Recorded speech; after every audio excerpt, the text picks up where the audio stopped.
Alrighty, welcome everyone. So, tonight we are starting the Radiant Dawn Brigade Saves the World run, in which we are going to take all units from Part 1 to the tower.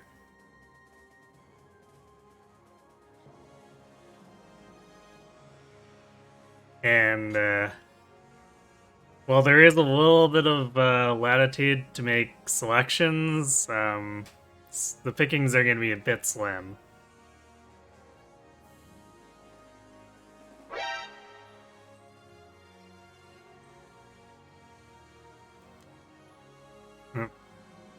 Okay, something is wrong with my camera.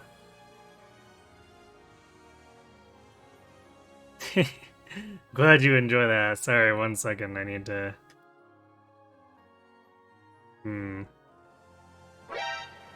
I may have broken my camera by connecting the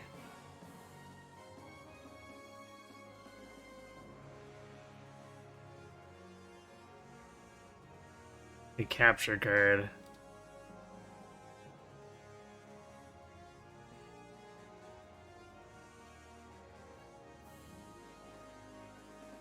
Hmm.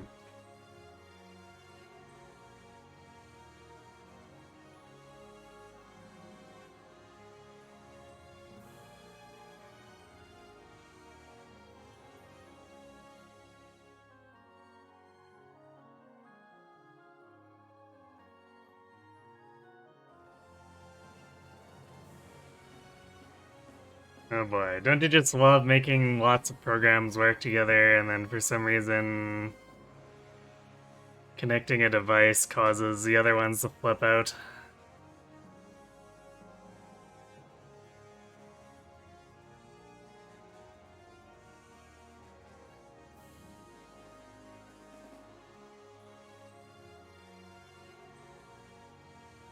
There's really zero reason that any of these should be interfering with each other here, too.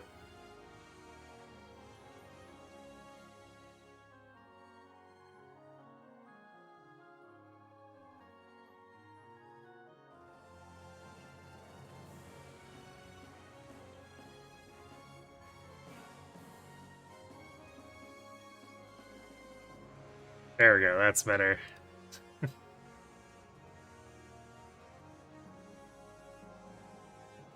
Oops. There we go.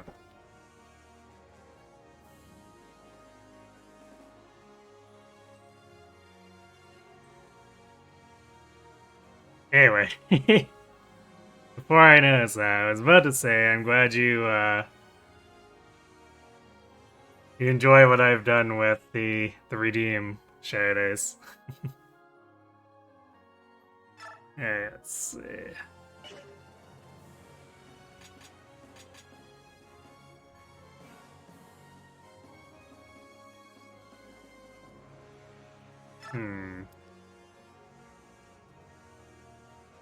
I always forget. Do I have to do... Okay, no, I just do this and then it starts a new game. It always confuses me because I don't use new game from the menu if I'm carrying through clear data. And really, I don't need to, I just like to do that for kicks to increment the number. Game screen seems dark.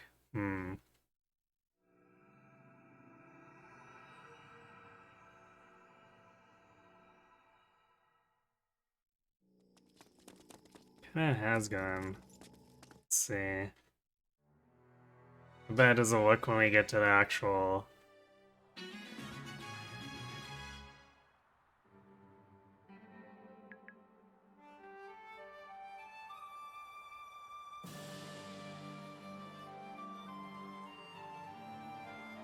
I wonder if the lighting is exaggerated or something for some reason.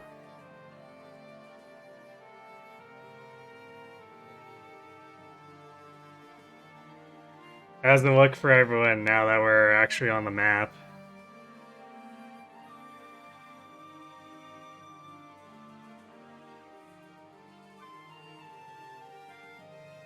I know the Wii colors also really don't play super well with LCD screens.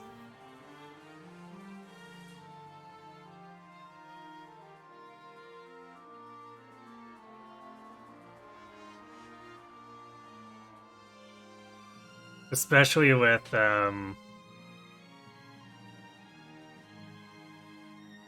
looks a little dark.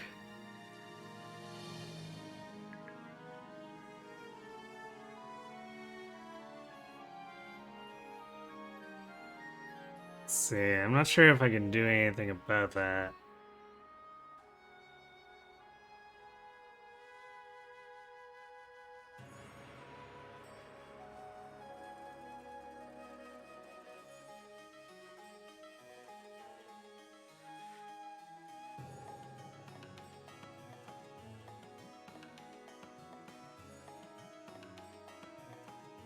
A little darker than on MU, but not by much. Okay.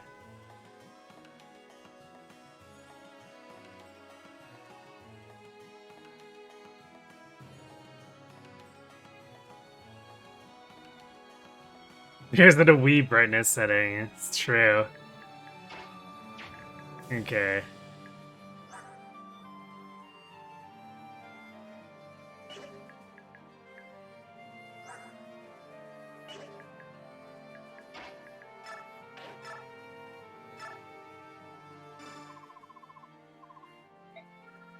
I'm kind of used to it because you play on console.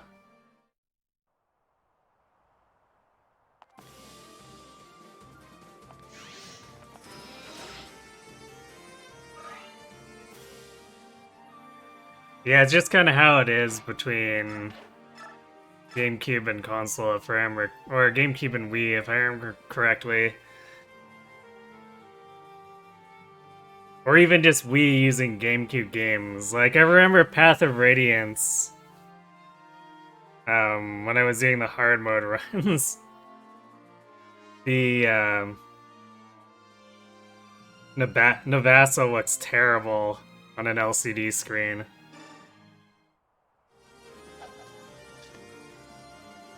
Because all the dark blue just becomes pitch black or something like that.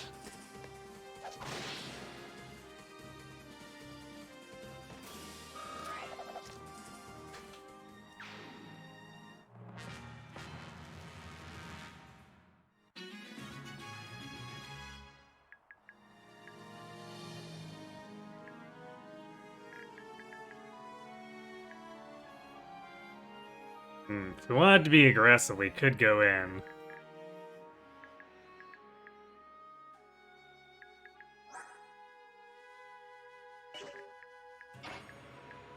Actually, let's see. I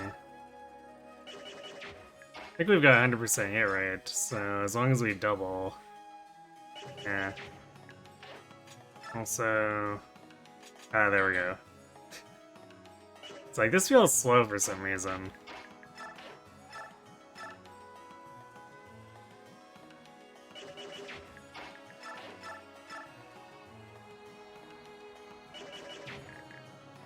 Yes. Time for some exactsies.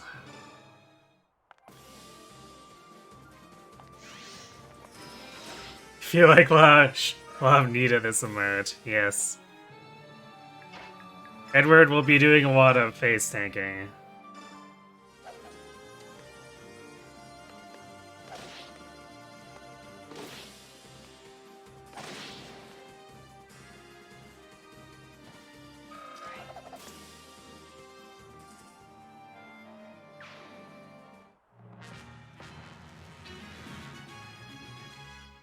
Combat display is sometimes hard to read from the darkness. I'm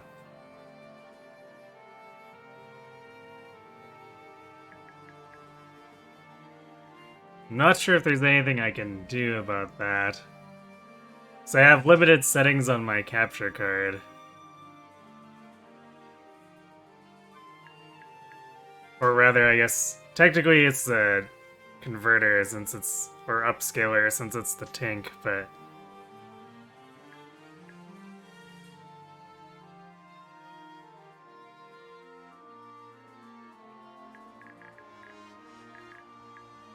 Yeah, removing the weapon trunk is for sure odd.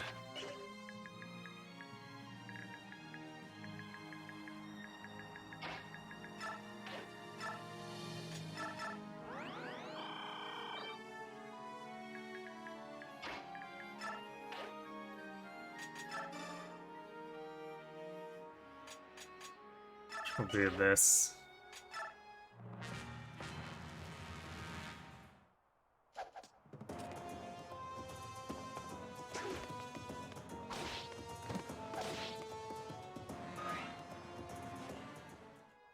Yeah, composite to RetroTink to an HDMI through my my Elgato.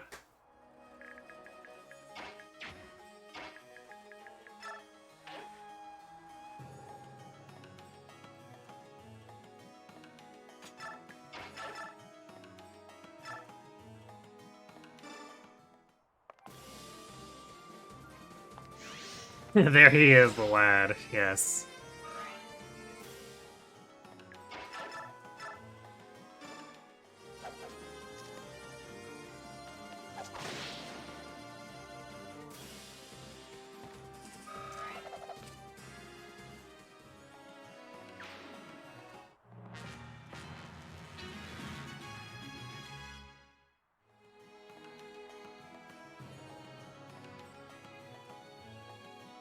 Yeah, it's still upscaling just standard definition for the most part.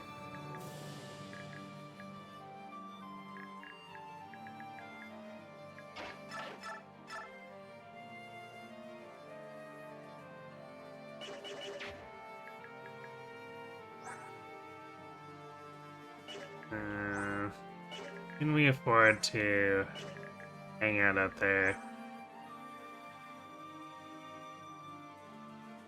I mean, we could, but we'd probably have to back up and heal after. But it lets us get free shots off.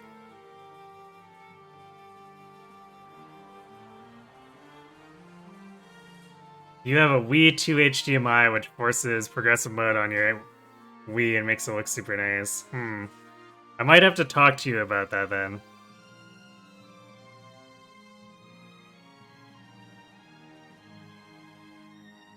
What do you mean? I'm pretty sure, yeah, Leonardo does have a Draco shield if you're talking about him as the convoy.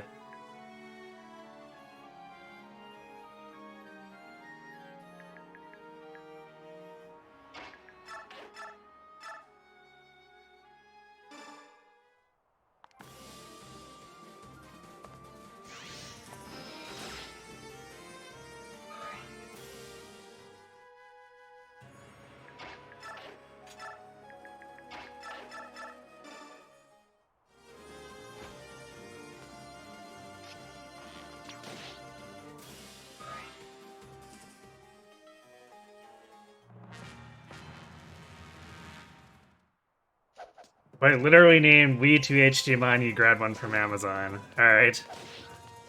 Then I'll have to look it up.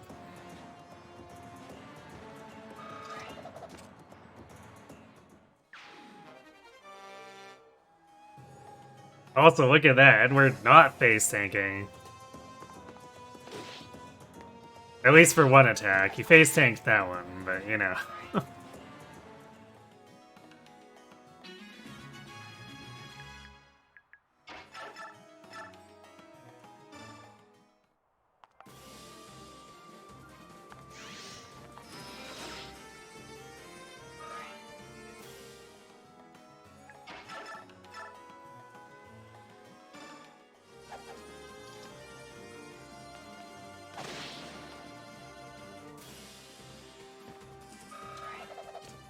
And Edward's first level is...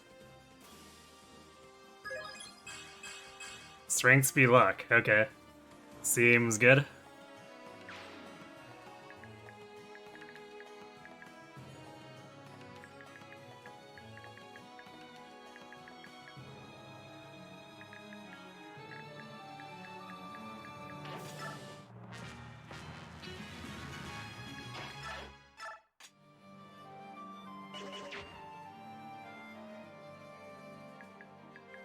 I could technically milk this for the Kai experience, I guess. But we'll have plenty of opportunity in other maps.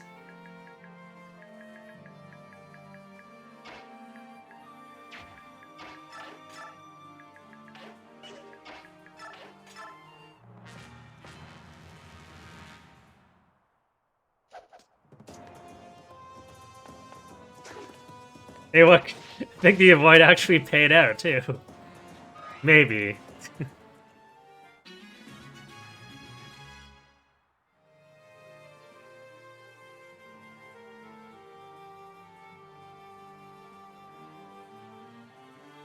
Um, I have the Elgato stretching it to fit.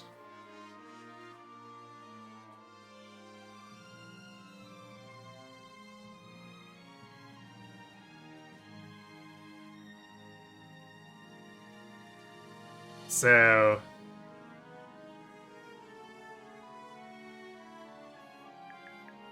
I don't know. I guess maybe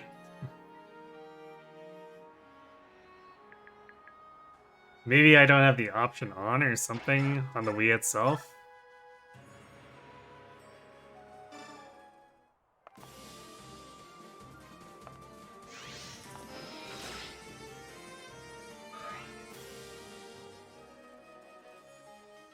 Should change the settings or system to 69 and Wii settings. Okay.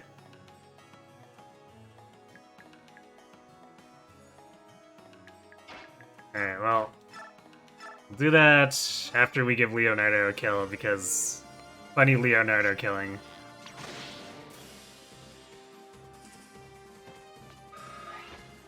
Won't change the video resolution, but it'll make stretching it look more correct. Okay. So let's see. Oh, I guess right. This isn't Switch, so I can't actually go to the menu without closing the game. All right, we'll save the game first, and we'll fix it. So we'll complete this chapter, and then we'll do it. I've been spoiled by the Switch.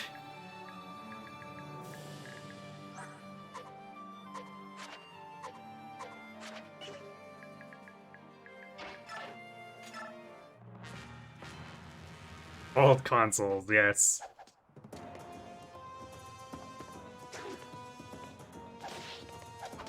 I mean, the Wii is technically 2 generations ago now, so it is pretty old. At least as far as tech is concerned. Soon 3 generations, fingers crossed.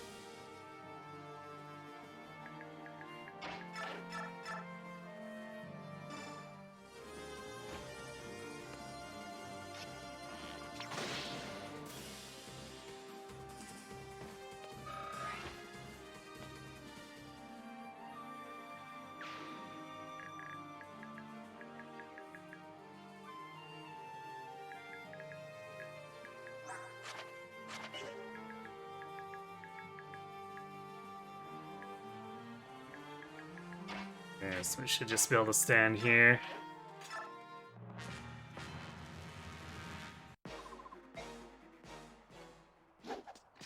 Why, yes, we do think we're the Dawn Brigade. Thank you for asking.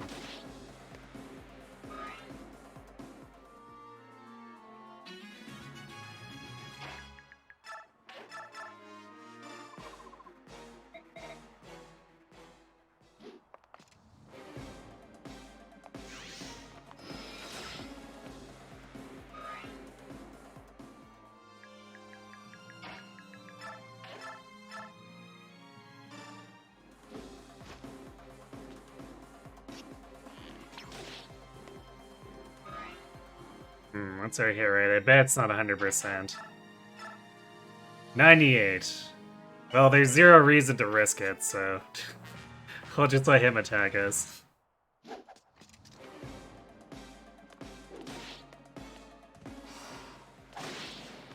No funny overkill Wrath crit.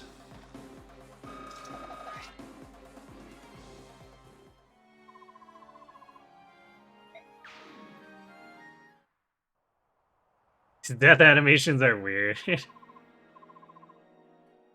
But the falling to their knees and then vanishing into thin air.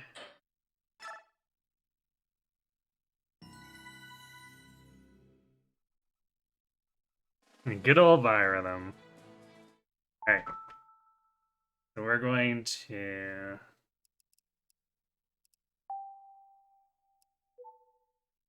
fix the resolution real quick. Or I guess ratio. Or we continue with this. So you say it's in the Wii menu?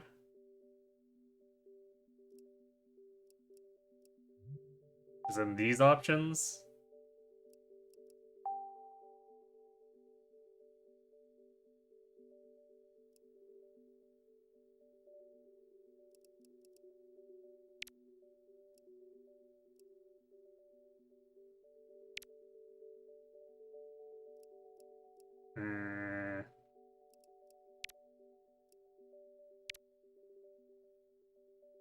Oh, it's probably under screen. Hide screen settings.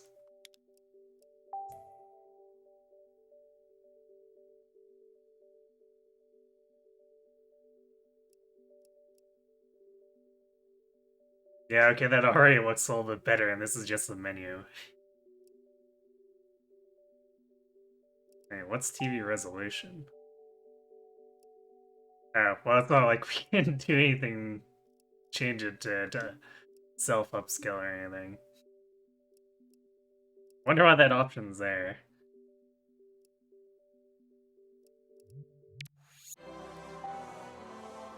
Okay, back to Radiant Dawn. It'll do progressive if I get a Wii 2 HDMI.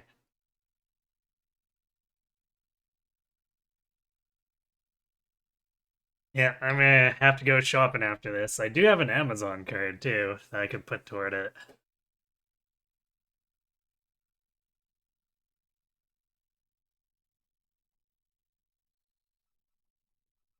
You don't think all GameCube or Wii games support, but Path of Radiance absolutely does. And presumably Radiant Dawn, but you haven't tried it? Well, I can't imagine it'd be a bad thing to have, so I'll look into it.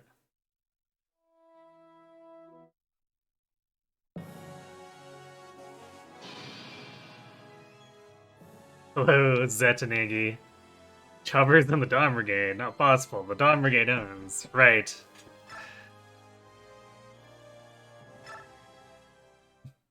Of course. I mean, Zehark's a pretty cool guy.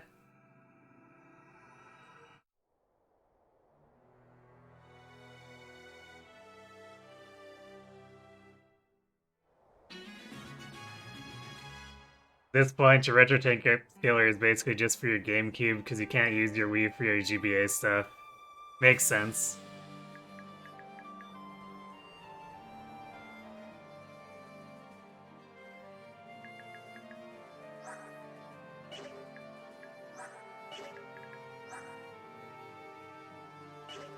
Wait, this guy doesn't move. But all these axe dudes will.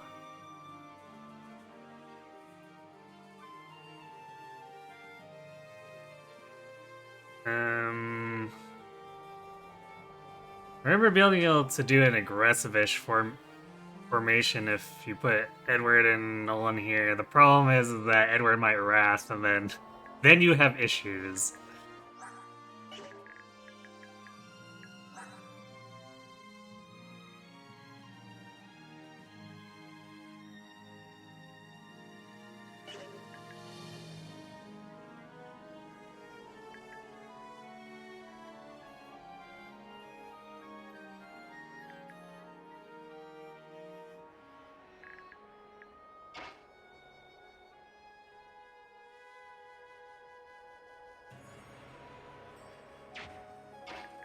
So I think we'll just do the safe play. I really dislike that Nolan starts with a steel axe.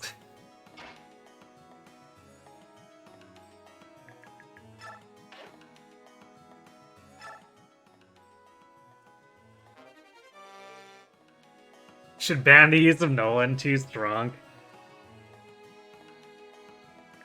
I mean, the last two runs I've done on stream, Nolan's turned out pretty badly. So he kind of banned himself after a point.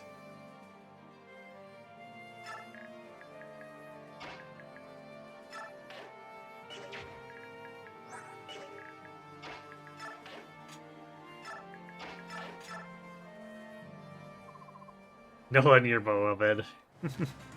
Normally I would say that too, but the last two Nolans I've had have been a little sketch.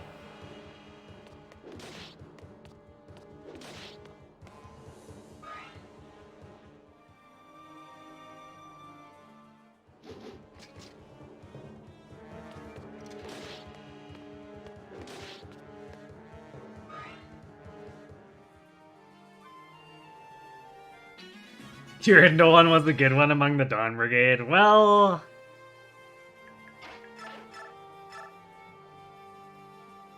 that's more of a Soth thing.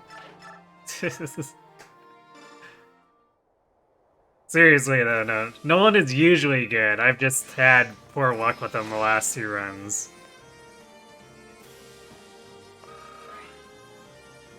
You love the synchronized axe twirls in fighter versus fighter combat. They're speaking each other's language. What else can you say?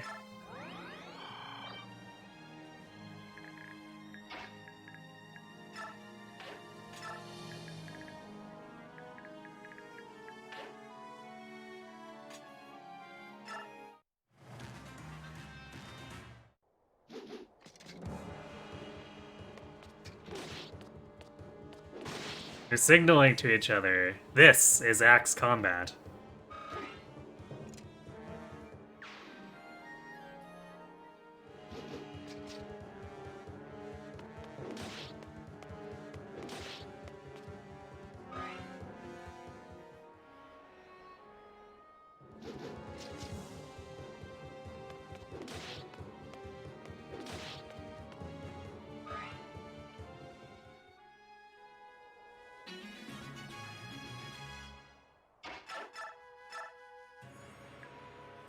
How knows the biorhythm?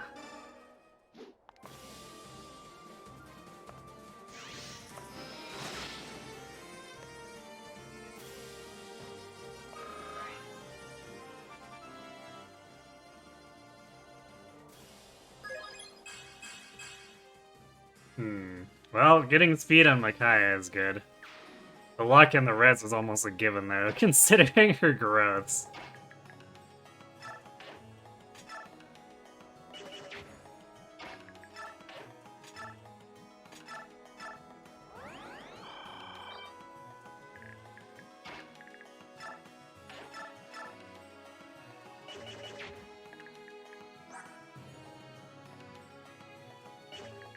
Well, even if this goes badly and we miss, it's not like Leo dies.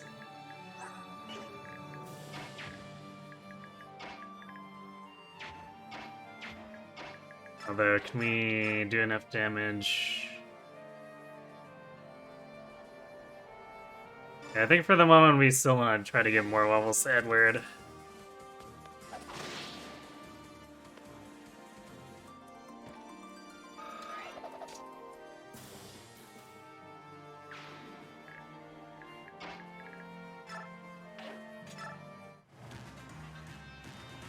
Speed on Micaiah, what is this? I mean, what isn't it?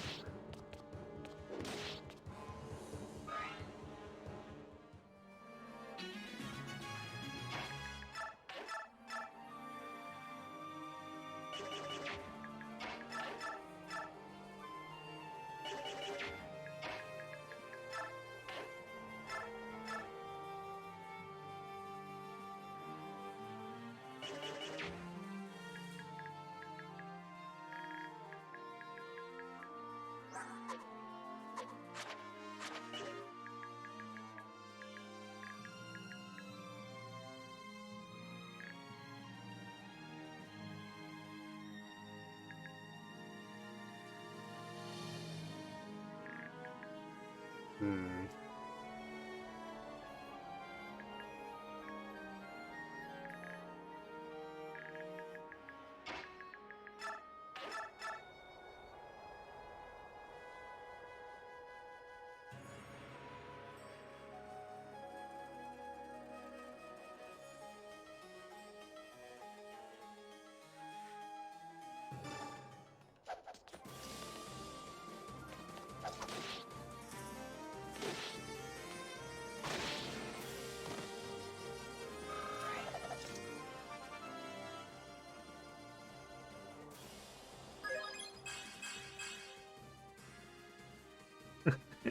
And then Edward gets a Micaiah level.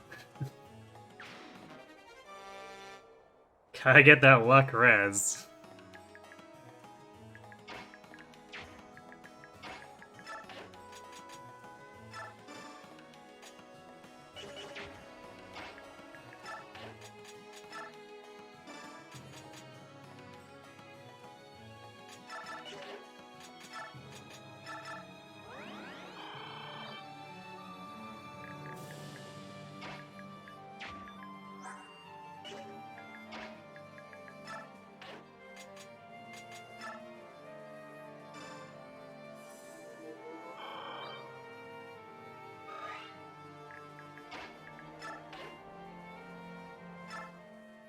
Ray, something that doesn't quite weigh as much as the Steel Axe, but still has bad accuracy.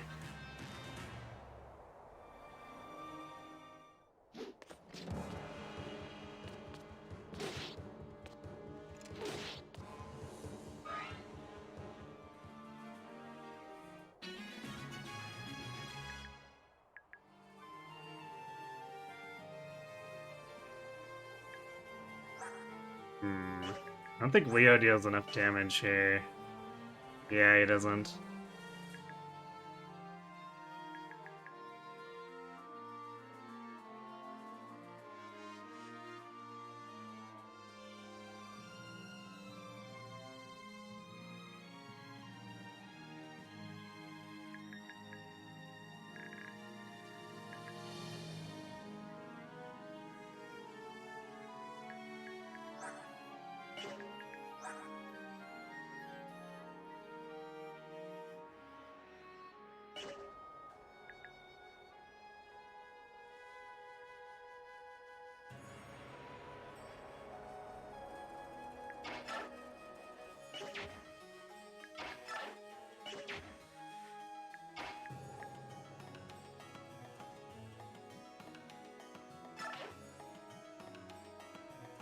Yeah, we're gonna have to move Edward back here, unfortunately.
Alright.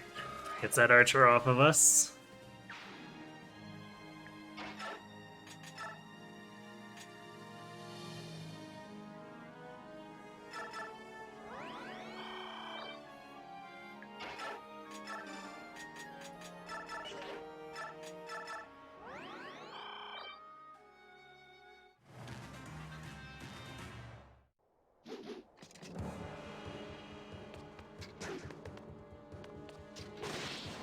Good dodge.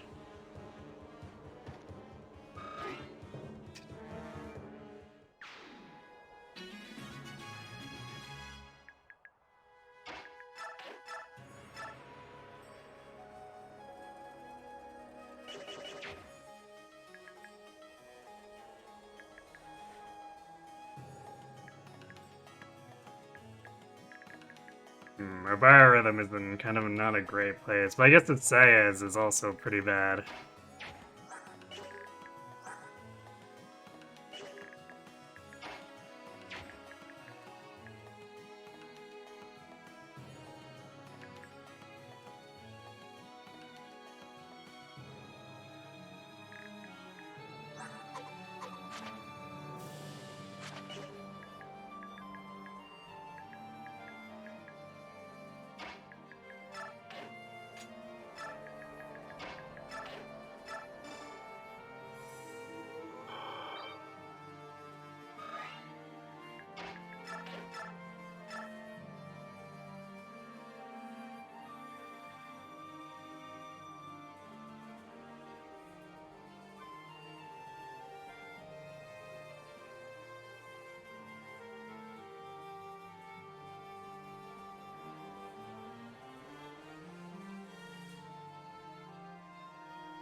Hmm. Do that, or we could actually end turn in his range.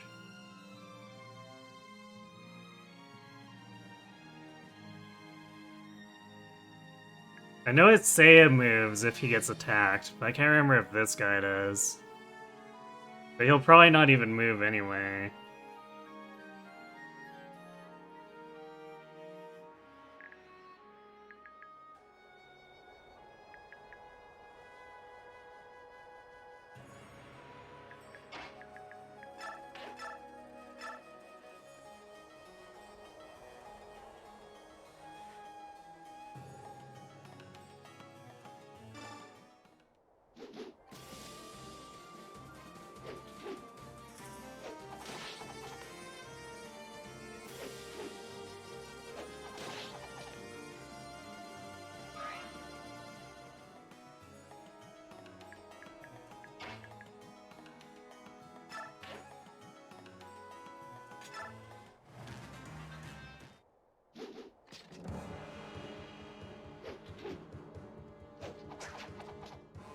Nice dodge.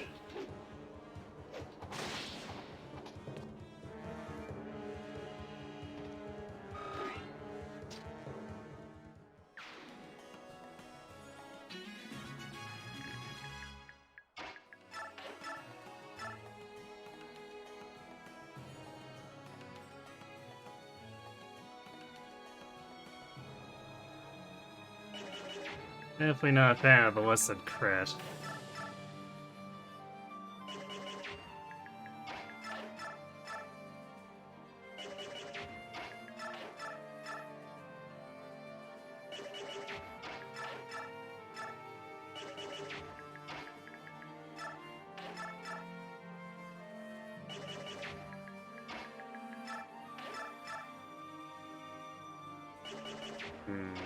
So it's 16? No, that's 15. So I don't think we have enough damage. Yeah, we're 2 points short without Nolan hitting.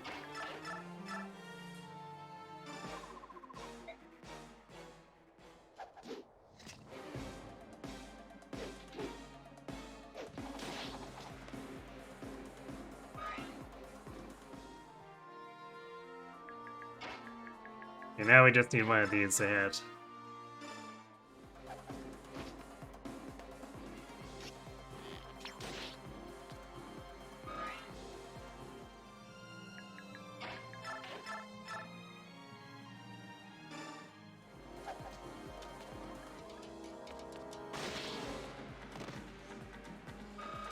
Hooray, Edward has something that completely destroys his attack speed.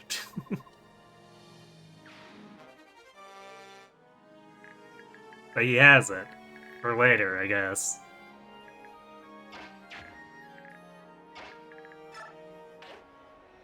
Alright, well, I guess we just get out of here then.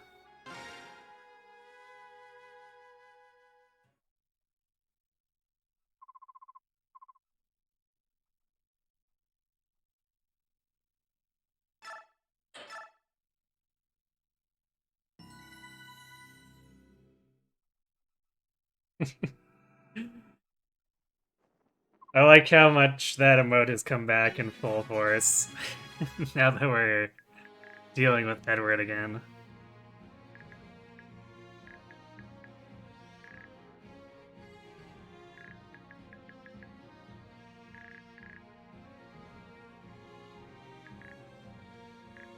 Okay, I'm pretty sure this guy doesn't come up, but these guys will come across, so we don't want to climb up immediately.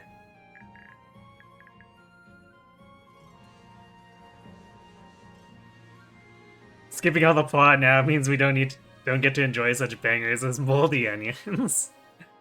Well, we could play out those specific scenes if you really want.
Yeah, the 1-7 boss talks about bull in a china shop. Which for sure doesn't quite make sense here. Unless China secretly exists in Tellius.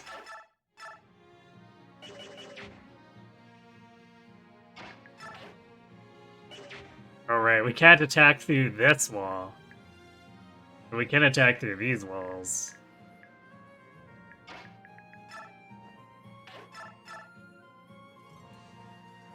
Oh good, we don't double these axes, even with the Iron Sword. Because someone didn't gain attack or gain speed and decide to Makai level.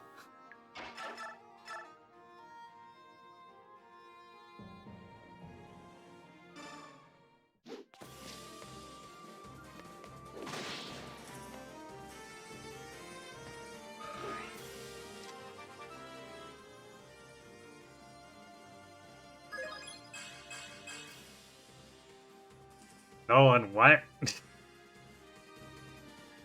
HP Magic Walk. That's something, I guess. We may be running into a third Nolan who doesn't turn out well on stream.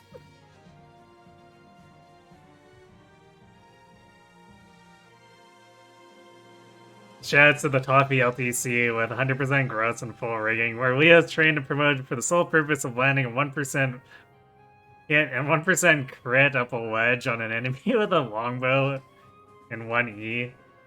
That is, that's certainly a play.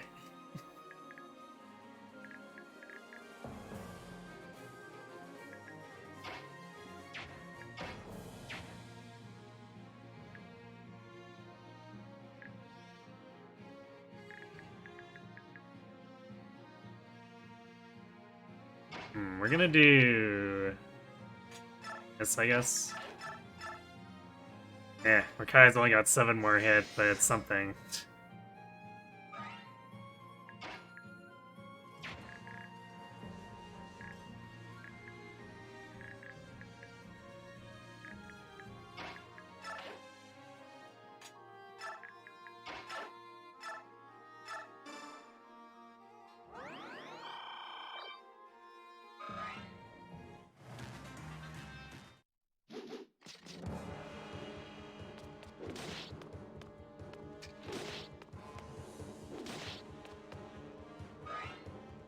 Oof, they're getting doubled.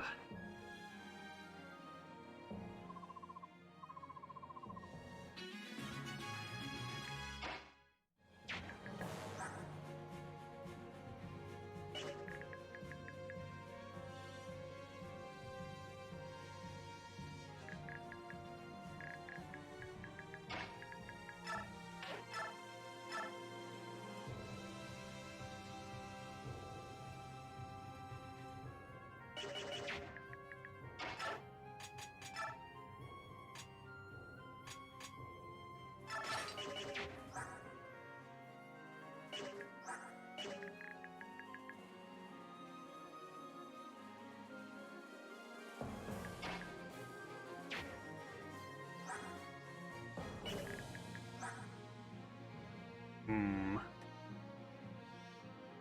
Even Makai doesn't have very good hit rate here.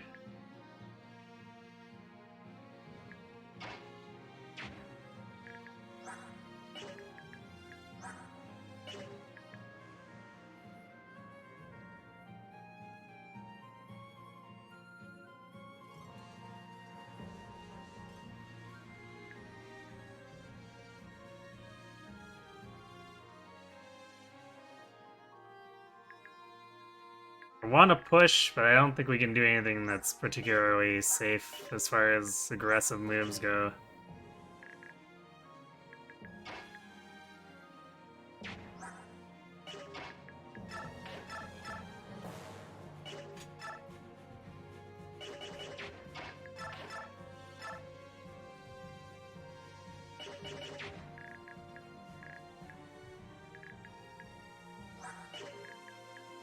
I'm gonna move Seth down to help here. We'll use a card to make sure those guys die.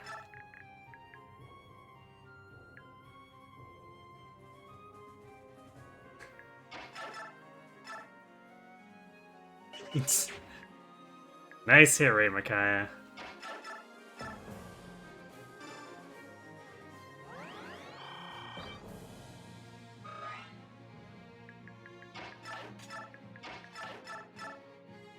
Now, Leo's is even worse.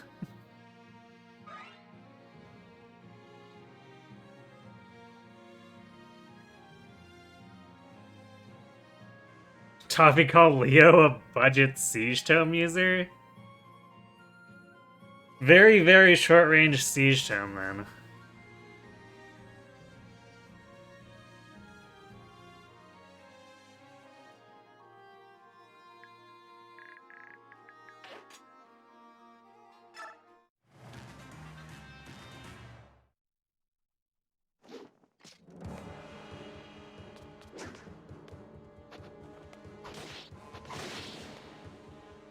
Well, I guess that technically works.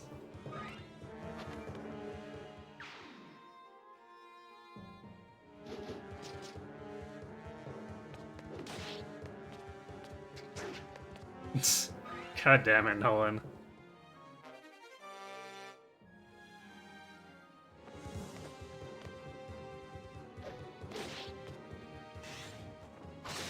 Ray, saving durability. Nobody else can 3-range in the team. Yeah, but that's hardly a Siege Tome.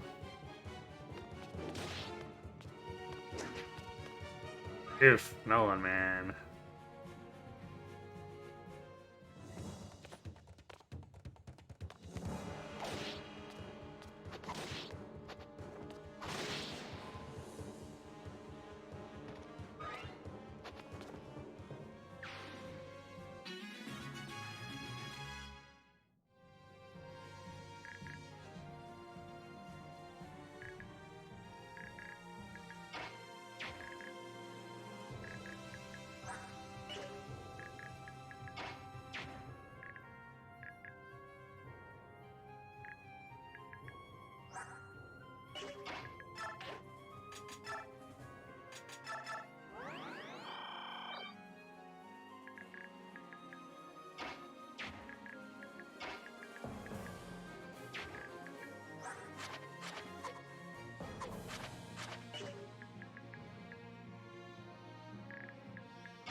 Definitely don't want to be in this pit for too much longer.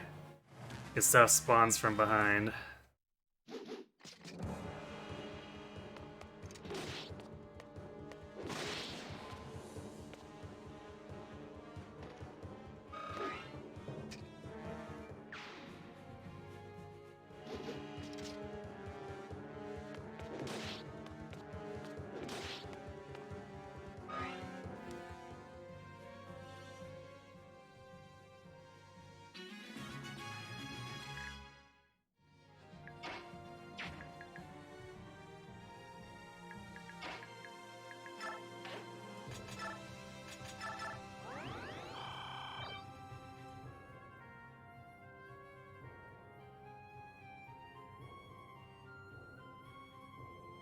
DJM, am I willing to go to squeeze out as much experience as I can in part 1? I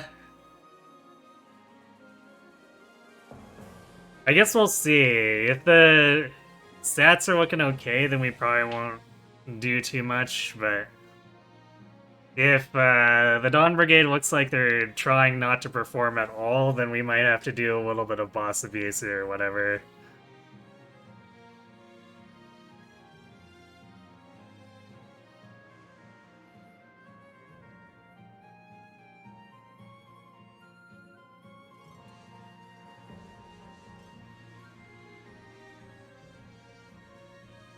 Best part about Toffee's LPCs is you think he uses the LPCs as an excuse to read the story?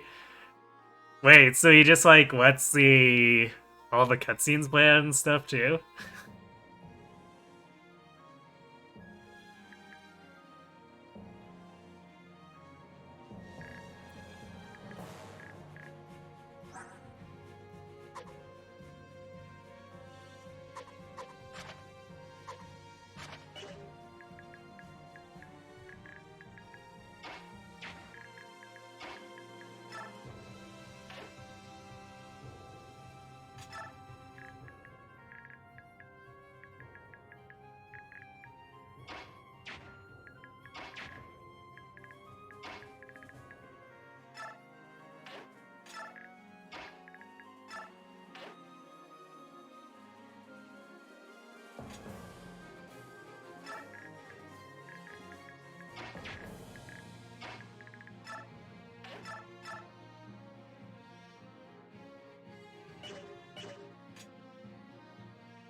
He skips them in the actual recordings. Ah, okay.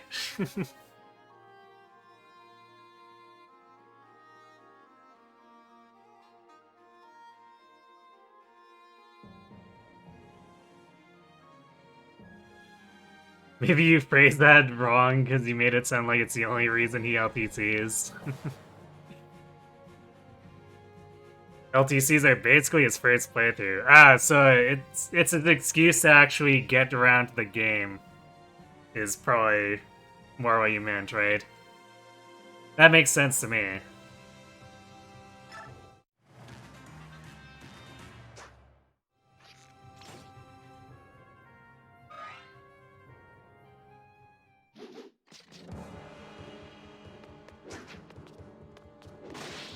There we go.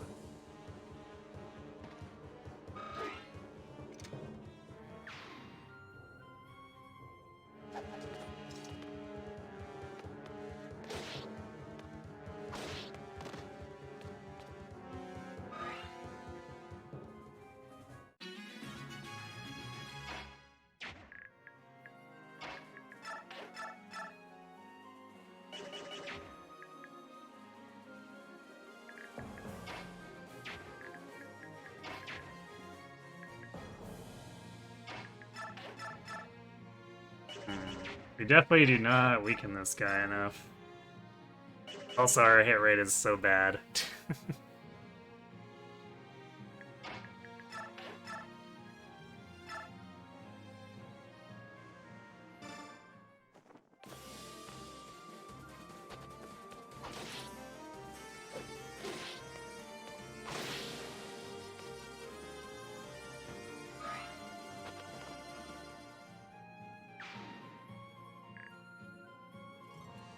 You think you almost did that as a kid, but never used Fiona and never will. But she's so fun, right?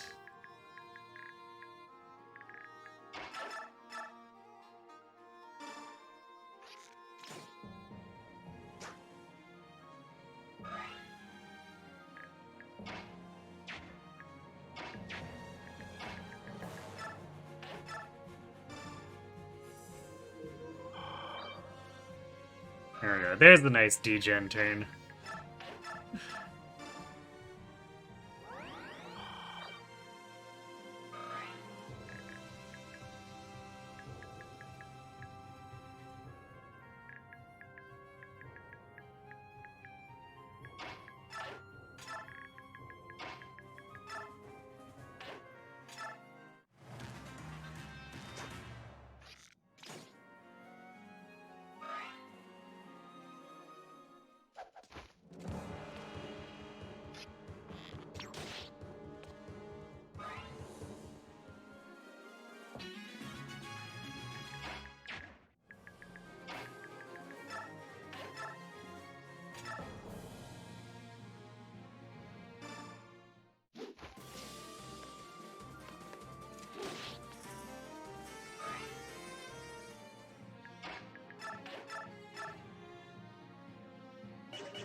Well, Ed, what'll it be? Well, at least it got speed.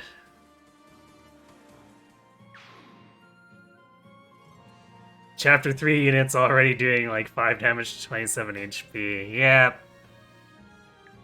Actually, we're probably gonna have to at least go some level of degen to make Fiona not suck.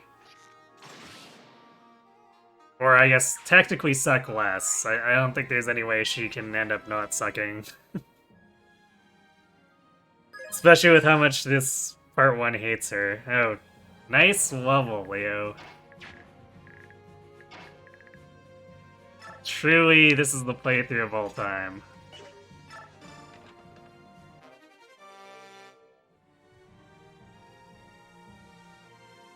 It's +1 hit with crossbows. Yeah, hooray. Crossbows, my favorite thing to use with Leo.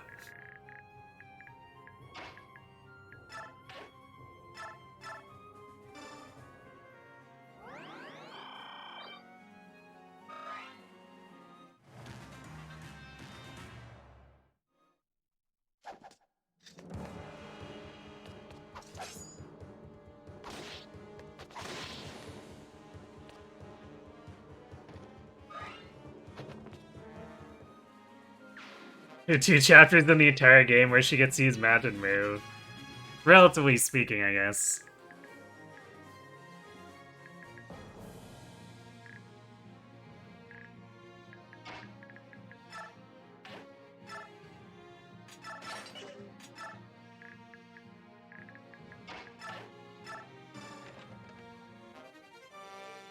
Because if she does go to part 4, she technically gets more than that. But, you know, that requires taking Fiona to part 4.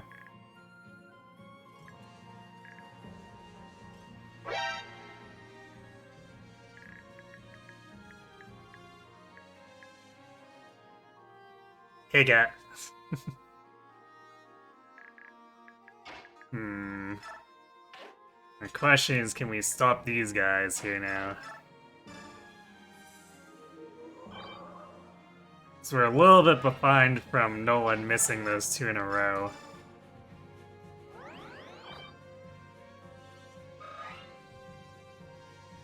The Dragonfoe and Leon use the Arbalest to one-shot dragons in endgame.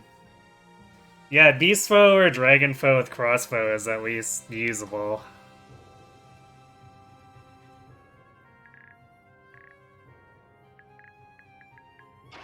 I have, like, done double bow Leo in the tower before, so this won't be the first time he'll be doing it, but it's It's definitely not great. Oh, wow. That's actually really funny.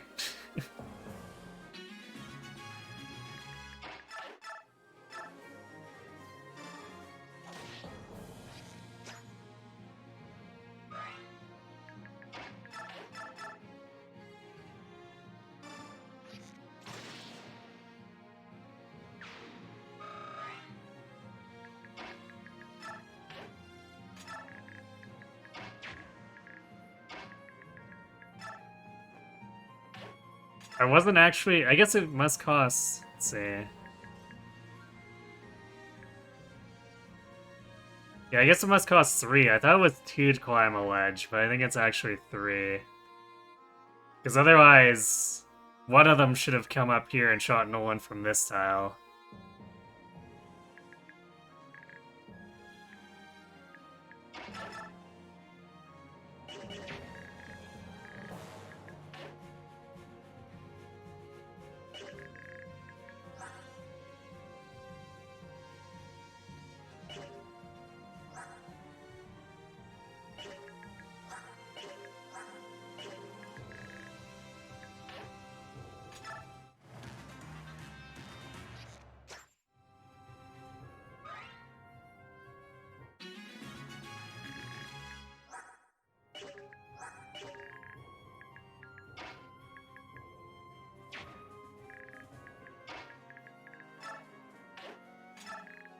So let's do that.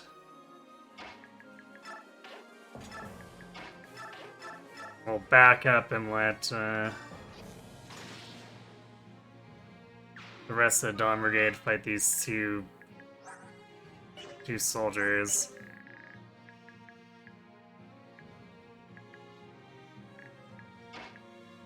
Alright, should actually make sure we heal Seth too. You just realized I can repeatedly farm 1 EXP at a time from that archer. I mean, technically, yeah. If you want to just sit around, you can farm that out forever. Or I guess until he breaks his bow, technically.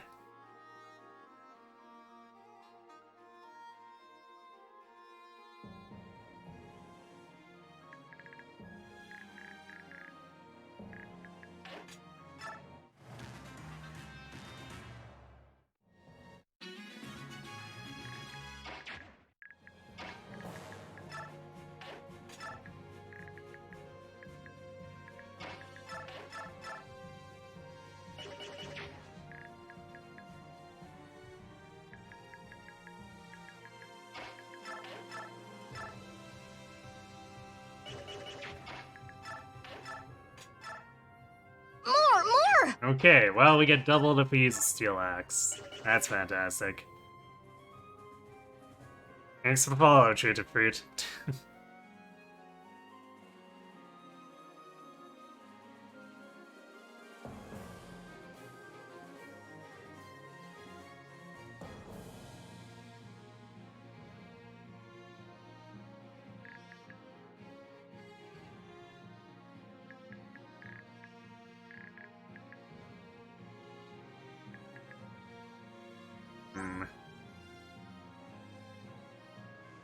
I do want to be careful about how much I use from this hand axe, but...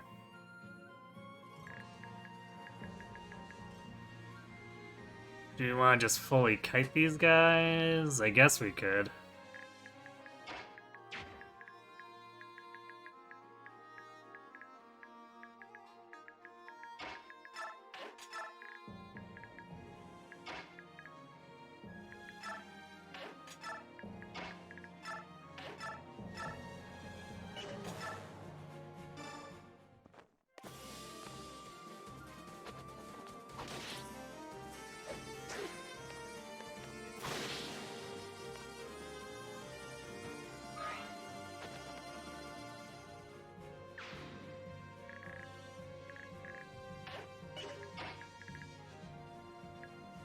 So you're saying you like to listen to people say unhinged things?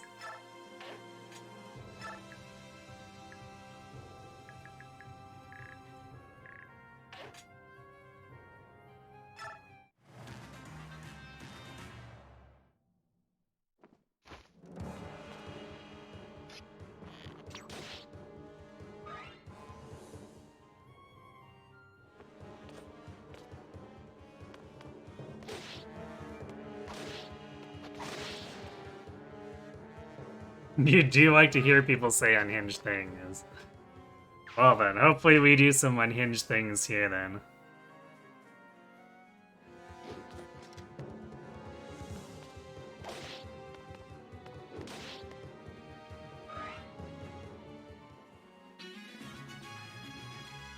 The fact that it's not pure 100% growth, only because if it was, Ike would lose a turn in 313 being impossible to kill. Wait, a capped out tier 2 Ike isn't killable by, like, rigging multiple Lunas with Tornado or anything? Or is it because Tornado would have to do it that it would be...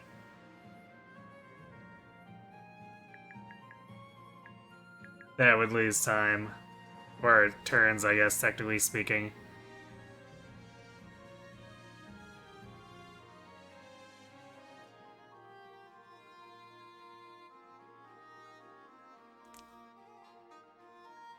If you want an unhinged Hellia speedrun fact, the easy mode's Radiant Dawn speedrun makes a 20-second T-tour to get an assigned Blossom to get out 5 level animations from Tanith.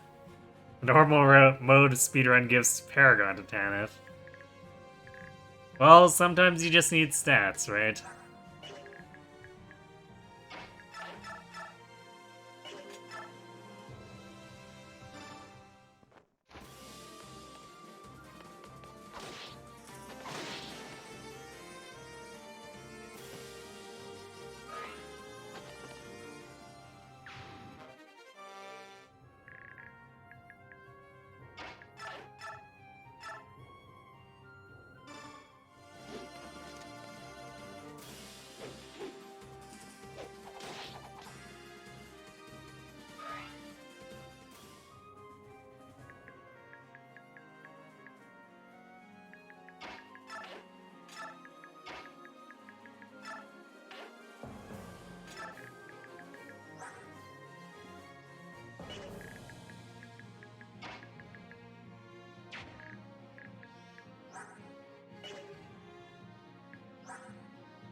Need to trade something away from Soth.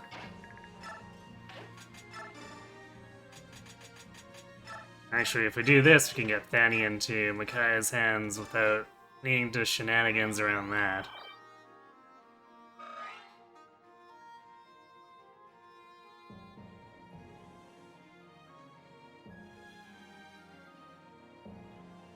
Yeah, I'm capturing upscaled consoles, so at the moment there's not much I can do. Although Kirby has pointed me at a thing that I might be able to get off of Amazon. So I'll be looking into that later.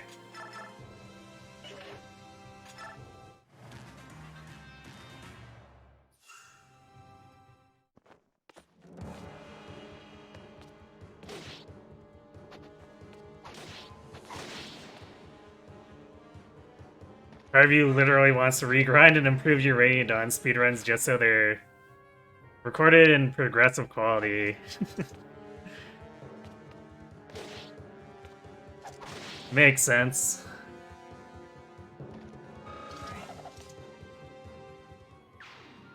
Also makes sense that they'd be, well, a huge commitment. Okay, do we actually... I think we should one-shot this. No, I guess not.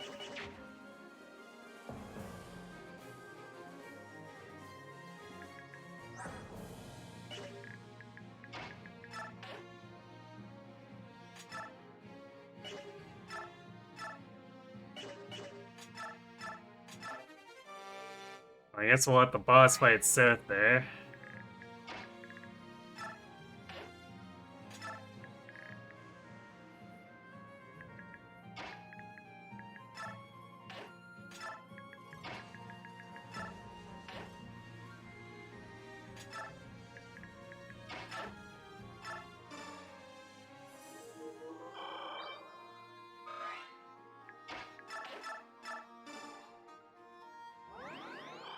Imagine thinking Makai could one-shot a boss. I mean, Fanny is a very powerful thing.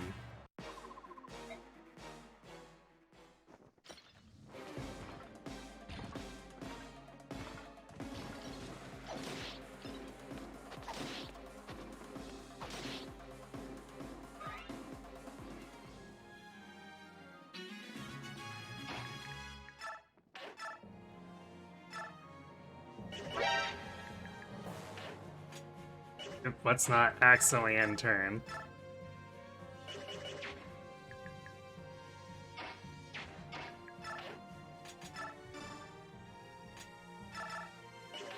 Oh, right. Leo hasn't shot enough times, so he can't actually use the steel bow.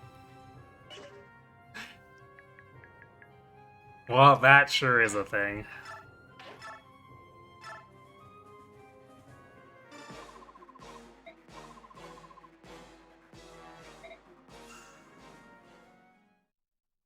You're impressed Leo doesn't get one shot?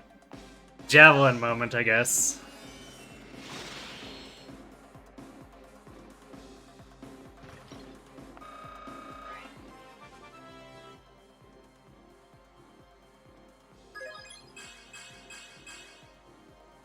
Okay. Another Makai level, but this time actually getting magic.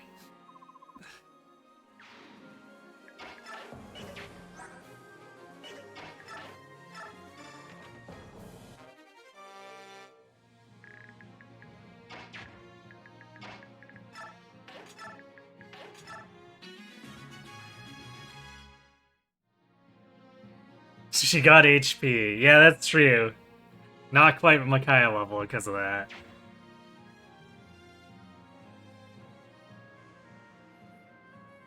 Then he feels potentially the best of the rapier style weapons. Uh,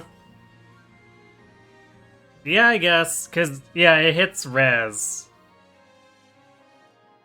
Which is especially bad for armors.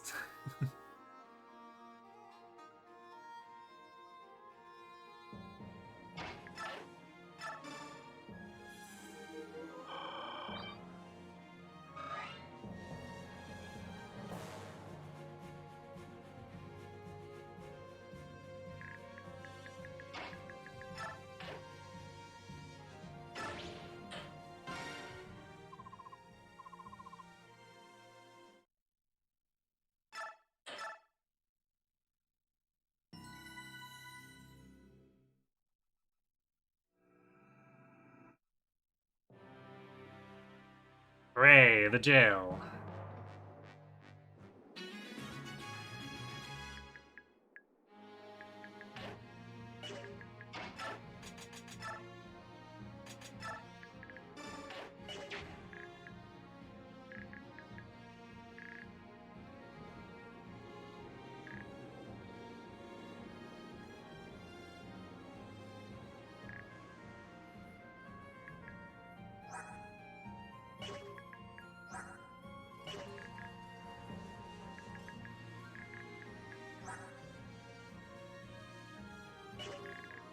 I think we're still gonna end up going left, but I'm gonna put those yellows there so that they can meat shield for us.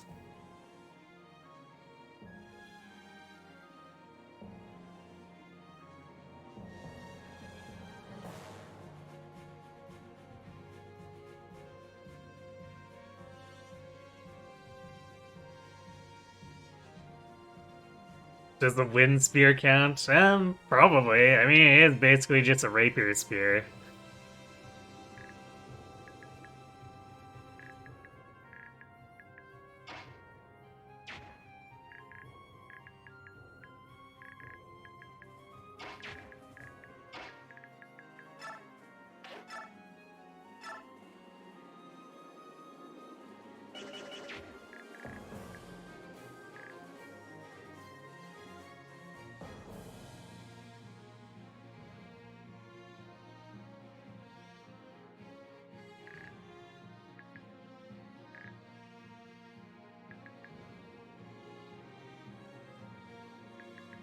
Hmm. I guess we can actually clear this guy out south. much does this slow Nolan down? Okay, so the good news is that the opposing Steel Axe doesn't double him.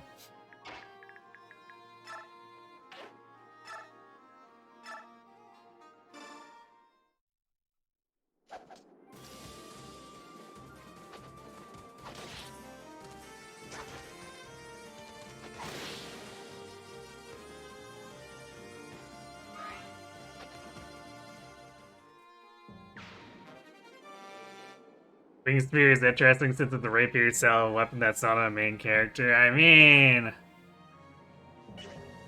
Let's be honest here, Sita might as well be the real main character of Shadow Dragon.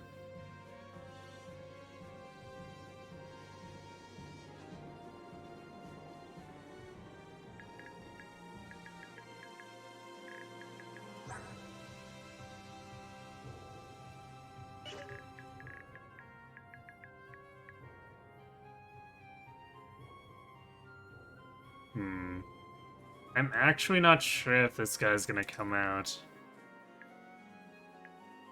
I want to say he doesn't, but I'm not entirely sure.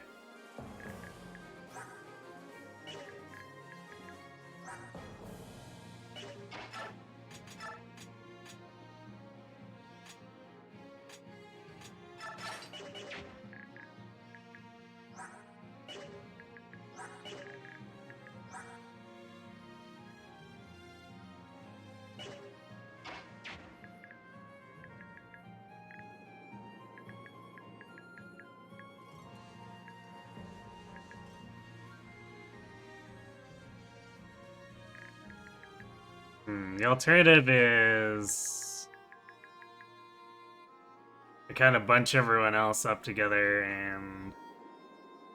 no one goes in the thicket instead.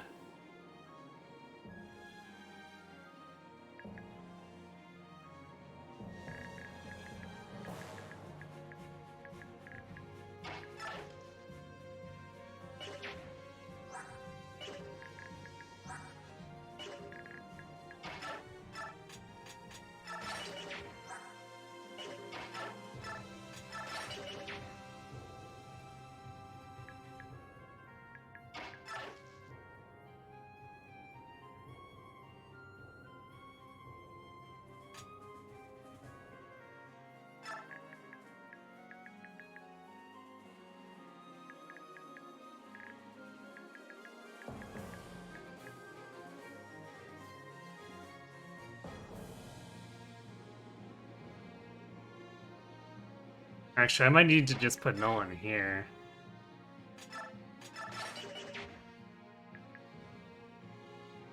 Because there's not enough safe spaces for everyone else. Otherwise...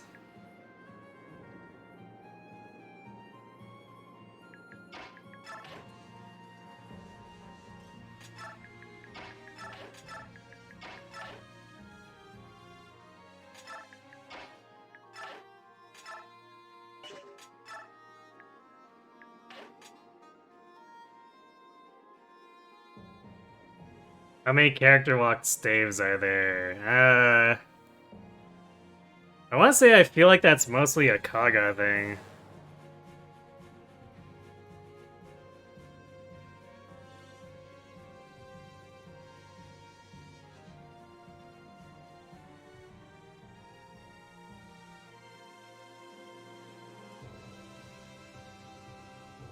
Yeah, Ileana and Tormod count.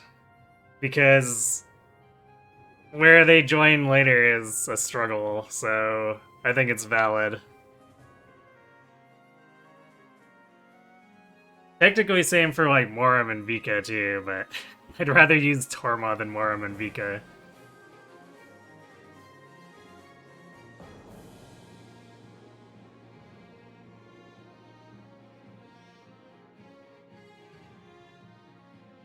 Is there any chance of that group making it to the end? I mean... Tormod can do stuff, and he's one of 3 units. Non-Makai units who can use staves in the final team.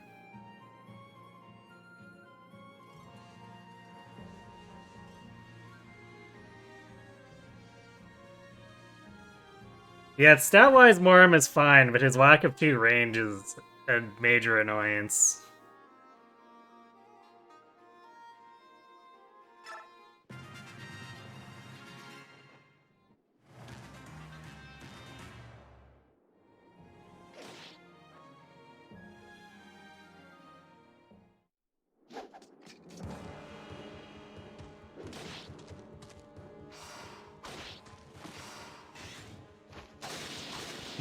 Good job, Edward.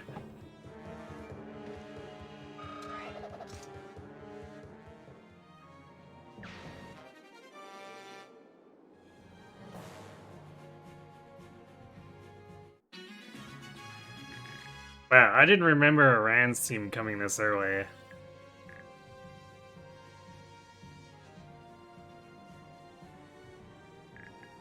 That might be slightly annoying.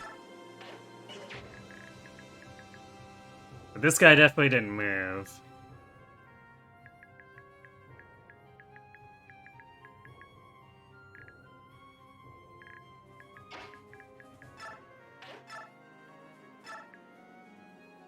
Hey, look, an actual one-shot.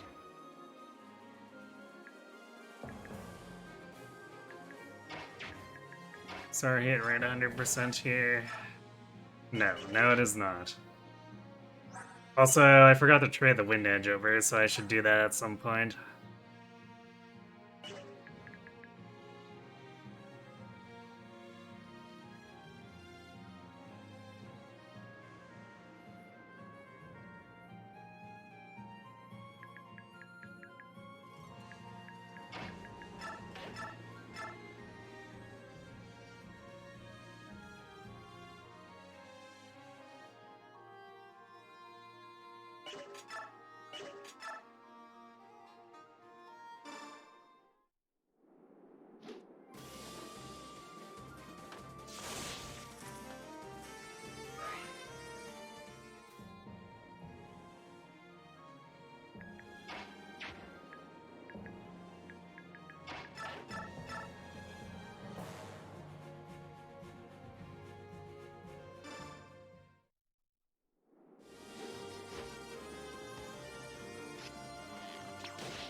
Yeah, Iran has a very bad start. But he's basically an armor. Without the armor weakness. Yikes, Nolan.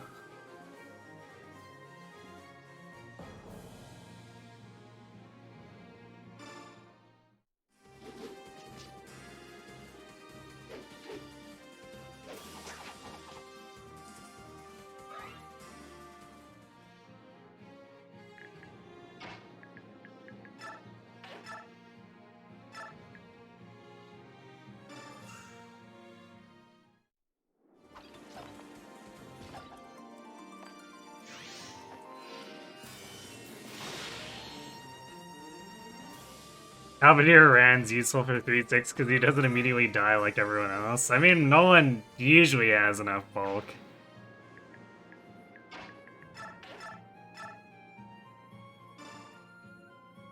But you definitely need, like, resolve for the Sword Masters to make them do stuff.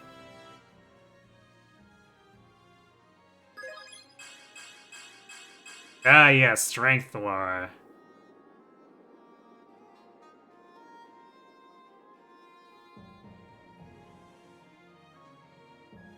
I love that the weapon troggle's gone.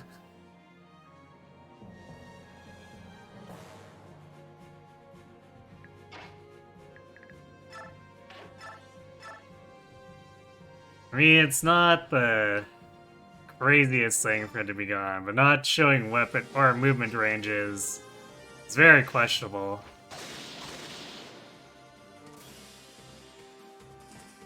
Also, kind of yikes that we're almost one-shot there.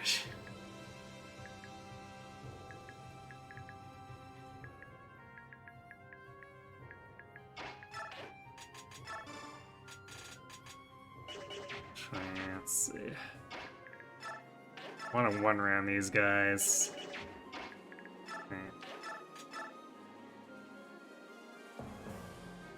Should be able to do it with the card with Micaiah's support.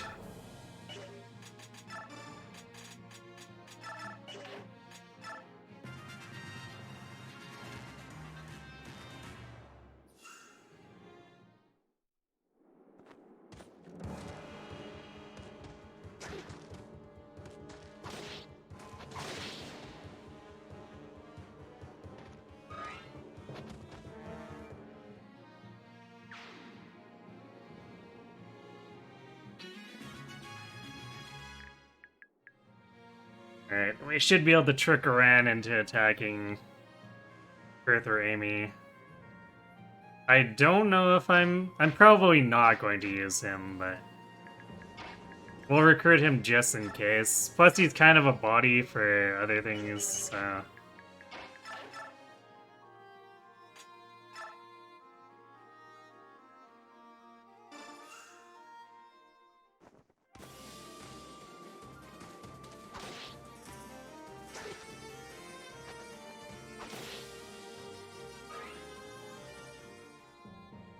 Nolan is usually the reliable one, but I have terrible stream luck with Nolan, so he usually ends up embarrassing himself.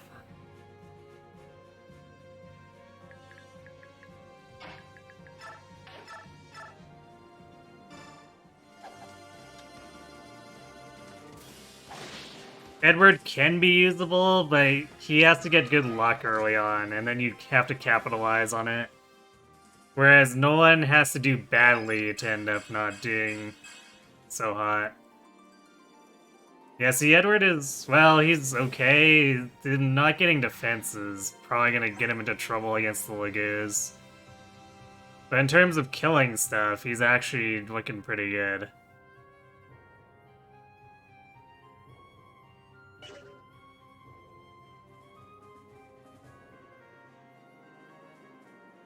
You remember having a full cap Nolan as a king, as a kid? That's not impressive at all.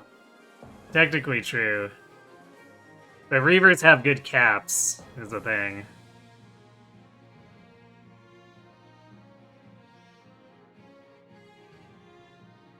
Yeah, Edward's...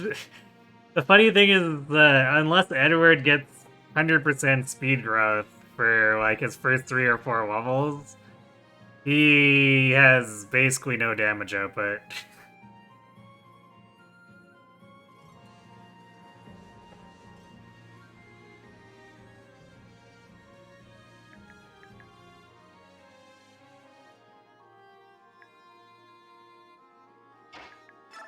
Okay, we're gonna do that.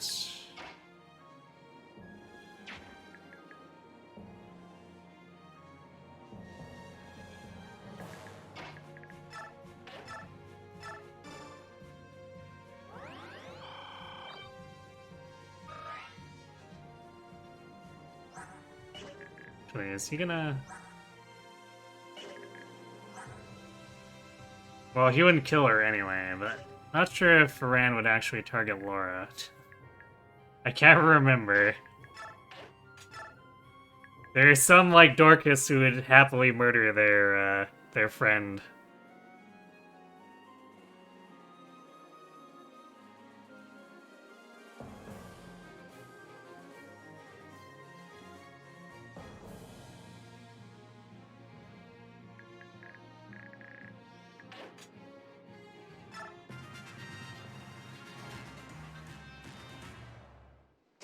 Thanks, Amy.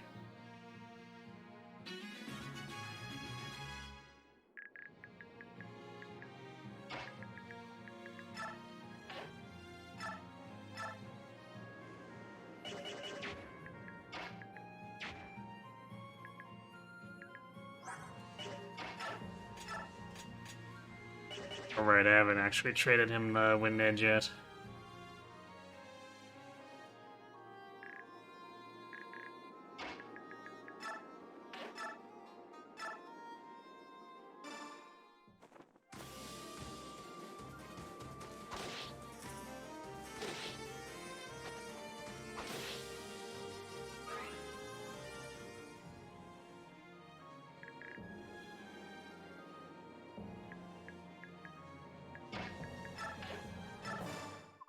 Yoink.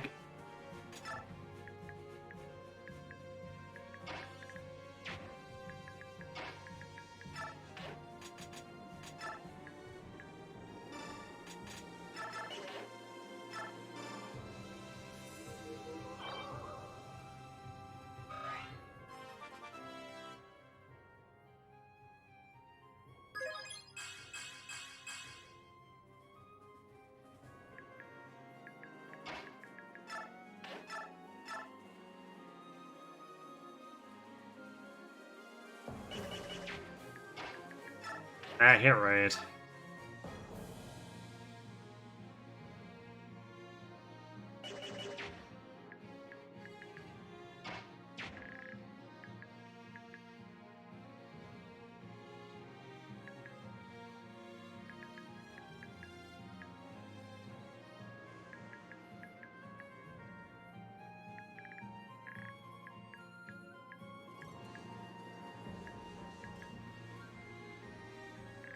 I think these guys move. I know the boss moves for sure. But these guys have to actually be attacked to be provoked.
I don't know why this archer came out.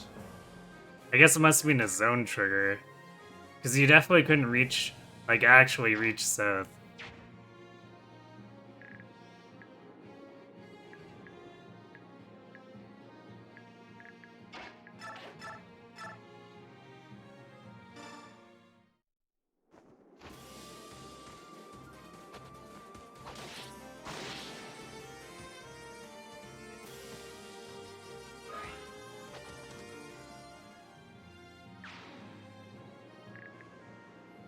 It turns out if you have 4 fires with Kanto that can triangle attack and a 4-way refresher, you can triangle attack a lot. Maybe.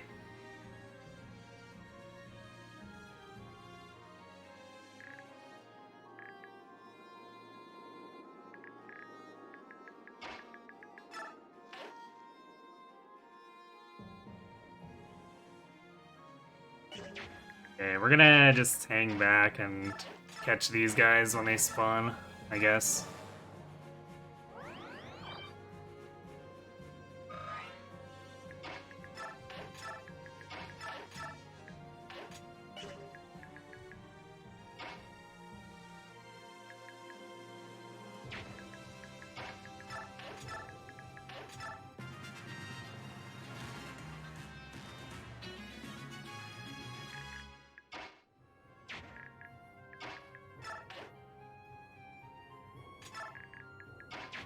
I thought they spawned much sooner than this. So Rand spawned sooner than I remembered, and then these guys are taking their sweet time.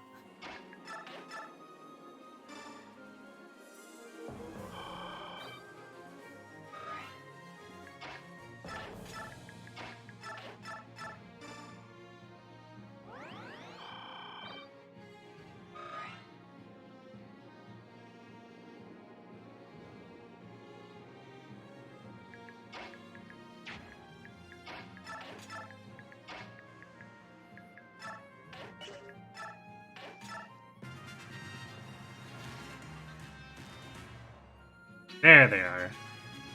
Oh hey, Archer Bully time.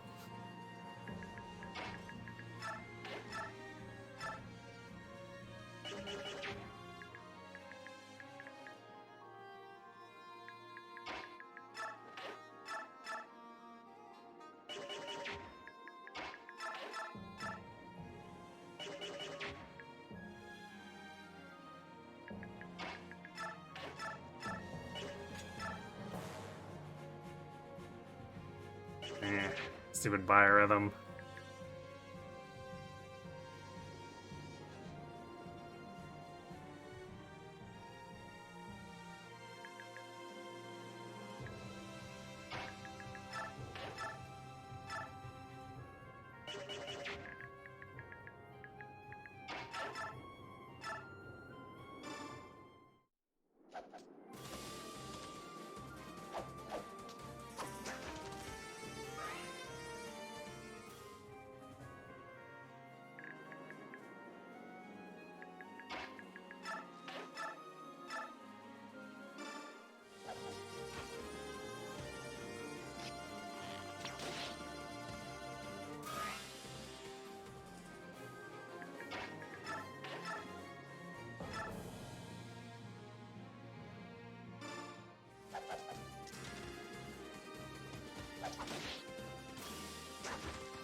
Nice dodge, I guess.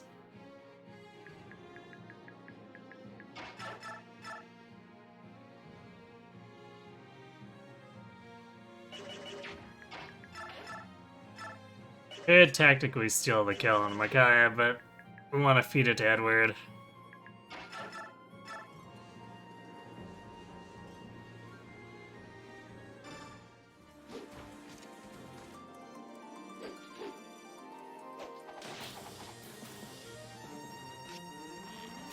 Besides, we can give Nolan chip experience, let him get shot, and then heal him with Micaiah. Which also gives experience to Laura.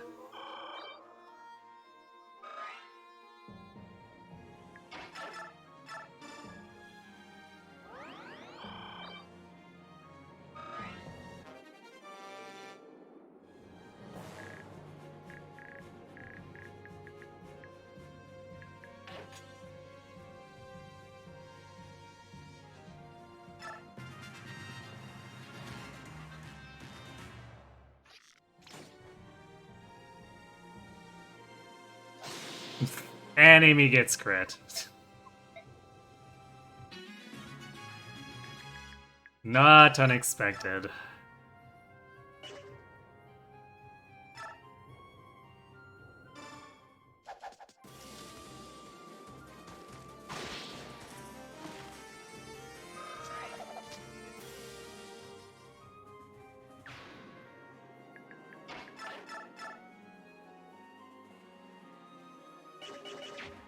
And Leo trying to get one shot, apparently.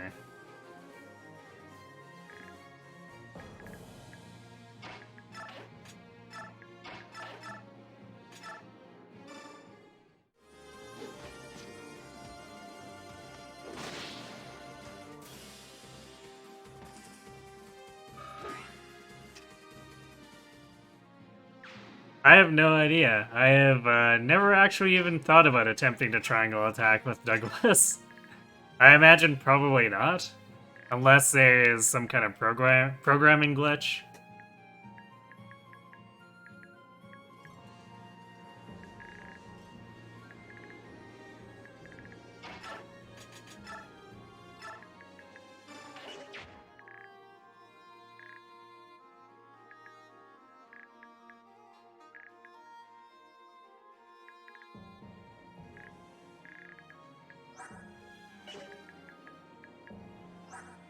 So I'm gonna dump a bunch of these onto Micaiah so that Soth can steal the discipline once we get over there.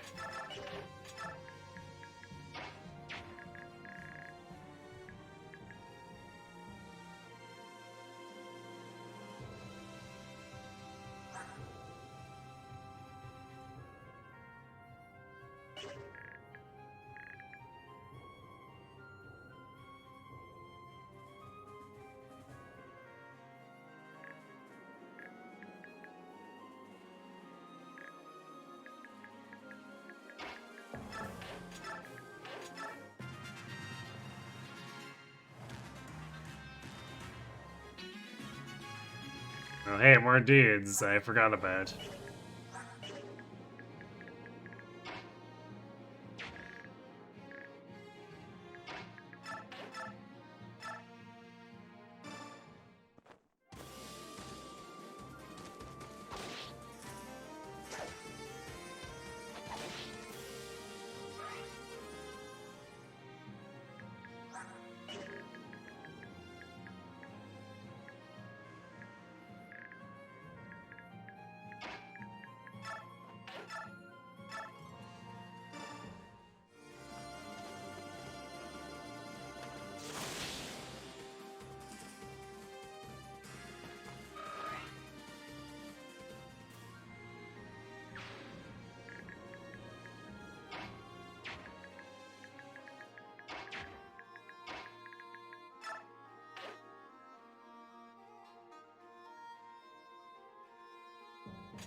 Don't mind us, she's using Kurth as a shield.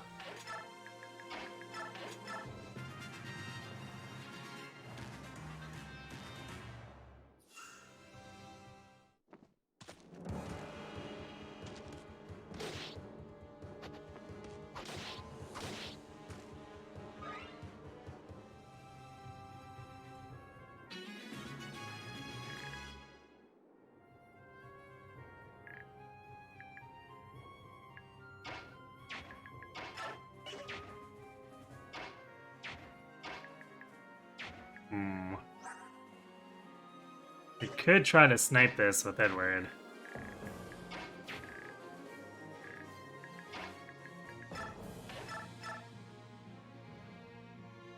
Yay, worst versus worst biorhythm. Contests for the ages.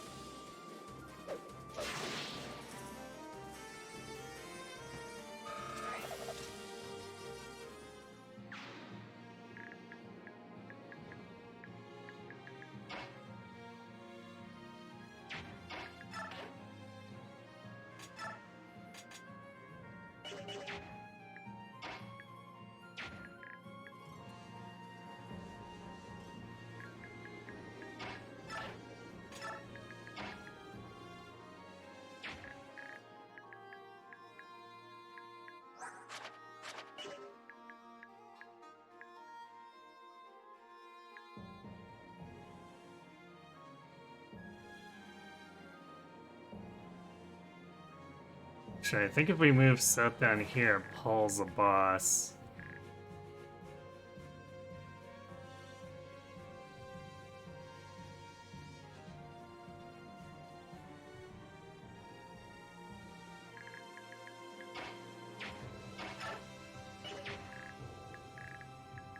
Because it should be 1, 2, 3, 4, 5, 8. So then these.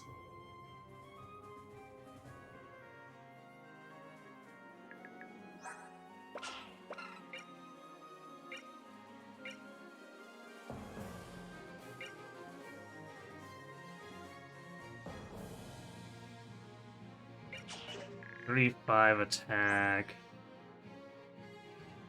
It's a little short. Someone else is gonna have to hit him.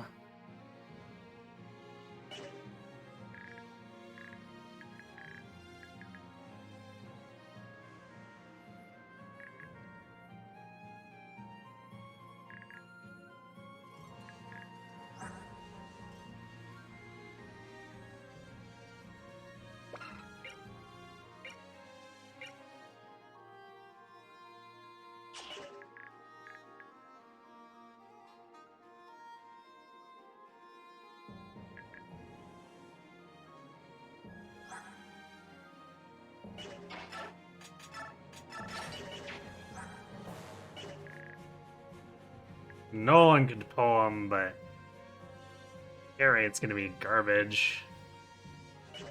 Gonna have 43. So 62 hit rate.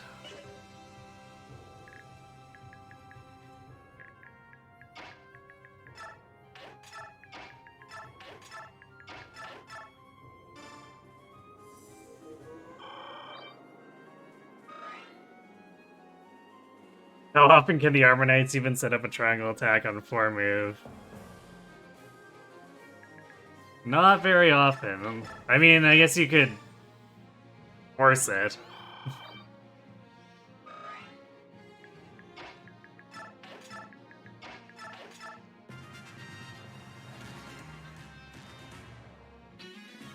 Oh, some more dudes, huh? I guess we'll kill them first.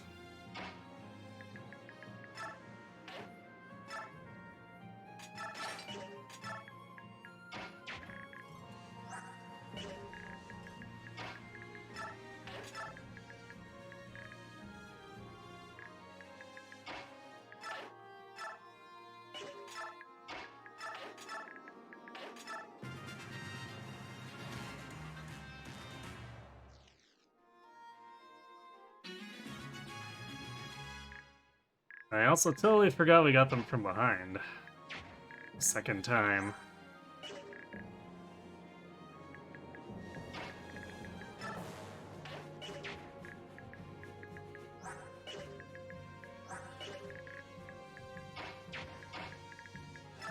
Well, we can do basically this.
Wow, no one finally gained strength and speed for the first time. Maybe now everything won't cream him.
Am I planning on bringing Nyla to the tower?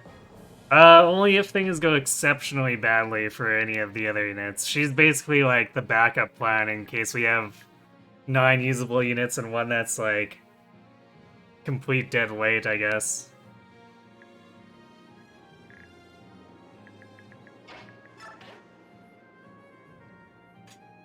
But we should be able to get units into a position where that doesn't happen. It'll probably look ugly along the way, but we should be able to get them there.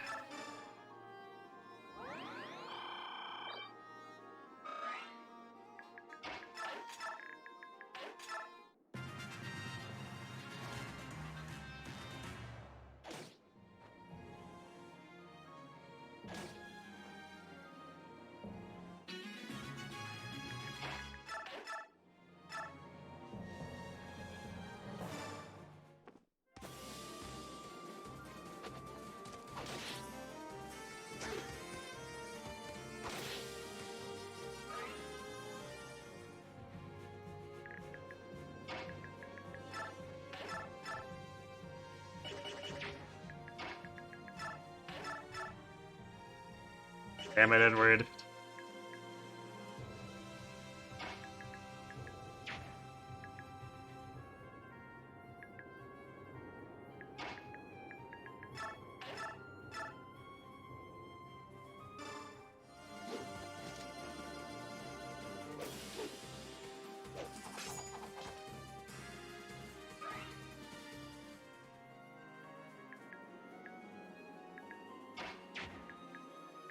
That Dawn Brigade hit rate.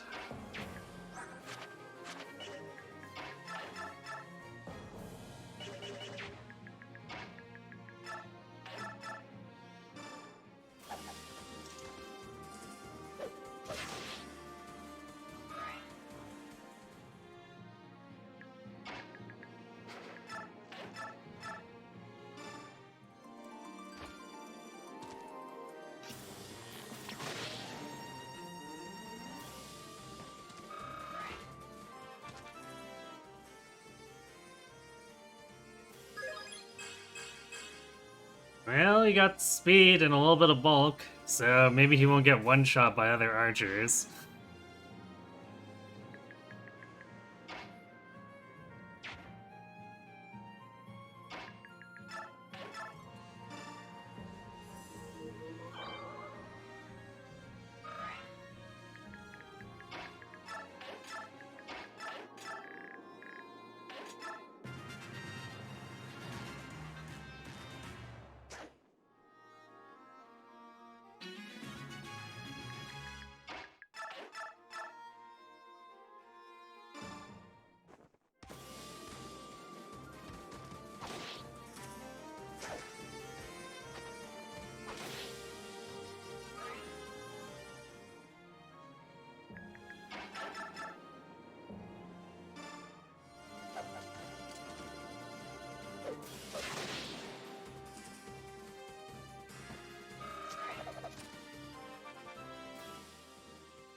There we go.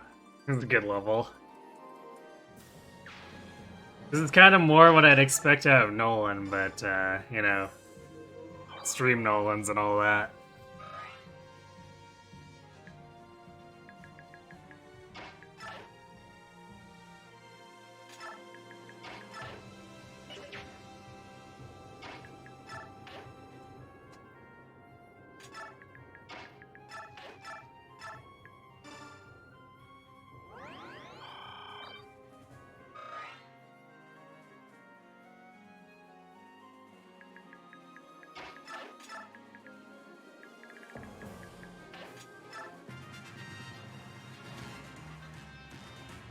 Yeah, I mean, Makai usually ends up attacking when it's important, but otherwise, we're trying to get other characters' experience too.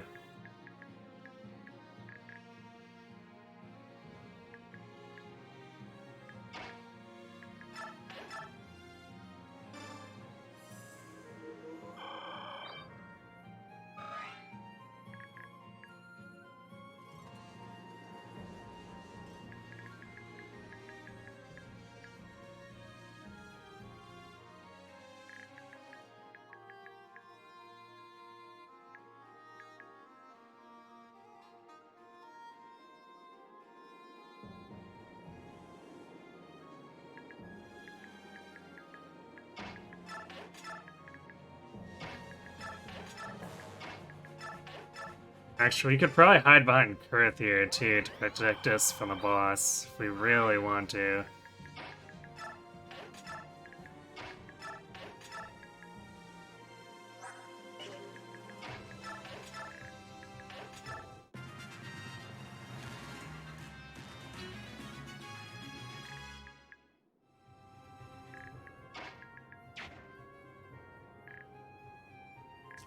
Also, there is some technically funky stuff we can do here.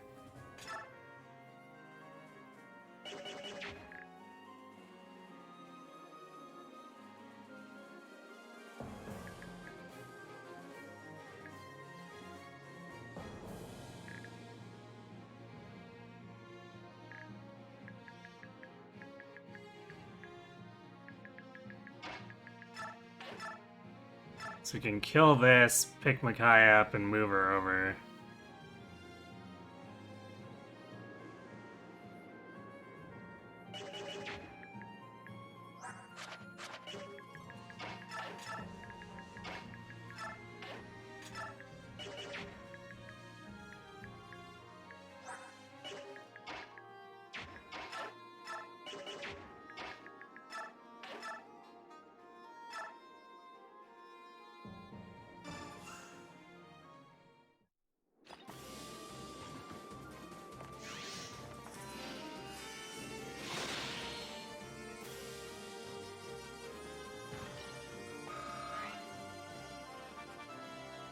Yeah, Leonardo is a priority.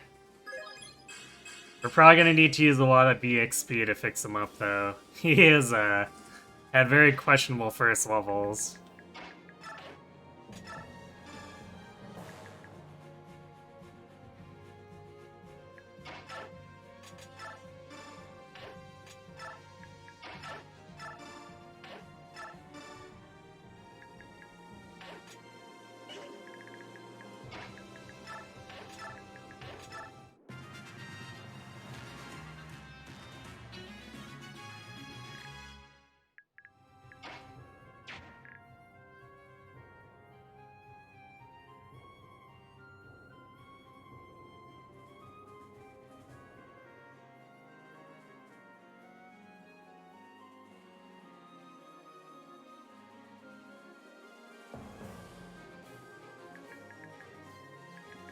Yeah, I think what we'll do is kill this other armor the same way.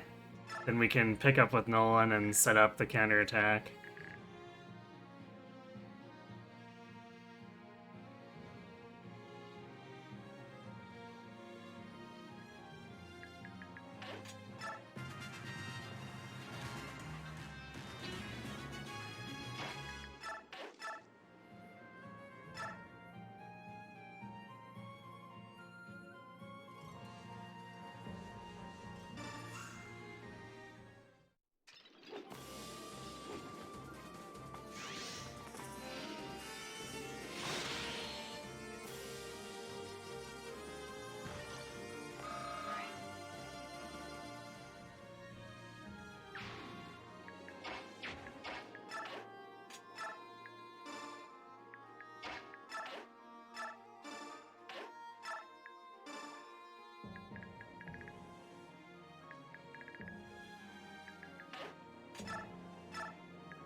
Actually, pretty good hit right here.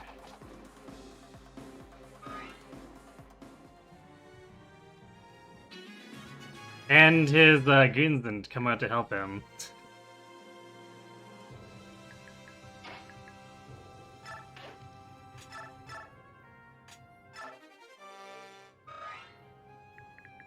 I guess biorhythm swings be funny like that.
Let's see.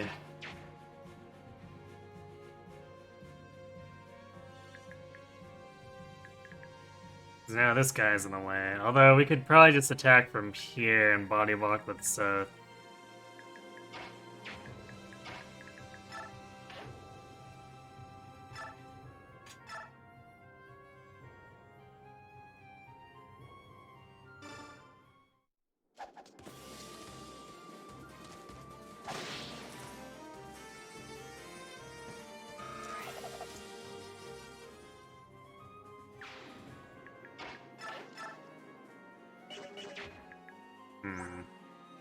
Oh, we can steal Lance if we wanted to. I never actually noticed that. Probably because I'm usually murdering these guys on enemy phase.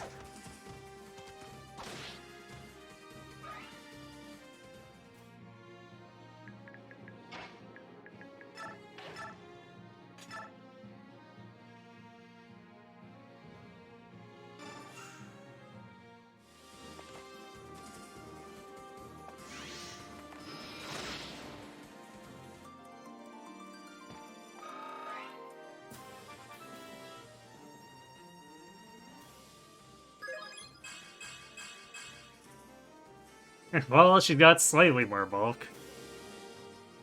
Yeah, I mean, they're not always stealable. A lot of the secondary weapons are purposely made heavy enough where you have to go out of your way to have a thief with enough strength, but occasionally you get away with it.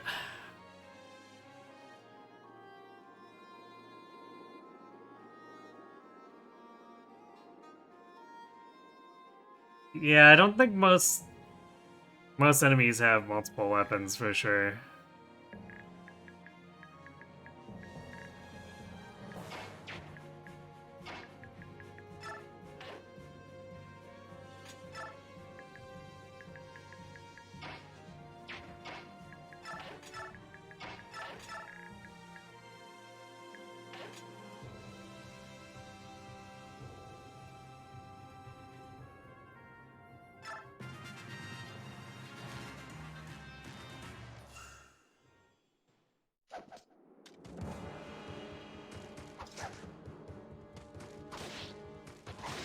Oh, this guy just dies too. Well, sucks to be him.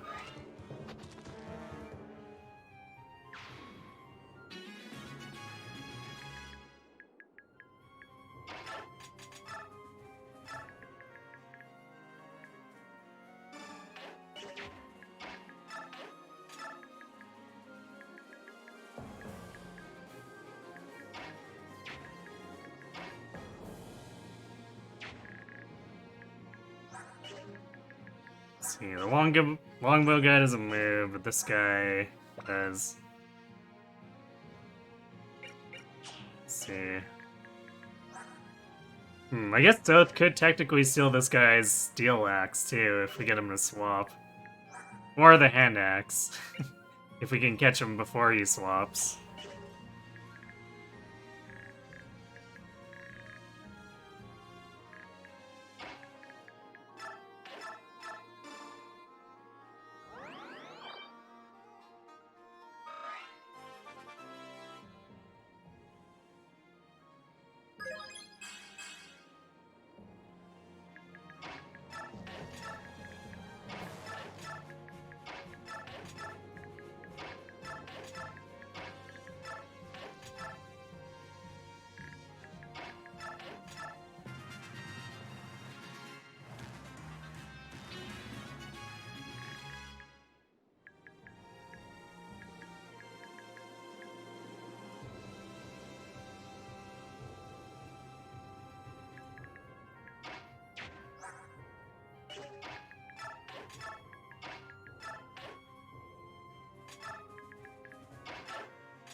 Now it's funny, until Edward had that good run of levels, it was basically, tactically speaking, Laura was the one getting the best level ups out of the group.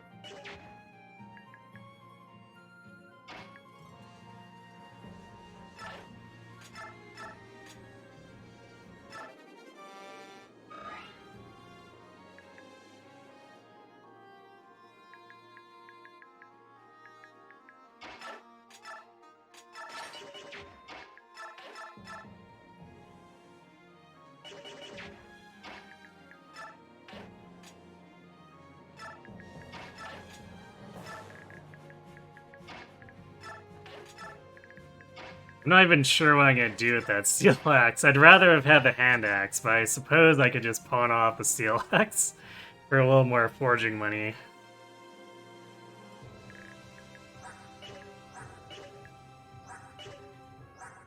Guess we can tactically steal the vulnerary from that longbow archer and the steel bow archer.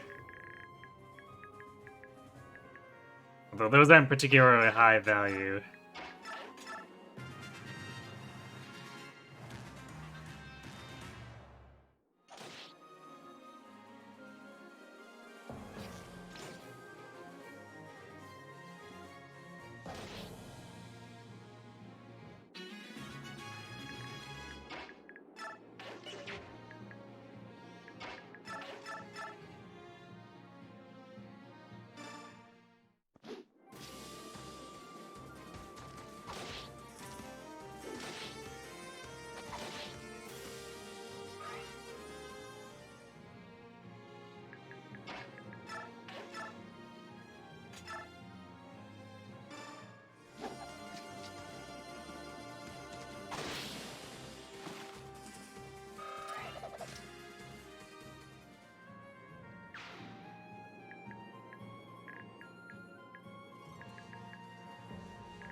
Nice hit, I guess.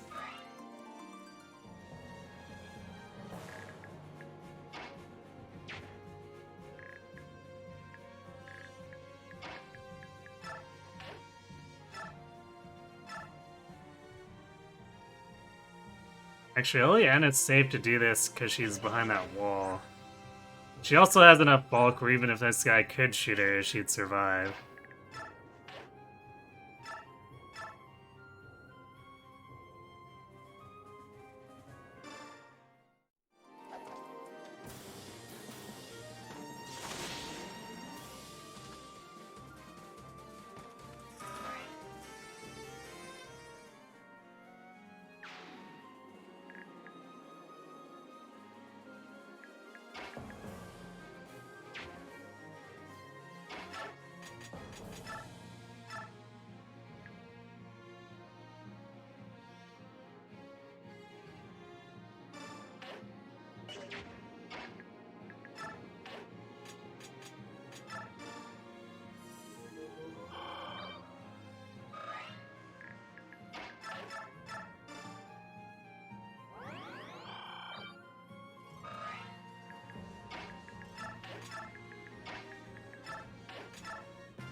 There you go. No more longbow. Hello, Famer Flame. You love the Tellius games, you wish they'd just remake them already or a new story in Tellius.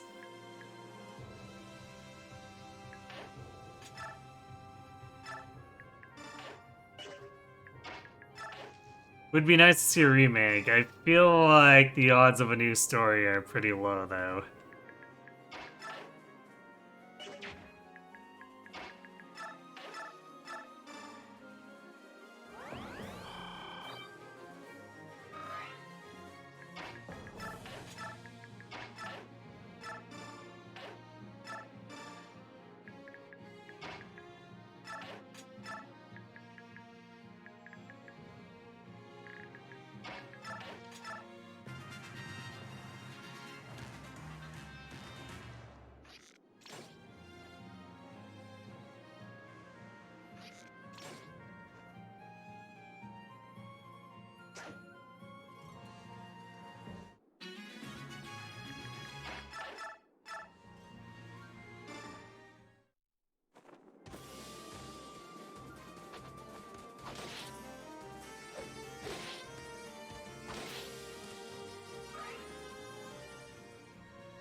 Not the greatest hit rate, but he does get 2 attacks and we can rescue him.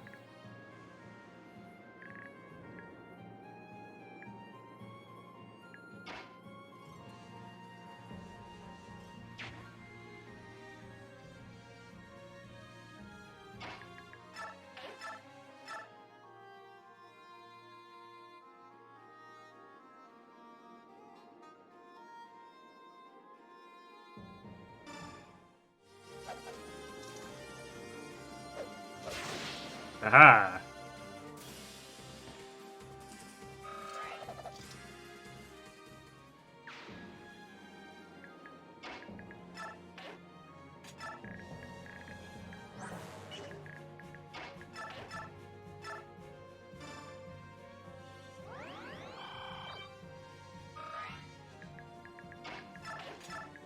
I may be going slightly Thracia style Klepto now on this guy, because we really don't need this vulnerary, but we could also just be spiteful.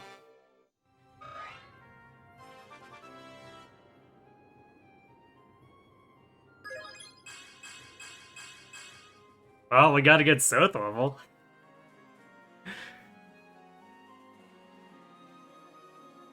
You've seen people theorize of a Tellius backstory game. You don't expect it to happen. Yeah, I mean, if 3 Houses has taught me anything, they really, really don't want to elaborate on any background lore they've given ever.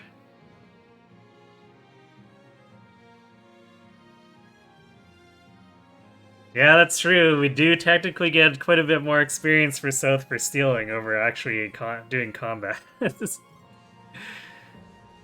And yeah, it's a little more money for forges, but vulneraries aren't that expensive, so it's like, I don't know, a couple hundred gold maybe.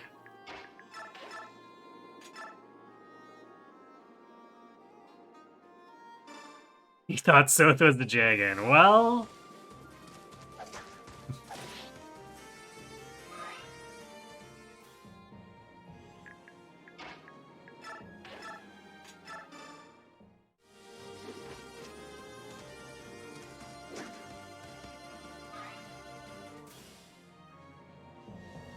next time, I guess.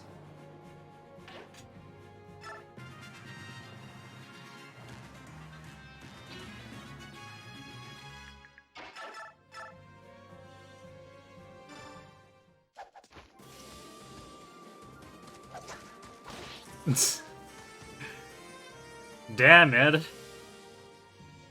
I know this doesn't really matter much as far as actually hitting goes, but you could stand to be a little less lazy. Although I guess technically this way we do milk him for more chip experience. But if I were going full degen on that, I would have let him have the heal ticket.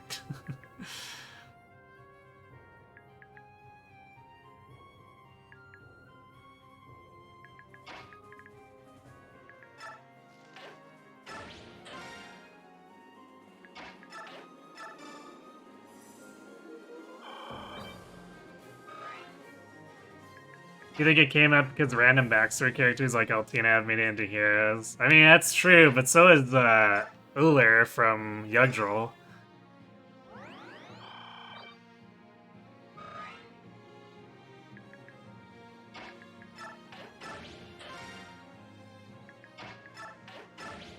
Actually, I'm trying to think of how many other background. Oh yeah, Milla and Duma from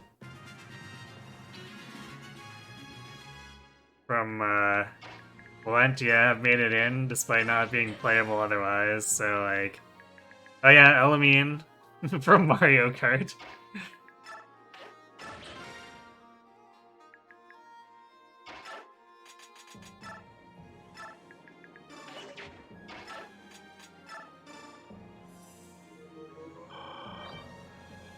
So they've done a bunch of background characters, but... Nice, we got more speed. I think it's more because it's an easy option, or like easy to just pull stuff from the lore for like ooh, this is a revered throwaway character. Over,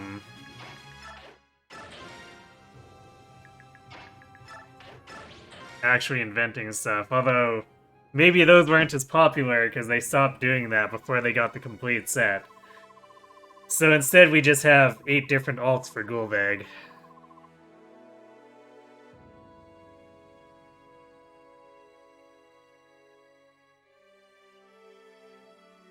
Magval's supposed to have ancient heroes too, but you're not sure if they were even named. Yeah, I think they're named after their countries or something like that.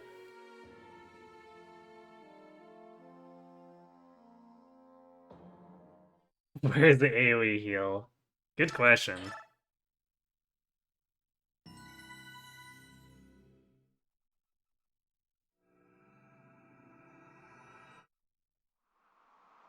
I guess Makai's gotta commit war crimes before she can get Great Sacrifice.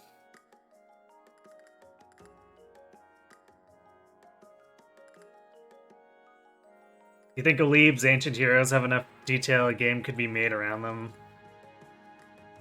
Eh. Yeah, I suppose.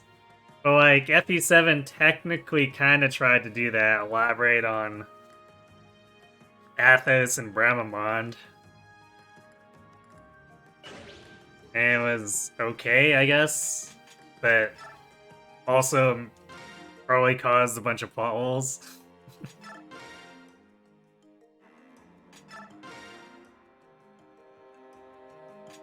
It's the time to get the greatest Arbor Knight in the series. Yes, in fact, we have her now. These incredible stats will choke this point.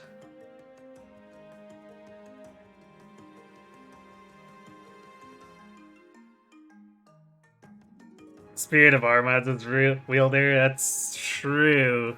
I guess if we're going for that, then technically I think the Spirit of Roland is there too, if you play Eliwood's route. Better than Gwendolyn. Well, yes, but not a very high bar.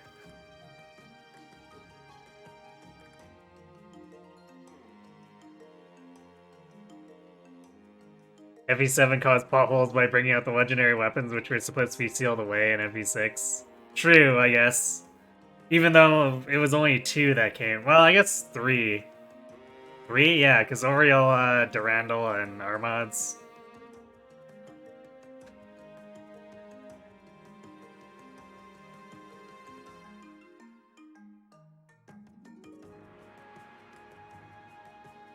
Yes, I guess 4 Blaze. Athos was just walking around with 4 Blaze.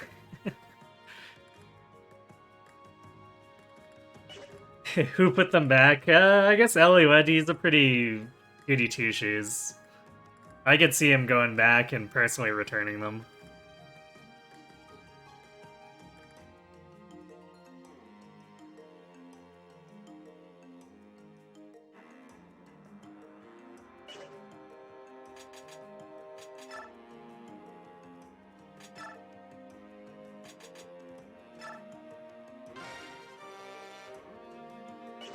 Yeah, I should also open maps so I can remember where the Master Seal and stuff are. Like, I vaguely know the area because I've done the game so many times, but it's a few specific tiles. Hawkeye and Penta are probably the answers. Yeah, fair, I guess.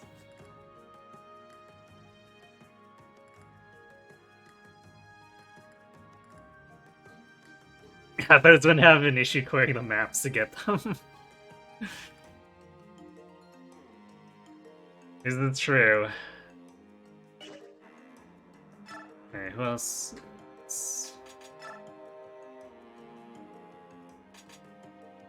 I guess we could give Leo support with Laura. I forget what they even get out of it. Water and... I think water is the defensive one, so... Well, I guess Leonardo's bulk is bad enough that he would kind of like the defense, too. Ooh, it's attack and defense, and a little bit of hit and avoid. Aren't we spoiling him?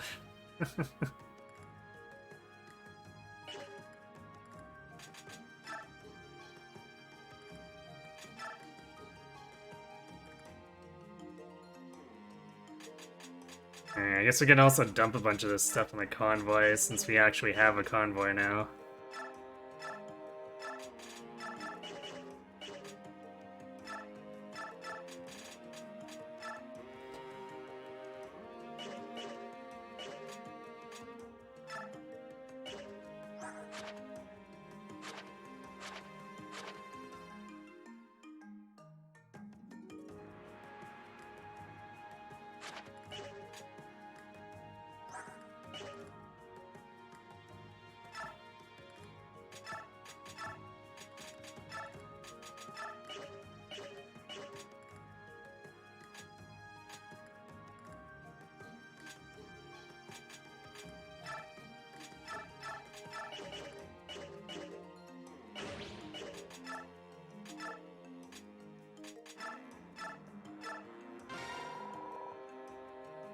Alright, discipline Leonardo so maybe he can finally use that steel bow after this map.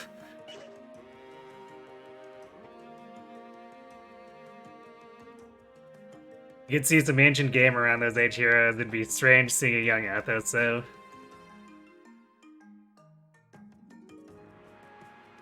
Yeah. Although, it would be funny. Like, I admit, I don't think it's likely, but it would be funny to see it. If for no other reason than because of the way in Heroes, Elamine is being portrayed as, like, super racist towards dragons. And then, of course, Roland having a bleeding heart for enough that he spares Adun. I think it would lead to a really comical group dynamic.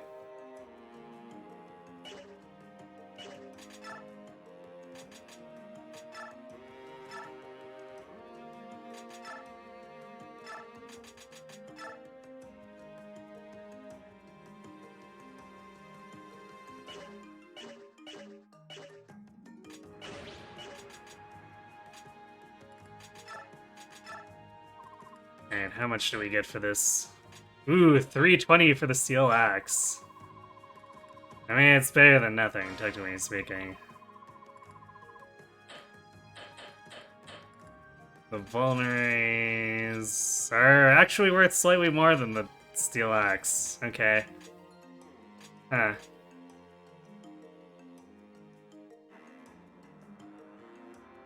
This is definitely more than I thought it was.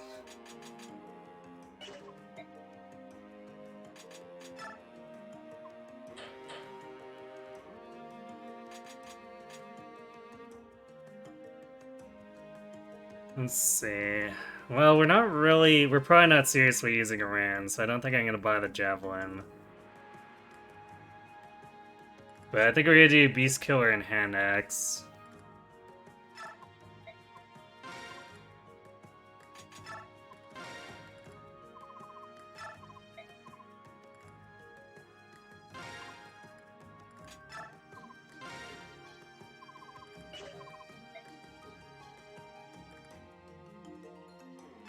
Oh, we also should probably buy another hero for Laura.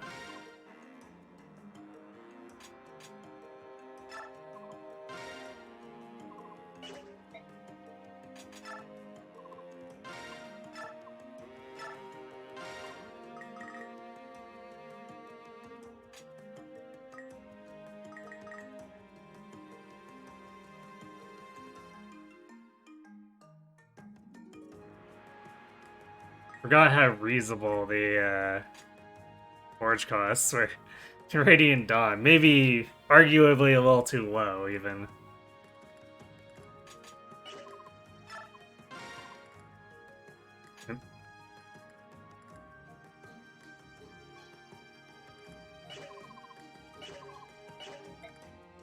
On to back it and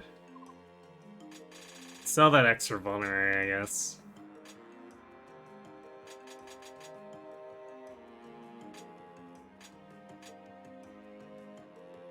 Sell the one that's on Micaiah.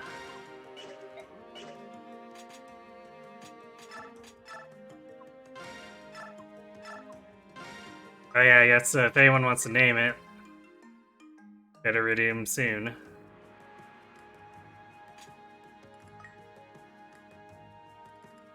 Yeah, you know what? We probably don't actually want crit on that.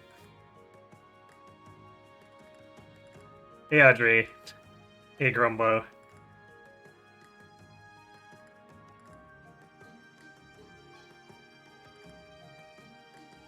If Engage wasn't a big crossover, it would be neat if the emblems were fellow war heroes Lear fought with 1,000 years ago. Yeah, I would have been interested to see a story like that.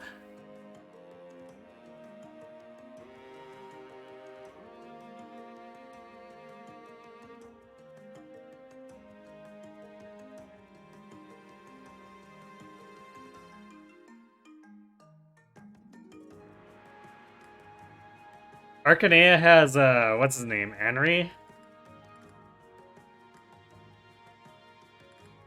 I think it's just Anri. Lone hero, basically. Which, probably doesn't make for the best strategy game story, but I'm sure they could invent a roster if they really wanted to make a game for Anri. It's not like most of the rest of the Arcanine recruits have much of a personality anyway.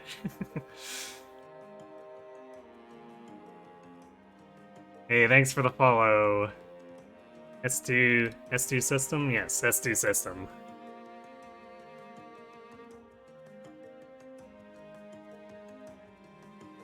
Yeah, Fates gives us basically nothing. It's sort of... It hints at the dragons of past, but then really doesn't want to commit to anything. So I think Fates would have probably the least usable material out of most of the games.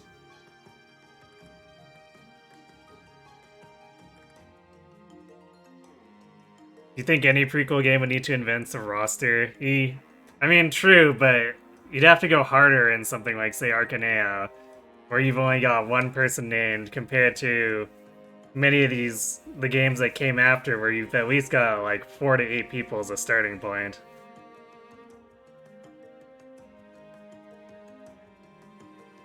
We don't even know the continent. This is true.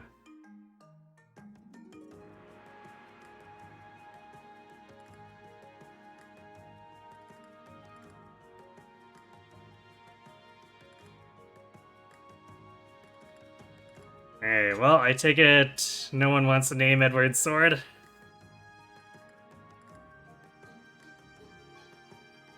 Last call.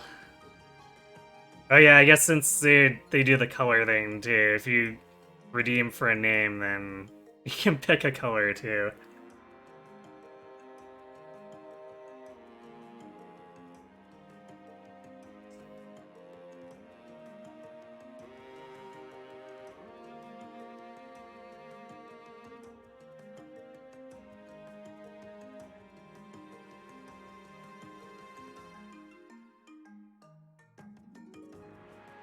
Tellius would have the advantage of the various Goose tribes needing some kind of representation.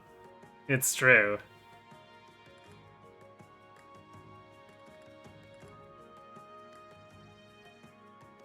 Yeah, I guess they could show how the wolves ended up across the desert, but knowing IS, they probably wouldn't.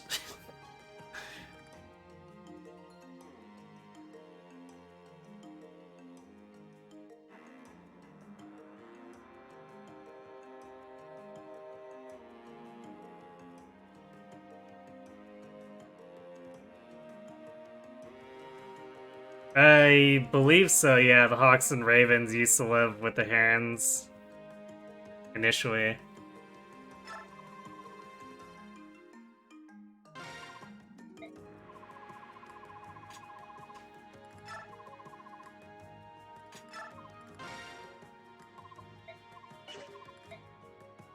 Yeah, well, Edward's got all the killing power now of having a big sword. But he also has to not die. His bulk is a little suspect.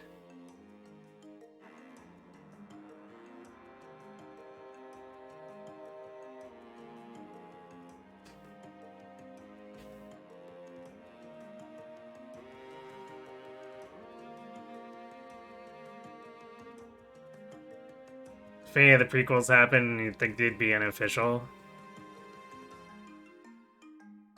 I don't know, if they were released by IS themselves, it kind of, by nature, becomes official, wouldn't it?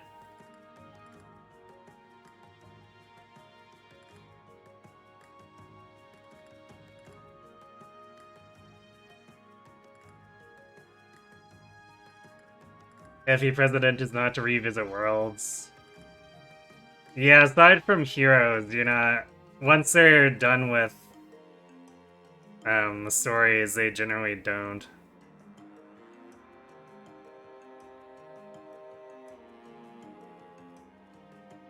Because that you generally get at most 2 games, and then occasionally you get the crossover stuff, I guess, but...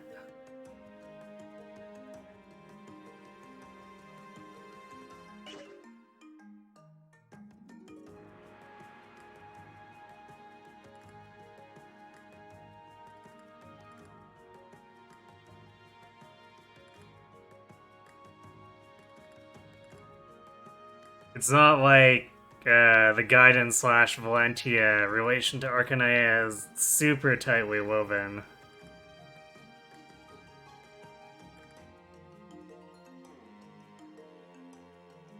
Awakening's a major exception. Well, sort of. I mean, they kind of cheat, because it's 1,000 years later, so it might as well be a different world.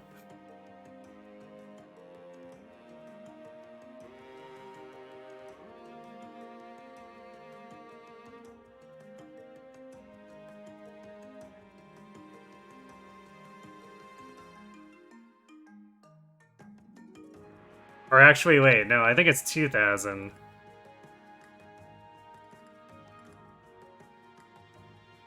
But yeah, it almost ends up just being that Cheeky is the only real connection. They talk about Falchion and stuff, but Awakening basically has its own lore anyway, so they really didn't need to. Yeah, I guess that's true. Technically the same Fire Emblem, too.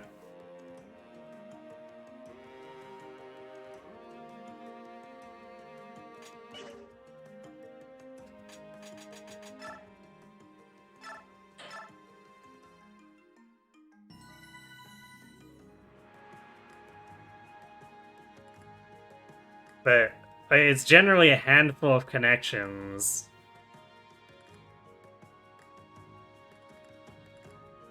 And then because they made it several millennia later, it's just like, well, all these countries are things that never existed that long ago, so they've got their own histories and their own people.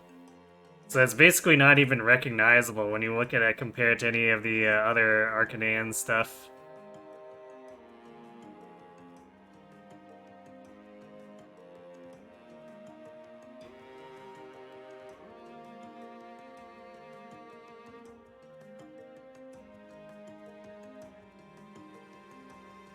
You don't think it had anything to the plot for Leiron's medallion to be called the Fire Emblem? It's true.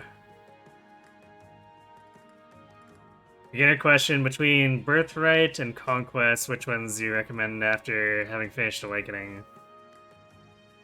Birthright would be much more familiar territory.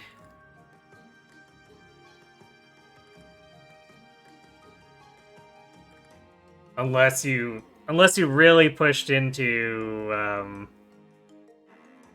high familiarity with Awakening's higher difficulties. But since you specifically say a beginner question, I would say Birthright is probably the better place to start.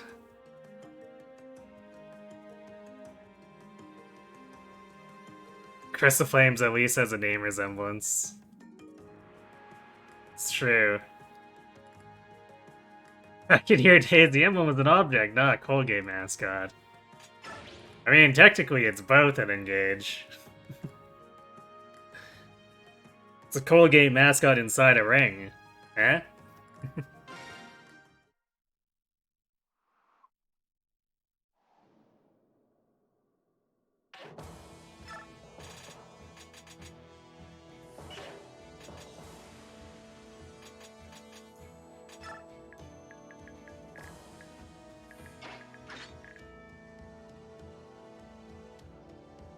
Oh yeah, I should get that map open.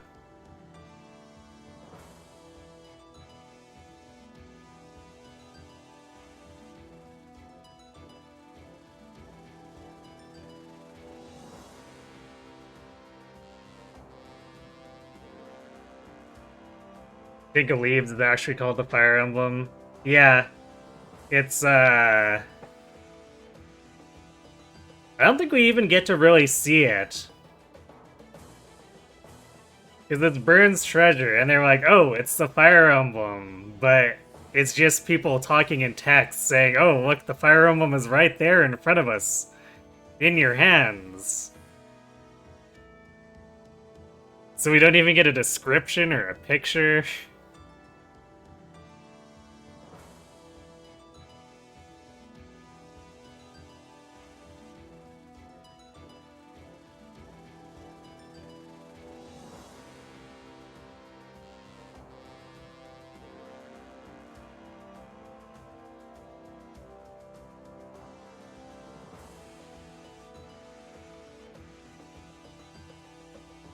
Right, I forgot these are tiny, or grid, little grid things with very few landmarks.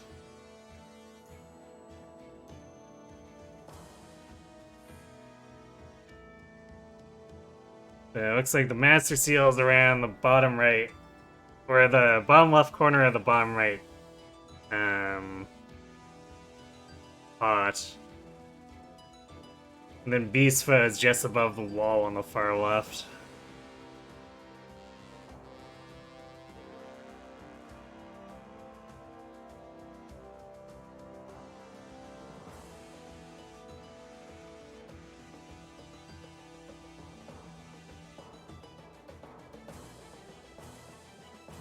Yeah, the tower is the final area.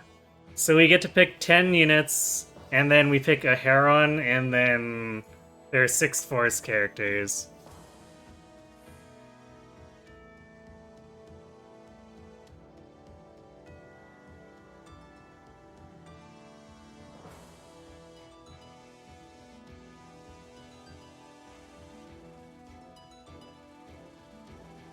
And usually,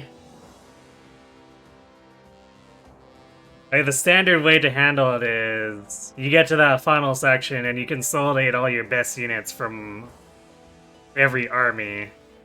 Or I guess just take the royals, depending on how you feel.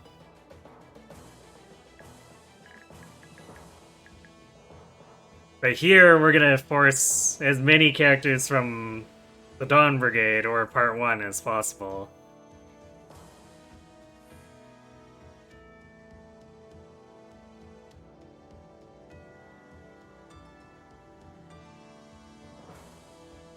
Yeah, I have to pick 10 units from what is more or less the weakest roster.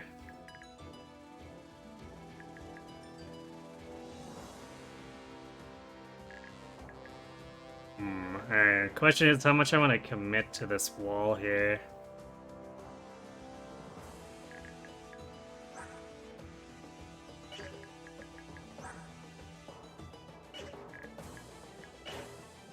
Actually,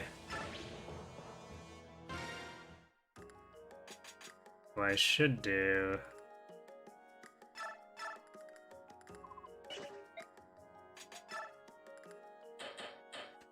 is also sell a card. This Bronze Dagger is basically useless too.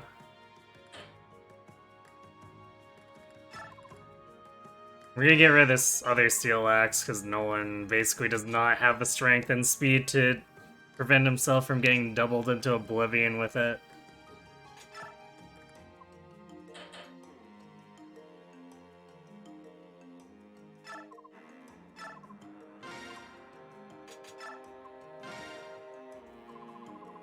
So we want a melee axe so that we're not wasting the hand axes.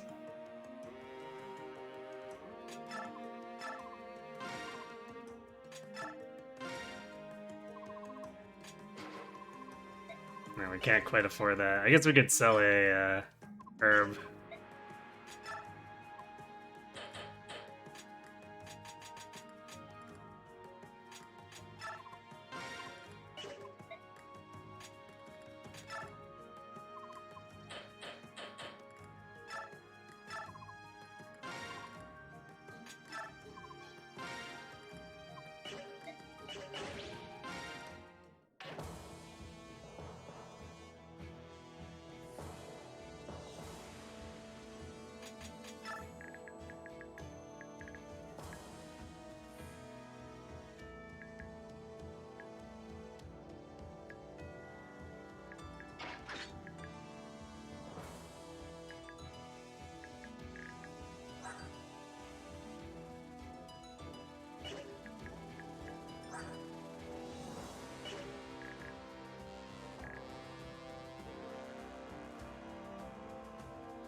Okay, we could also use a Rand wall, I guess.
Yeah, vulneraries are a little more a little more valuable than I thought they were.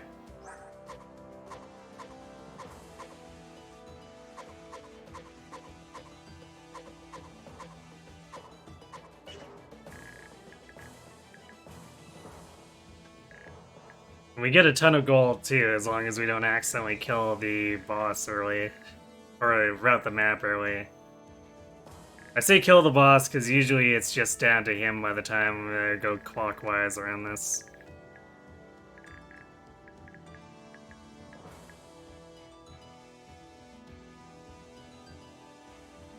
This game is full of party swaps for story reasons, and they're very unbalanced. Yeah, so you typically get a ton of free promos that can bail you out too, so... If you want, you can basically raise no growth units at all.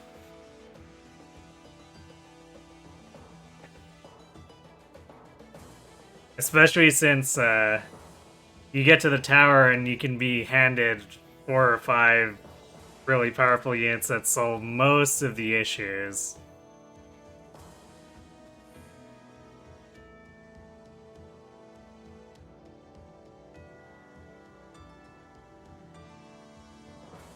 I sort of had to give you overpowered units to be fair for a blind run. I mean, to a degree, because they always do that for most of their games. There's usually points where you pick up some pre-promos that can help you out, like you get Pent or whatever. But this game just goes super ham on it and gives you like 15 pence. I don't think you needed that many pence, but you have that many pence.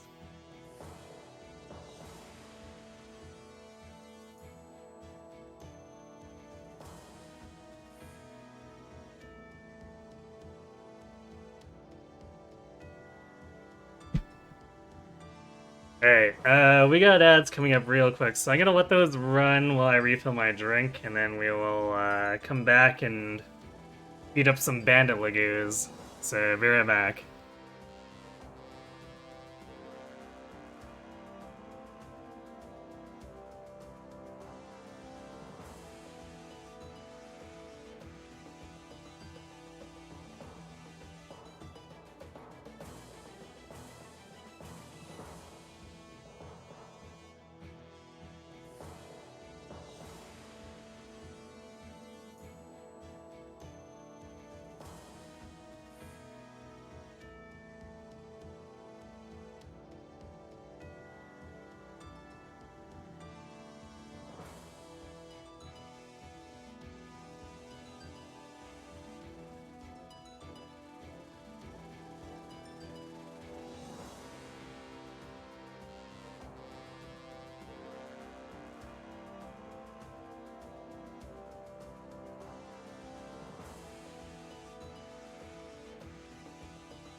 Alright, I'm back.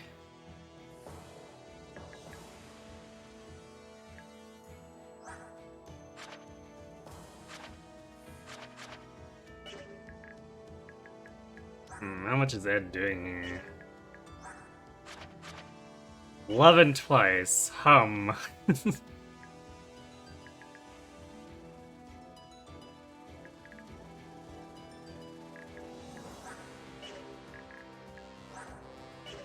Wow, also Nolan just barely avoiding getting doubled. Kinda yikes.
Well, one option is just to poke him so that we don't need to take the counter attack for most of our health.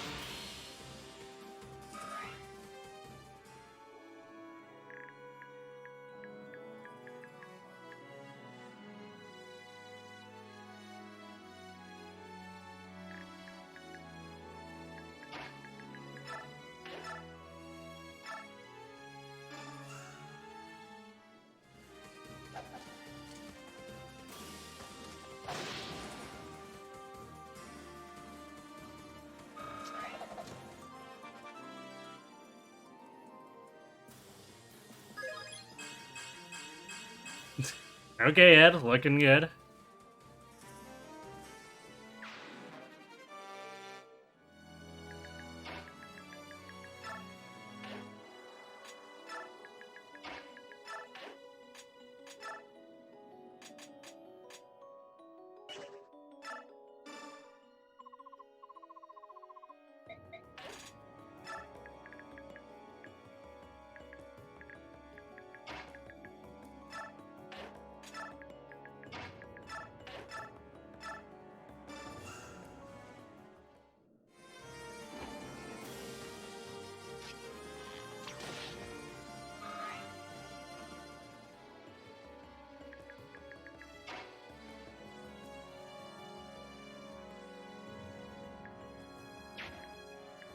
I guess Meg will just hang out.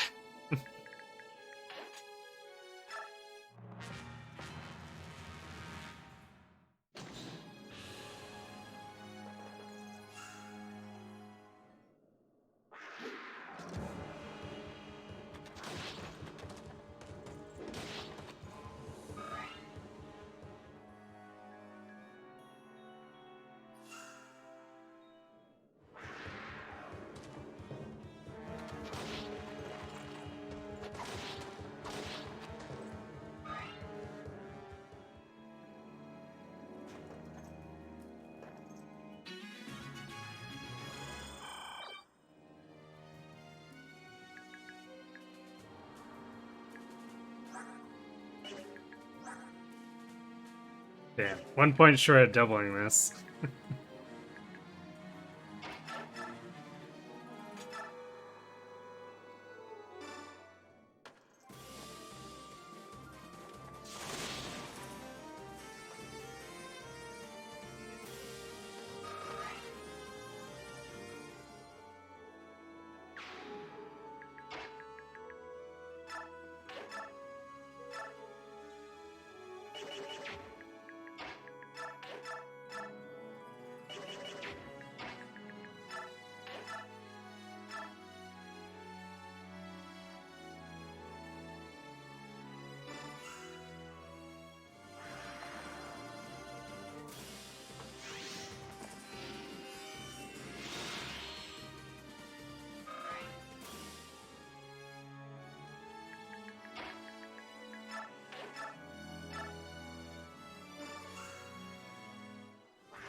Probably gonna have to bring Nolan and Edward back up.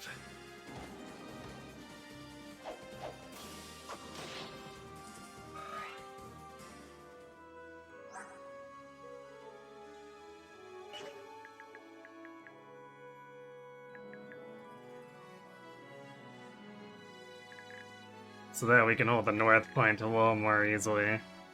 Because Ran and Meg are not really qualified.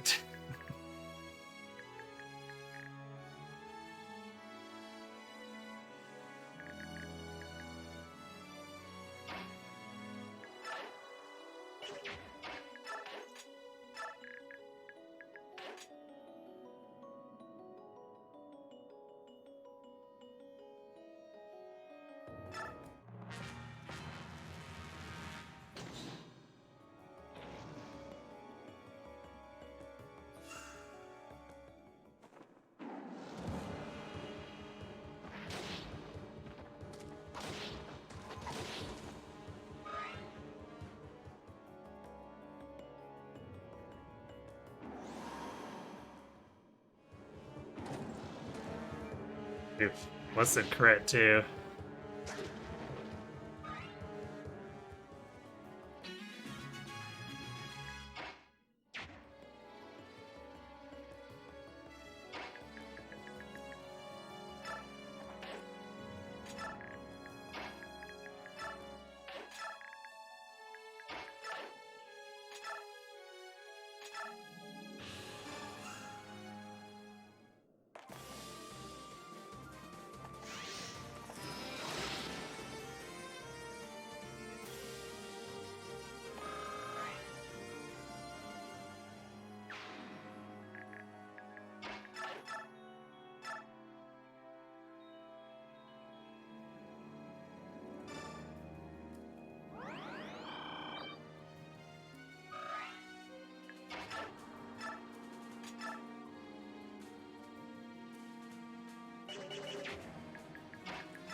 Oh, we can use the steel though too.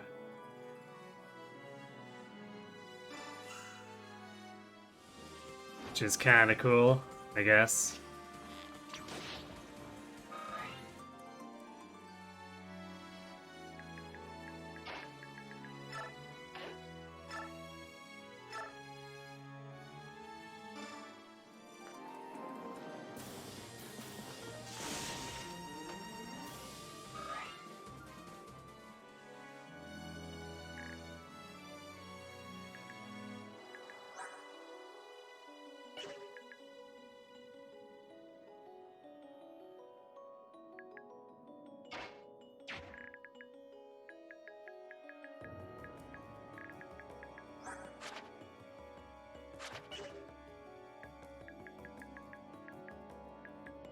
Hmm.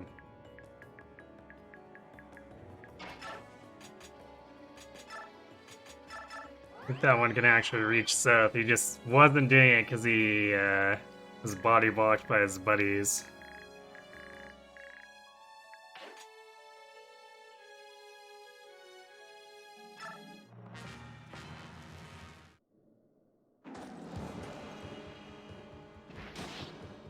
Ran has managed to not get himself crit gibbed, which is nice.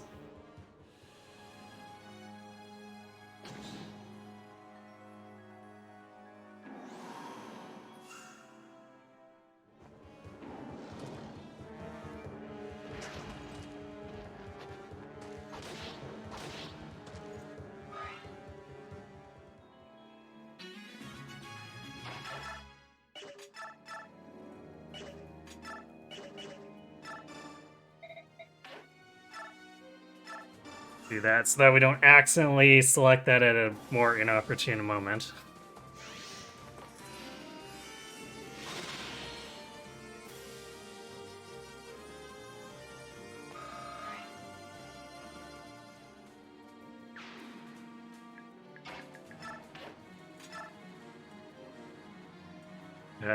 Right. So its biorhythm is low, so it's not guaranteed from this. Well, hidden treasures are fun, right?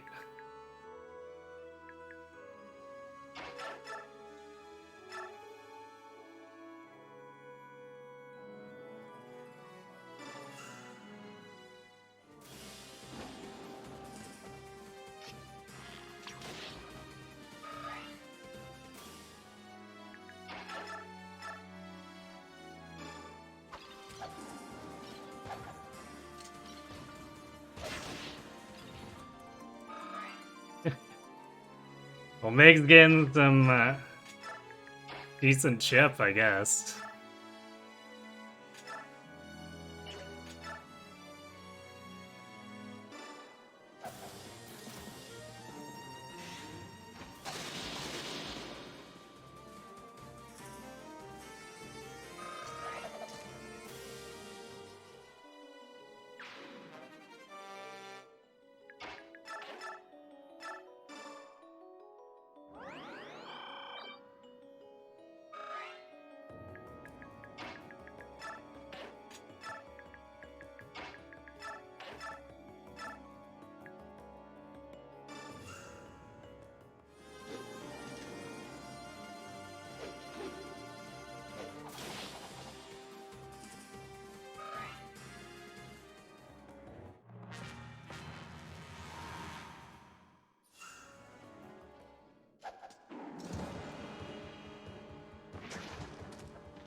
To Meg's credit, so far she has not missed.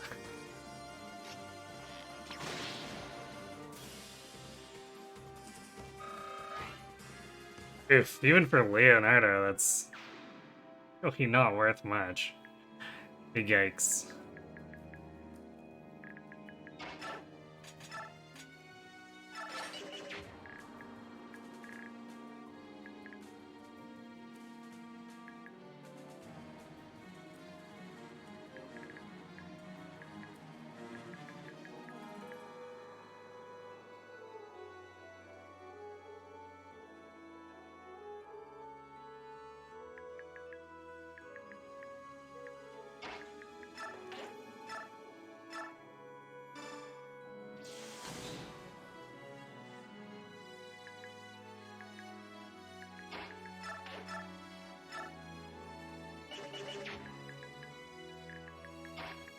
Had one low. I should have used the Elbender, I guess.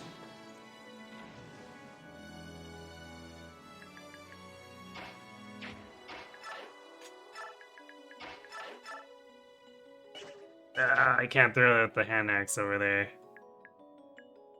Forgot this is a wall that's not a throwable wall.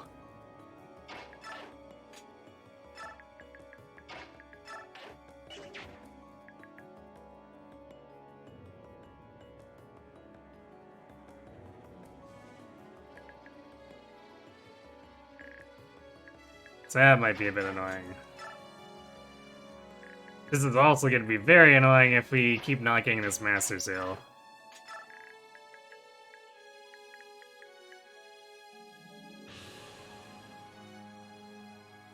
Yeah, Jill's in part 1.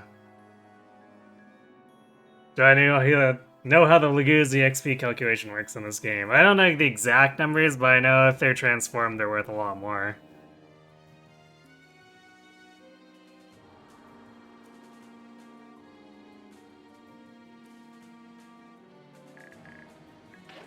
They treat it as...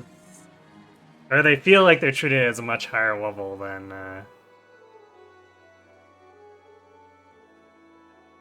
any of the Bjorks are.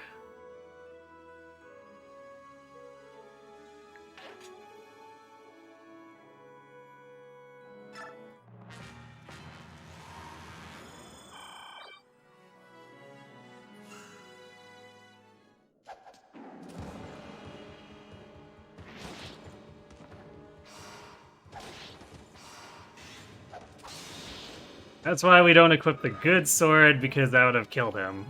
Since that cat would have come in and just been like, hey, free kill! Thanks, sucker.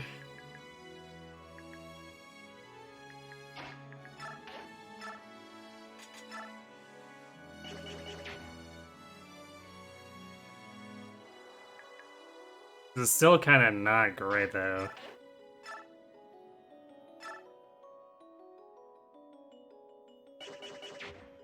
This thing has high biorhythm.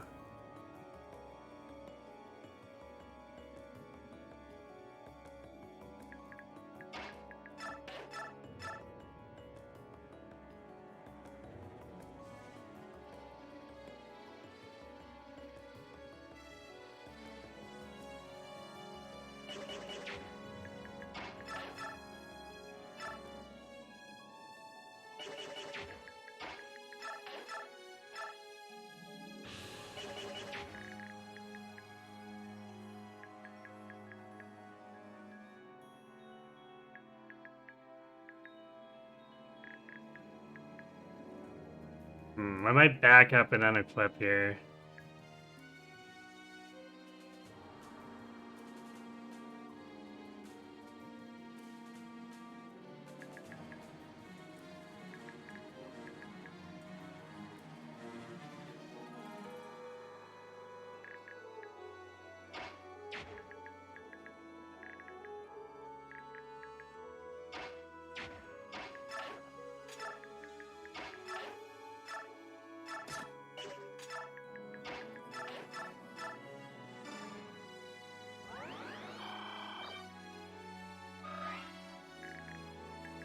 Okay, Seth, seriously.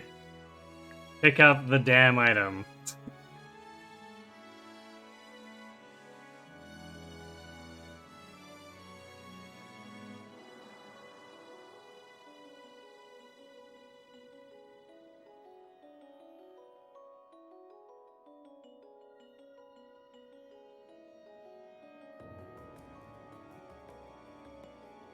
I mean, Jill's an okay unit, but you need to put a lot into her to get her much out of her, which isn't much different from, say, investing in Edward. Although I guess she flies and has Kanto, so there's that. Still wondering if this run would recruit Jill over to Ike's Paralog? Definitely not. Because if we invest that much into Jill, I guess if we decide to not invest into Jill and then throw her over there, then we could do it, but if we're investing into Jill on the Dawn Brigade side, absolutely not.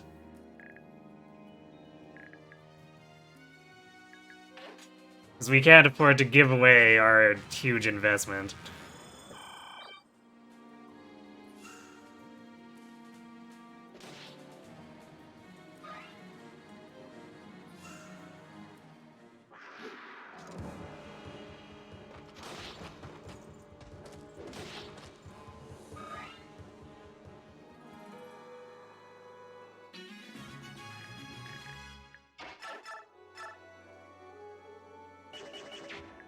Well, this is starting to look a bit ugly.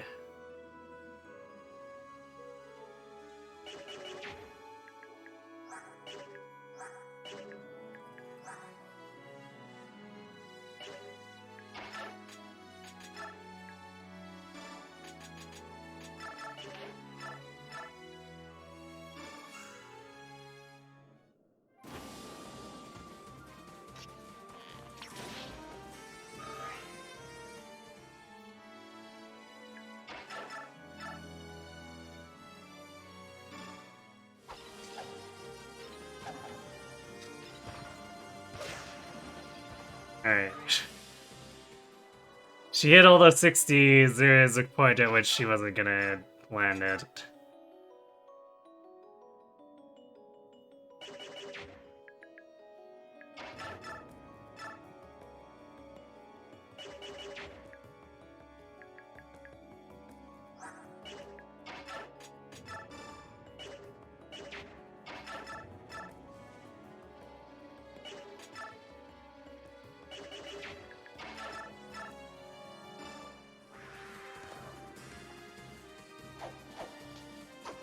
This is a 2R endgame.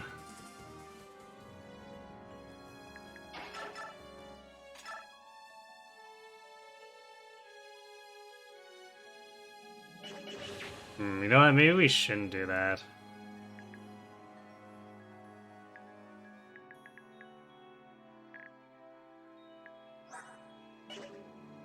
Because they'll potentially just get us killed. Although this cat is also in transforming.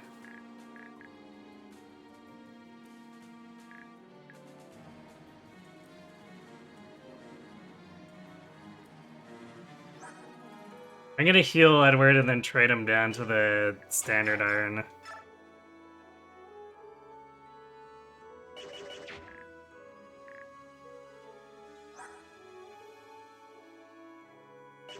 Actually...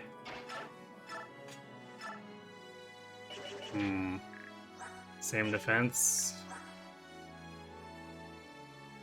Okay, no, this guy's got more defense. By 2, so we don't have to worry about a standard iron double crit killing us.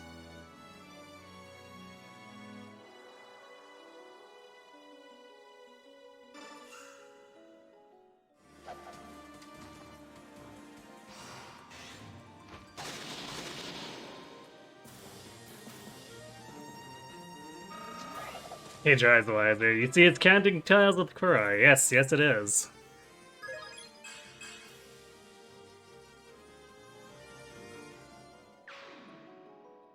This Edward is so glass cannon-y.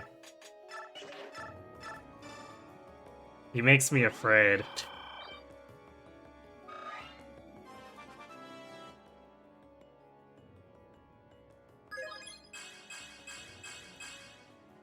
Okay, Laura.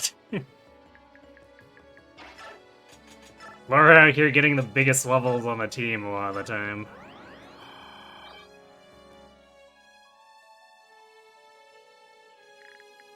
There's also a session of count how many turns it takes to actually get this stupid hidden treasure. It took, what, 4 turns for Soth to finally pick that up?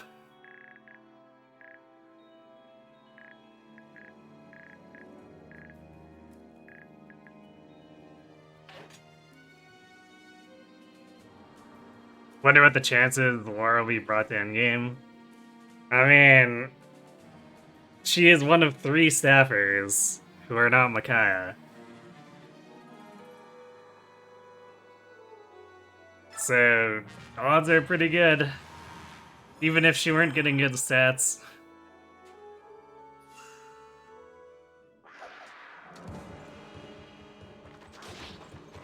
Oh boy. Please don't crit.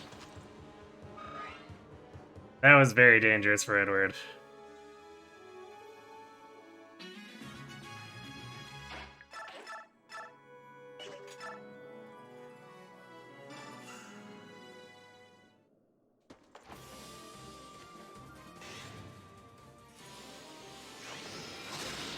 Edward's long journey to being one of the best units if I'm using the jobber is, yes.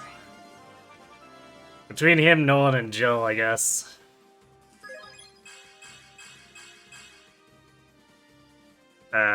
Sure. A lot of stats, nothing that really helps her with her solo chapter.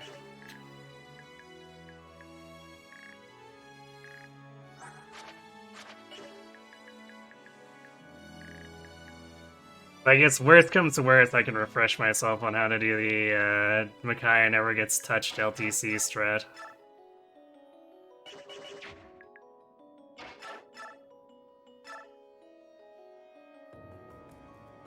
Ugh, that is yikes.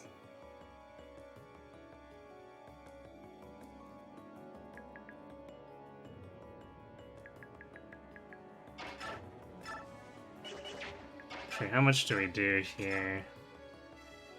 Oh, I guess we don't need Leo or Meg. Welp.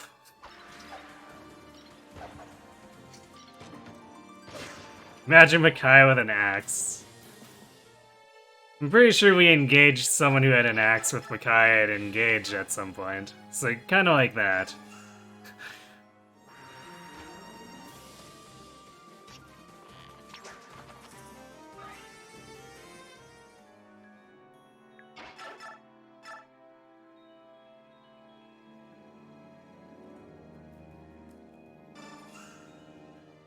Legendary Rizwin. Well, I don't know. Ask IS.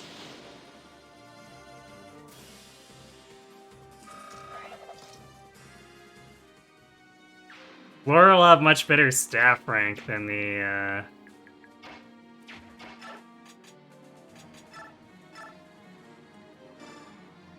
Ileana or Torma, though. Unless we spend a bunch on arm scrolls, which I guess we could.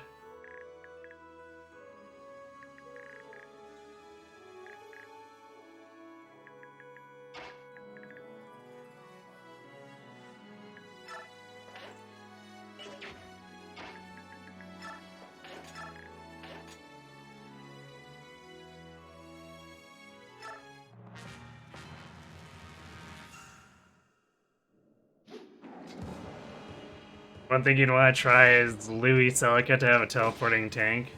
I think Raisins did that with his first run. It's bulk, I guess.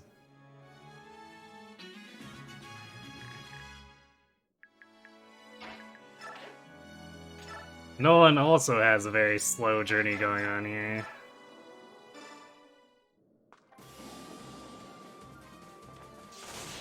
Actually, I probably should be doing this with Leo, because Ileana will be able to suck up Grail Mercenary experience later.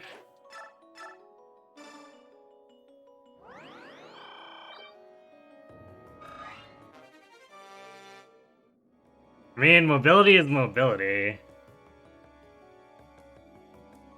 It's not like Louis needs that much help with his defense, so... Also, Celica actually gives strength, so... something to consider.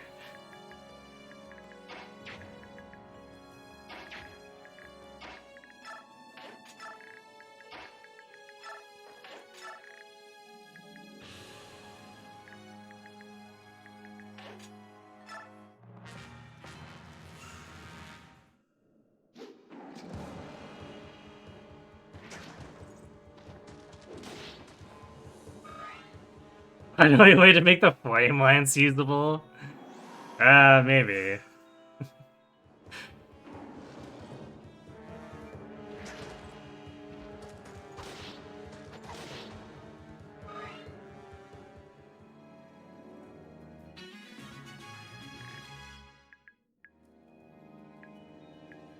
Okay, well, no one did get hit there, so I guess we can do this. Oh boy, whole 3 damage to Tigers.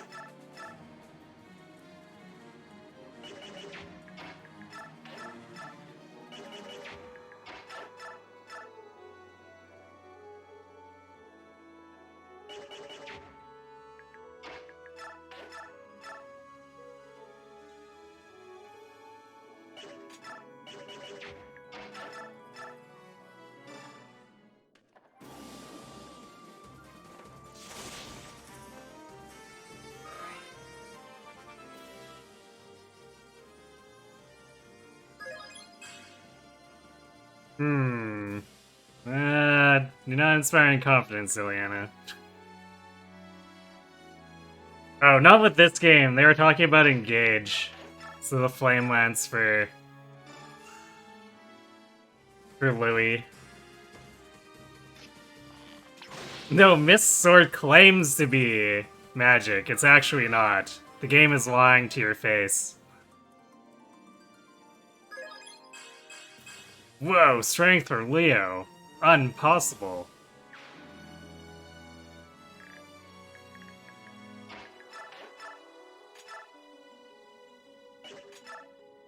Ah. 1 point short of making Light do it.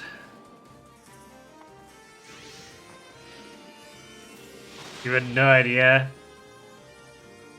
Have you actually tried to fight stuff with it with her? Because it does incredibly trash damage because it uses her strength. It's the Floret.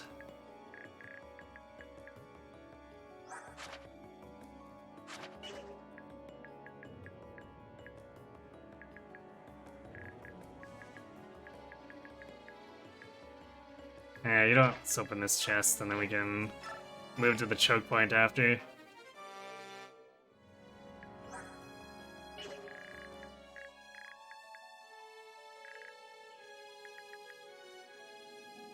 Not sure what this guy's waiting on. Because I don't think he's actually moving to the healing jar. He's had several turns.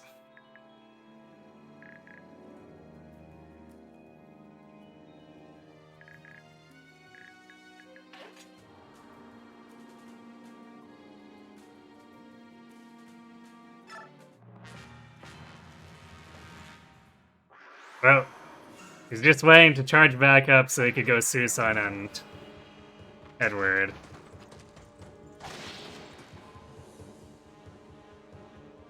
I won't complain about feeding Edward EXP, but that was very strange.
Return to the old days when swords were good in FE.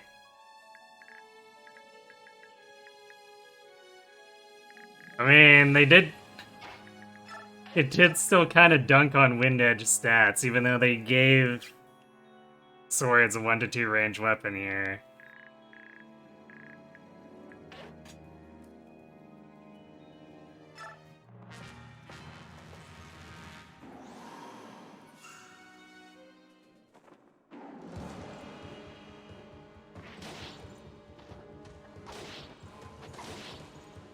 I wonder if Fanny will get the kill.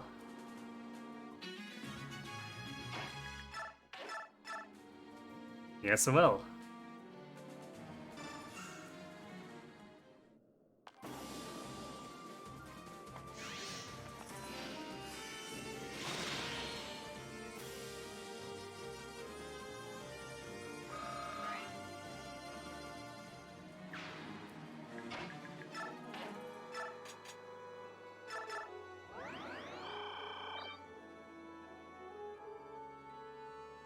I guess unfortunately, until we kill the boss, the 2 tiles we want to be on is actually just the Soats left.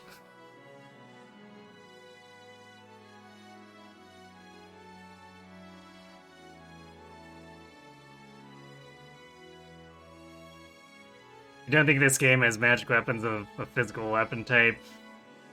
Yeah, they've got rid of all of them from Path of Radiance to this. Hello, Mr. Corfish. What a great game. You're now playing Fire Emblem Shadow Dragon and the Blade of Light on your Switch. It is a very dated game, but hopefully you enjoy it. Enemy res is high enough you don't think it would make a huge difference overall, that'd be more fun. Maybe. I mean, Mist's strength is really bad, so it might actually let her do reasonable chip damage. Instead of no chip damage at all.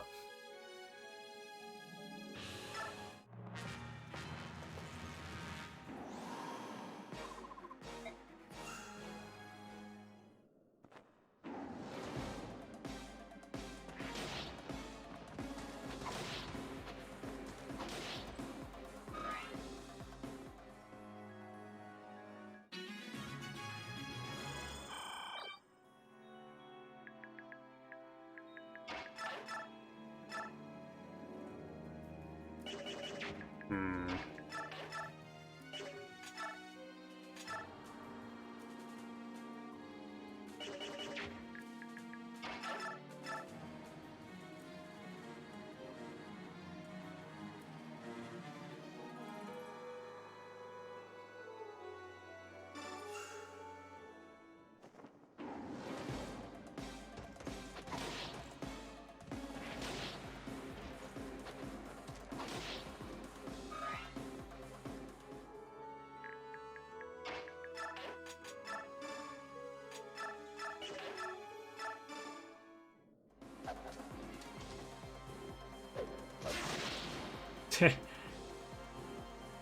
Ed just needed to win one of those coin flips, but it was far from guaranteed.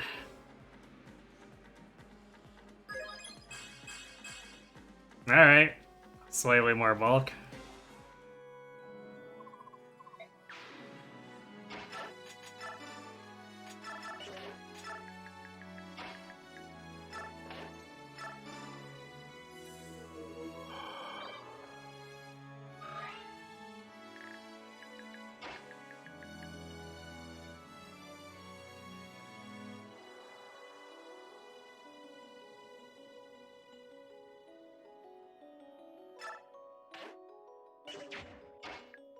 Forget how much movement the sand tiles take. I think it's quite a bit, even for Lagoos, but we're gonna be careful not to rush out too quickly here until Soth has the beast bow and is moving forward.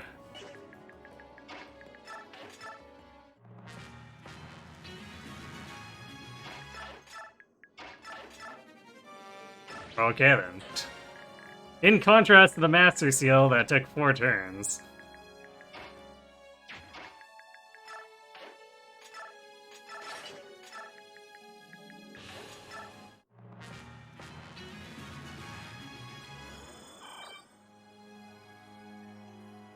Tellius experimented with mixed classes, but it didn't turn out well.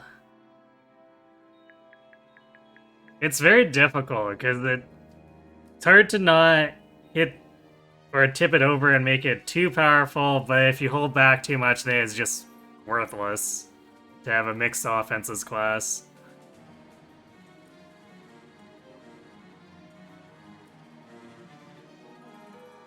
I don't know, I feel like Fates, you're pretty encouraged to just focus on one thing and ignore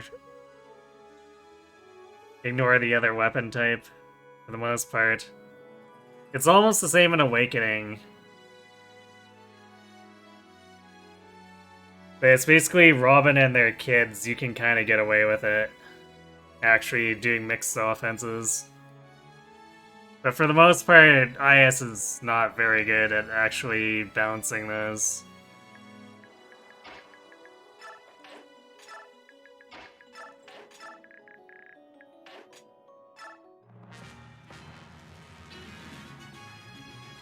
I want to say that Yugdral is probably one of the ones that actually had a good time doing it. Especially since I basically used Nana as my main quote-unquote mage in Thracia.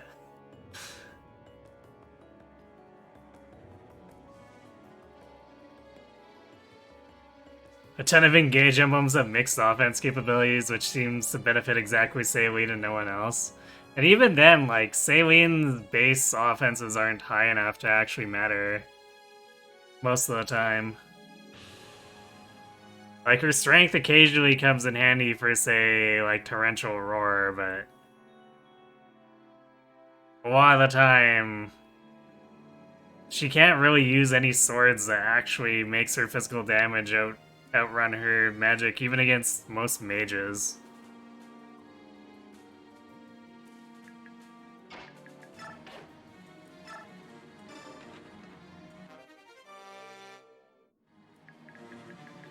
Oh wait, that's the goal. Okay, so I think the other chest is a Seraph Robe then?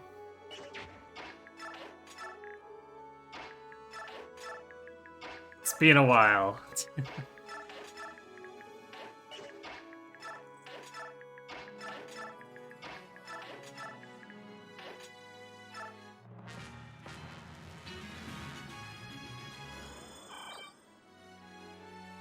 I would argue it's the engage attack more than Clan's actual strength that's helping out there, though.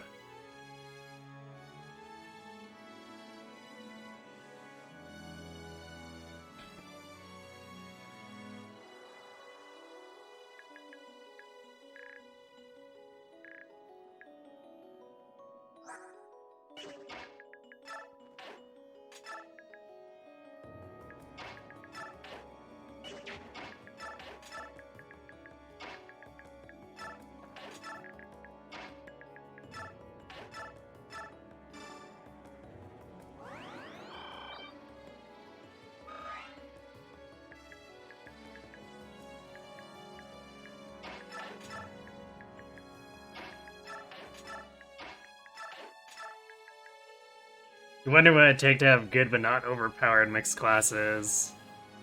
I feel like that's just generally really difficult to do in any game.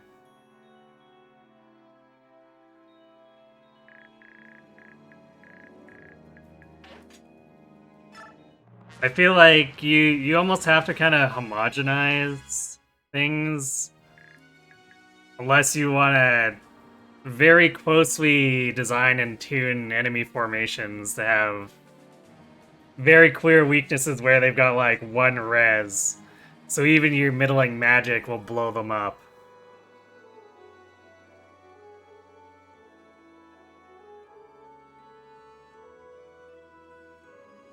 Stuff like that. Is I think most of you know that I play Fancy Star Online too, and they kind of try to do. It's not quite the same because magic is sort of just a different category of their 3 damage types, but trying to mix between those 3 generally just ended in complete failure where everyone just focused on one of the damage types anyway. So their solution was make talents that cause any damage contribution to apply to both of the applicable types. So now you just homogenize all your damage.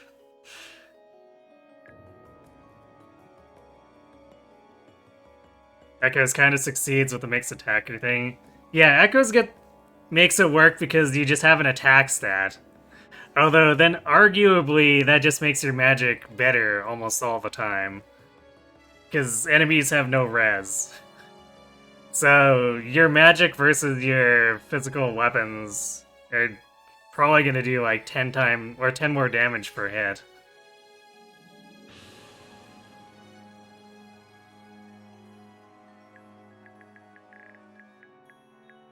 So in the end, it kind of makes people complain that priestesses counterattack with swords instead.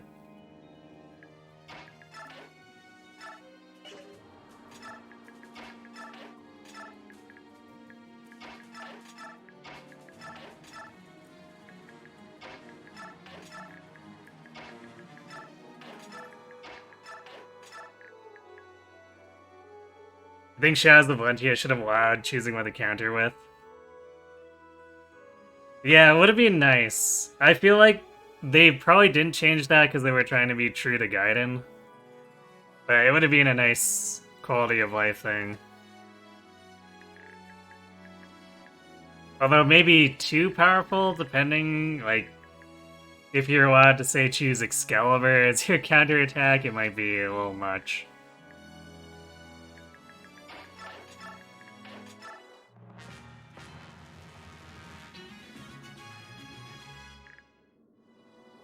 That's okay. We weren't actually in his attack range, but he moved up. Weird.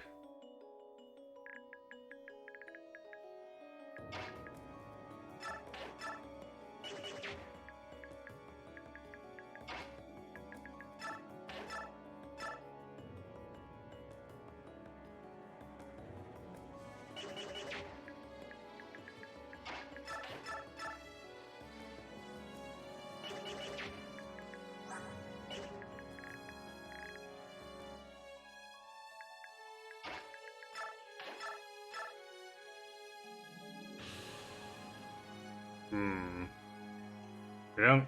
Wait, do we actually? No, because no one does 2 times 11? Yeah, so he can still take the kill here. It'll kind of be crappy experience because the boss is untransformed, but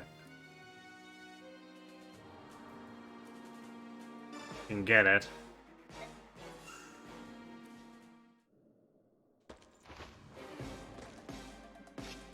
Yeah, Lagoos and their have stats. Rip them.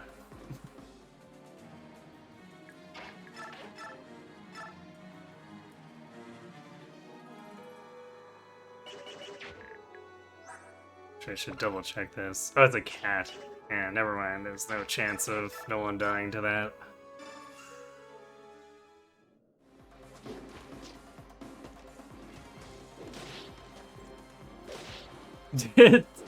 Haymaker! Yeah, I guess 4 is still decent for untransformed.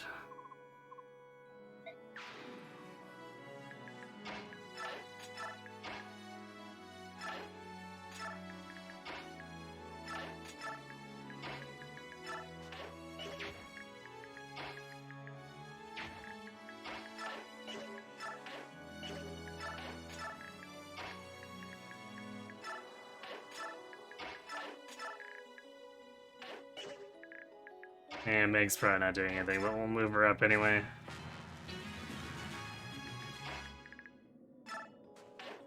Just... Yep, that's a Seraphrobe. So I got mixed around. For some reason I thought this was a Seraphrobe and this was the gold, but... Either way, same difference, I suppose.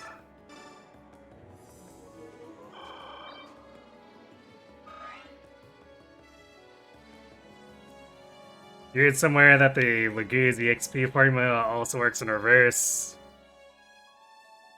Oh, if you manage to kill someone kill someone well untransformed, you get a lot more. Yes. I think I've seen videos of it.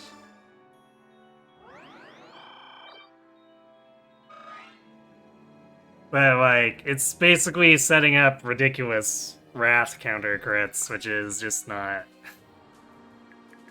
practical.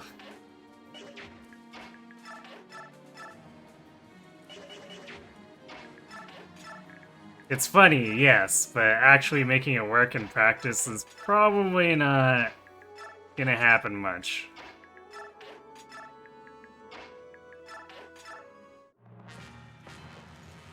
But yeah, if you pile Wrath and Resolve onto an untransformed Lagoos, you can kind of make it work.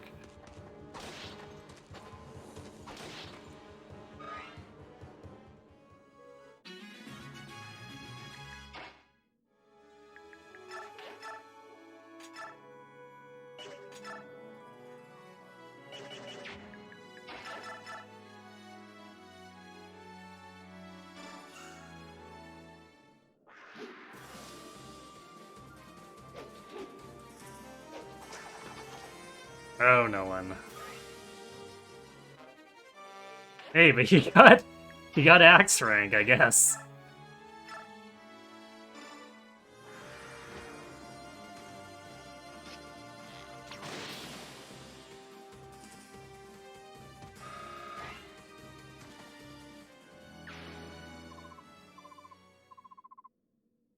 Yeah, you generally get weapon experience for missing in most of the games.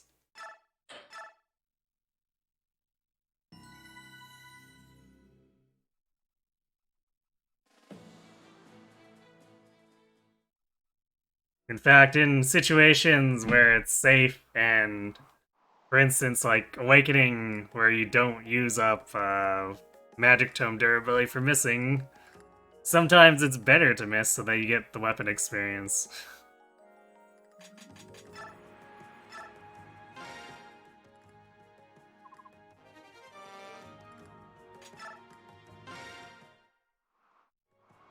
Or even Fates, sometimes it's better to miss and kill them slower so that you can farm weapon experience.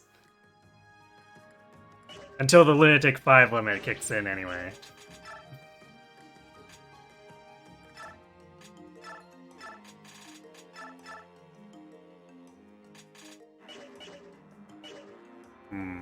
Guess I'll probably make an Iron Dagger Forge for Soth here.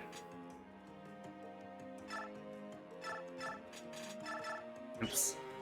No, don't throw your vulnerary away, Edward. You kinda need that.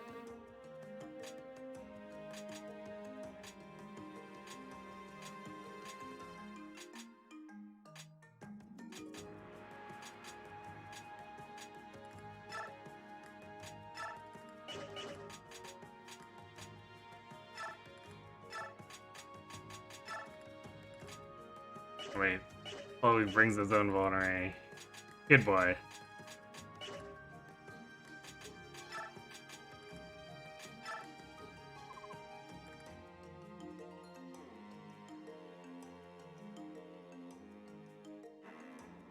Ah, I see you found the costume change.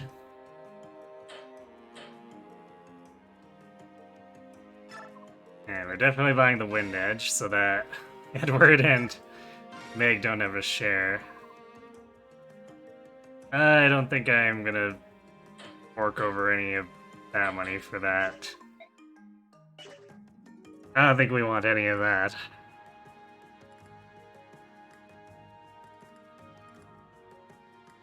You pierce my hat.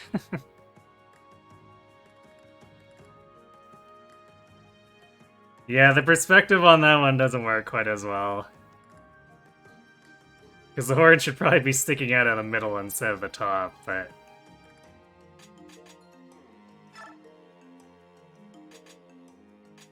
Fun with layered interactions.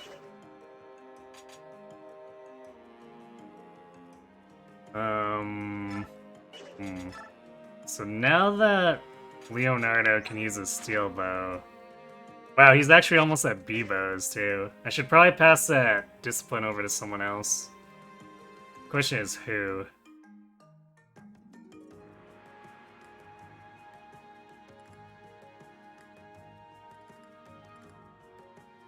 So I'm not actually sure if anyone cares that much. Especially since Edward's... Yeah, Edward and Nolan are basically at all the rank they could possibly want until endgame anyway.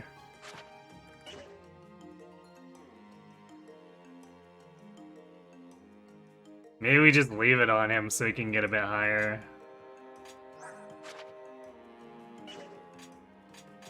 I guess Meg could technically make use of it, sort of.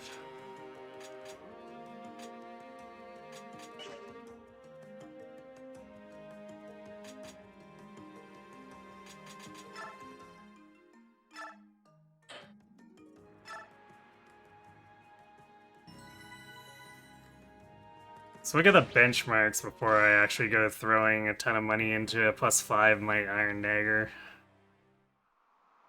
Is Meg gonna be leveled? We're gonna try.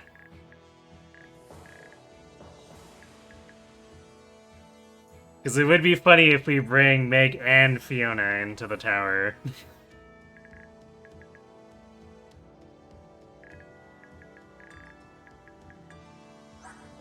But I can make no promises on that.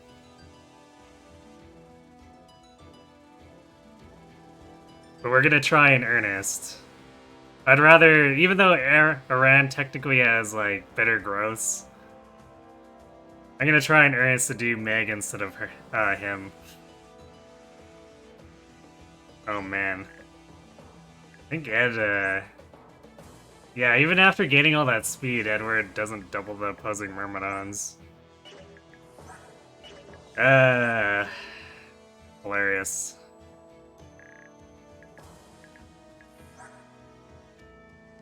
Yeah, so he's Volug does.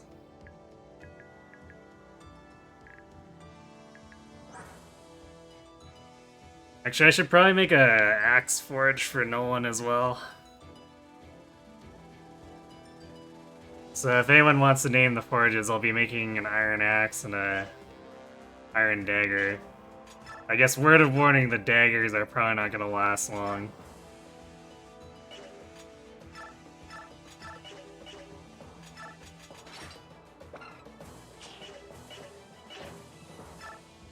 Okay, so Soth with...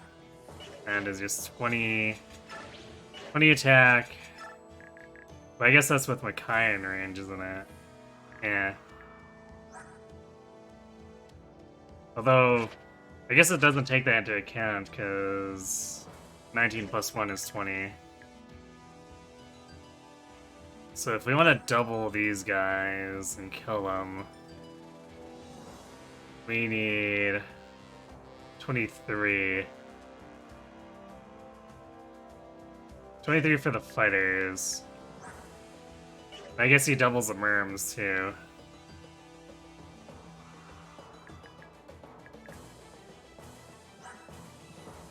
The merms are only... Wow, he could actually kill the merms with... Yeah, with the bronze. That's actually kind of surprising.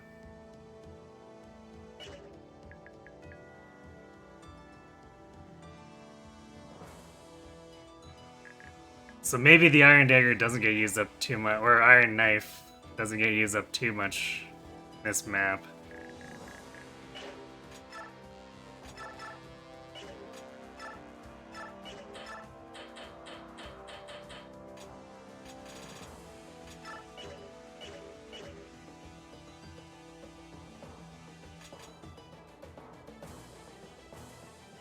Kinda want to throw the Seraph at Edward too.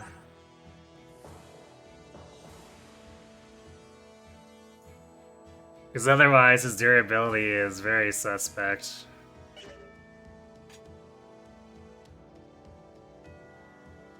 Yeah, I think I'm gonna be doing that. Let's give him...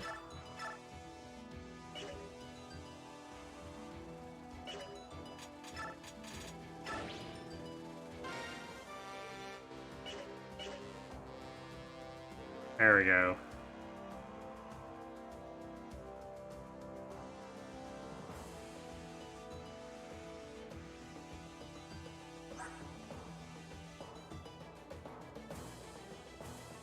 It almost makes him look like he's not going to be 2-hit KO'd. Actually, he probably isn't at this point, just barely. Depending on the enemy. Nope, never mind. The Iron Axe is still 2-hit KO. False alarm.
Really do enjoy throwing together an Iron Axe Forge is just like pennies compared to forging in future games.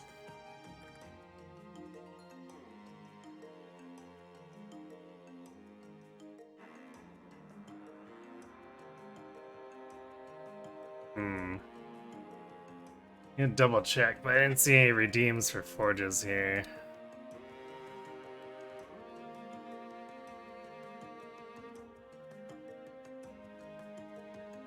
Alright, Iron Axe with green name it is.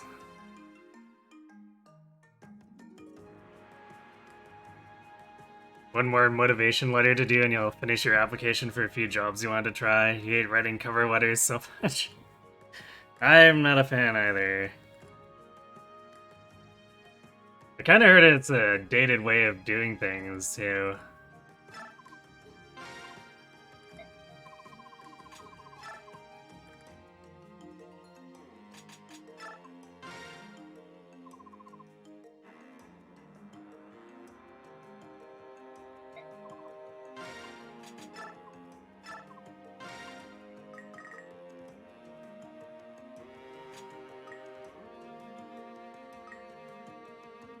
Let's just do plus 10 hit. That should be good enough for South.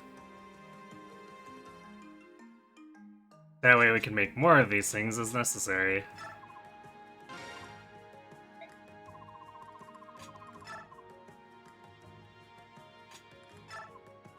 If it becomes a problem for hit, which it probably will for, say, like, 1E, then I'll forge more hit there.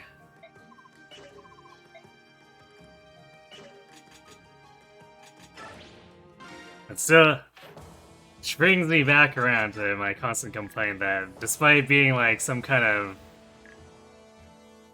honored oracle, Makai has no authority stars. Just in case we need to super face bomb or anything.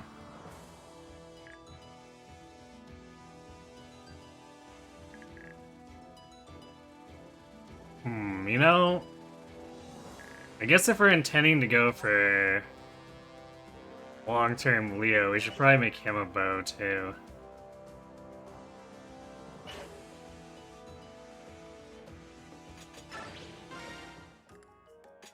I went through all that work to let him use the steel bow, but I think I'm gonna actually sell it to one part of the forge.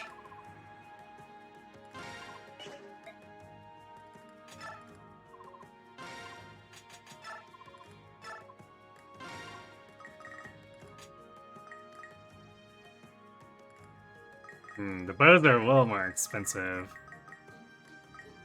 Yeah, I forgot. You can make it cost more by decreasing your hit. Why anyone would do that, I have no idea.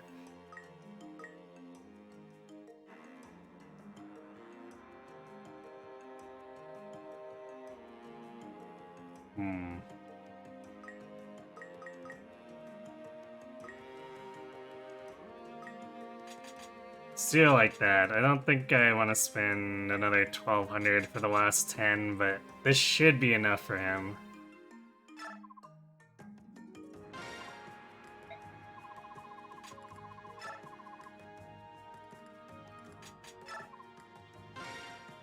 There we go. Yeah, I don't know why they made their forging system like that. Don't ask questions, I'll just pay you to make it worse, okay? Yeah. Actually, I wonder if maybe could be an oversight, because technically, like, weight you want to decrease. So maybe they didn't lock it? Because you can also increase the weight. I don't know why you'd ever do that either, but you can.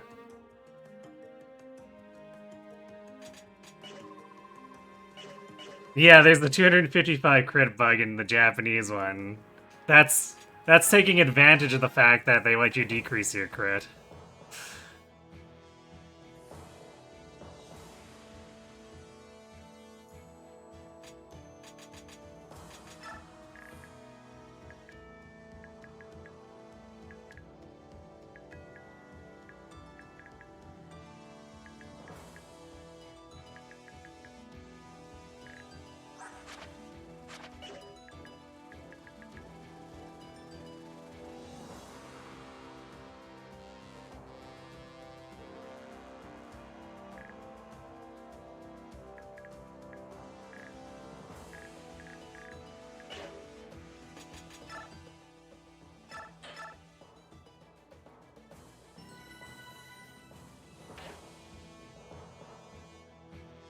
Easy, if you want to abuse Paragon to not double and kill the enemies. I feel like there are much easier ways to do it than paying a lot of money for a crap forge.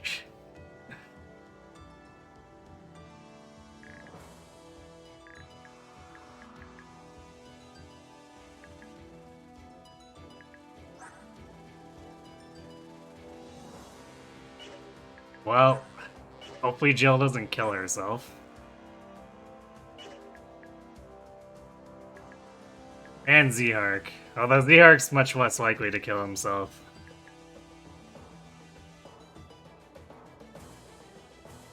Yeah, there's that too. If you're trying to EXP abuse, just attack a boss on the heal tile with a cheap weapon, like a bronze weapon.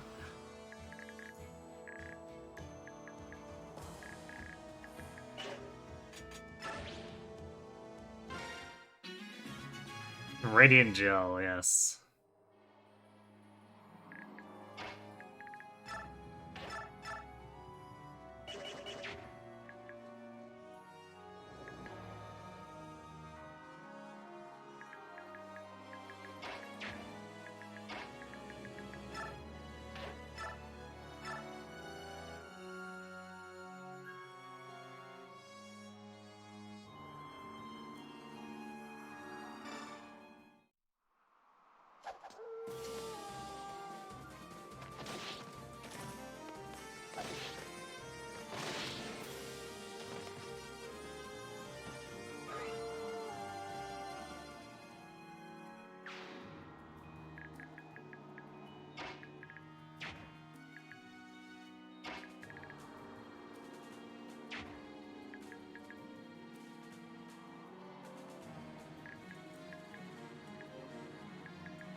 Edward actually doesn't have to worry. If we use him to kill this guy, we don't have to worry about dying to the fire mage. He'll just barely survive.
But we could also just heal him.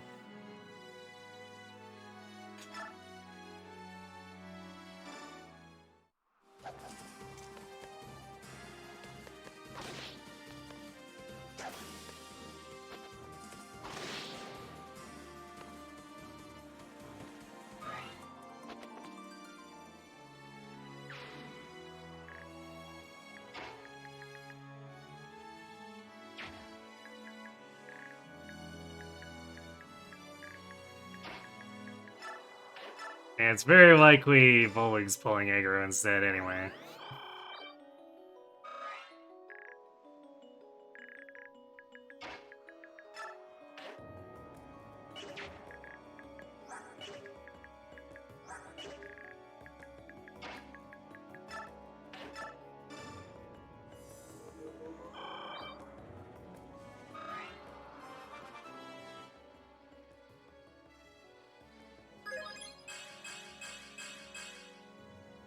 Okay.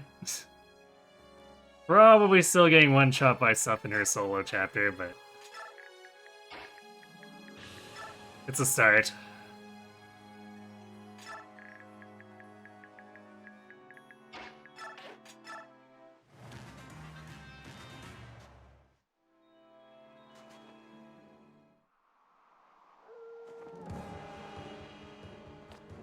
Yeah, seems about right.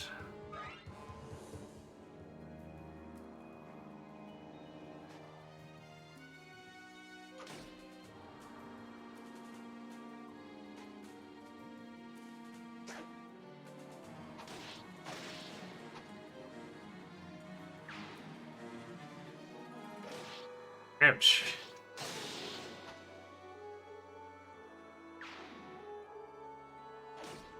Okay, Jill should actually heal, since she got hurt enough.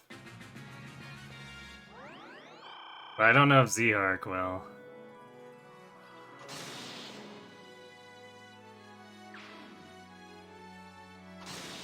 No, but I guess he crit that guy, so... Or fine-ish? Question mark?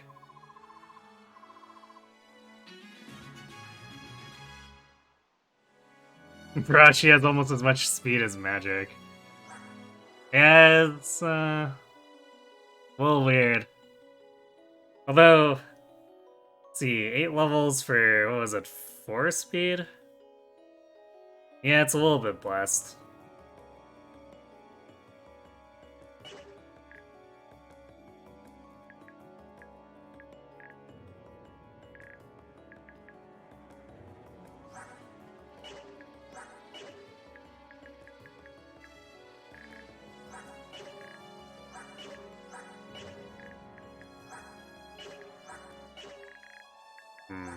Ah, he has the Master Seal. I was like, no, there's a guy down here with a Master Seal. But for some reason I thought it was a mage.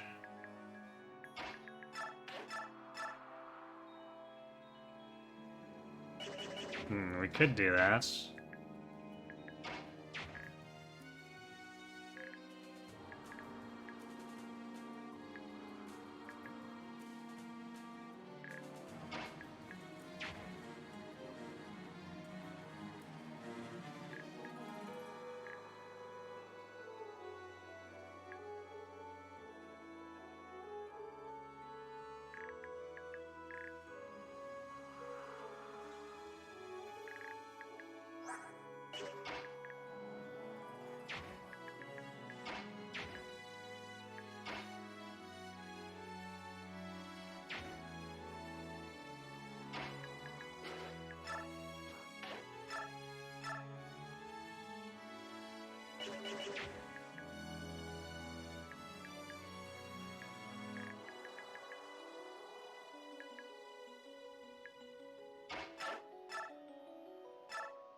Saw a streamer the other day with 8 speed at level 17. Yeah, that's... I think she has 35% speed growth, I think. So that's... needing to contend with 35% speed growth for you.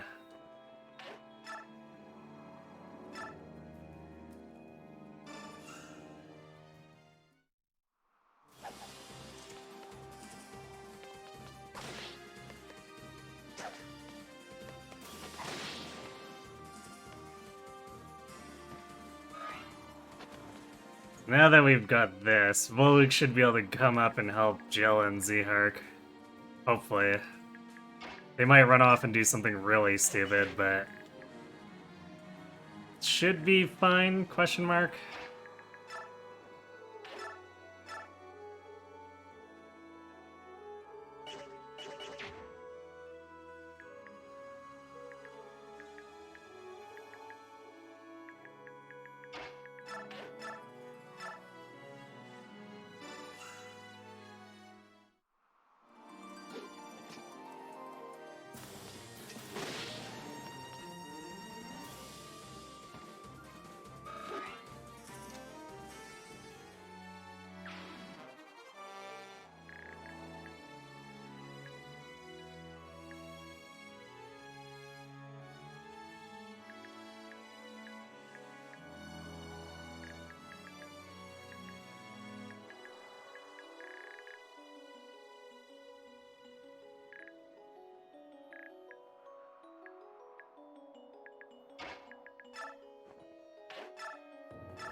Damn. If I put Leo up there, this guy can one-shot him. Uh... Never ends.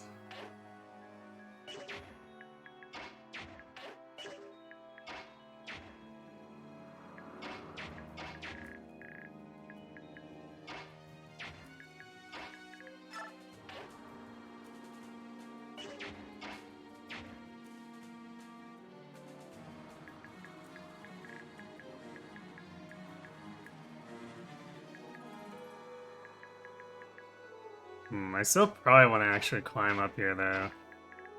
Maybe move Meg into the desert, I guess.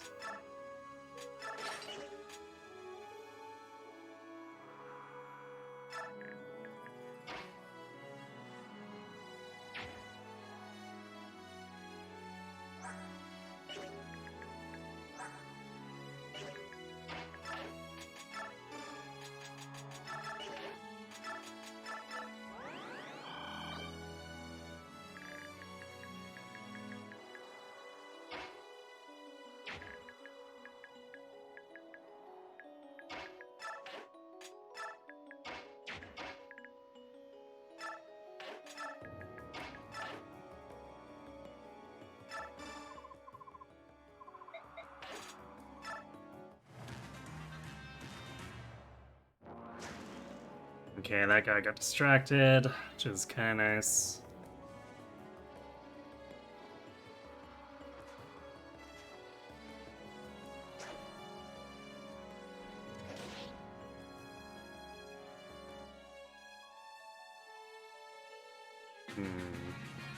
Don't like how that looks.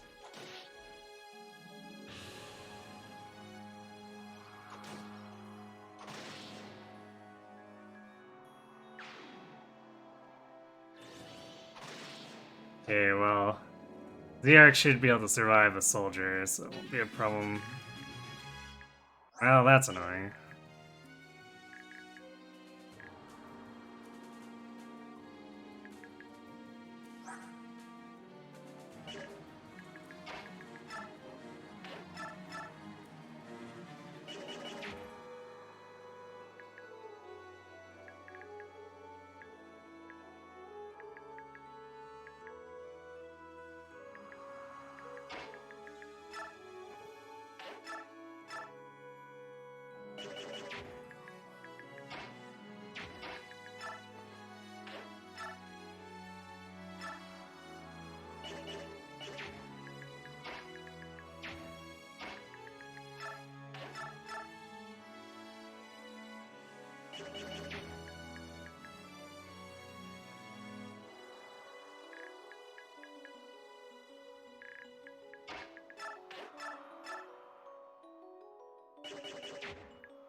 Perfect.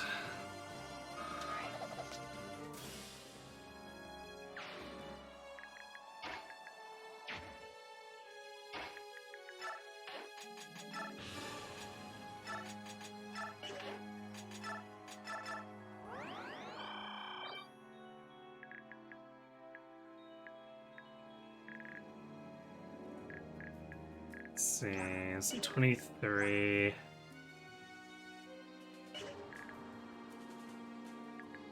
It's impossible to crit, so it's fine. Actually, I guess I'll be a little higher. It's 23 against his is 14 twice? Well,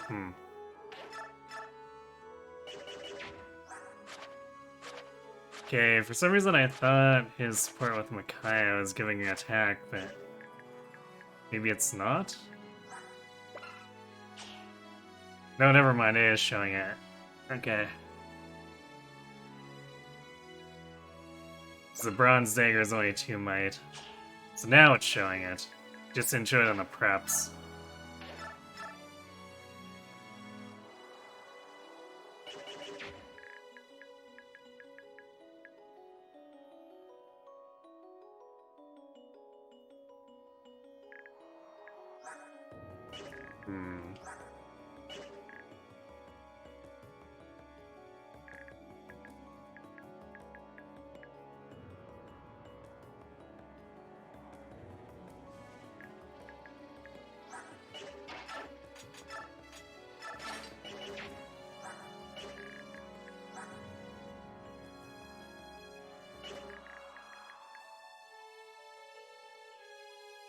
Guess I'm gonna have to distract this guy with a ram.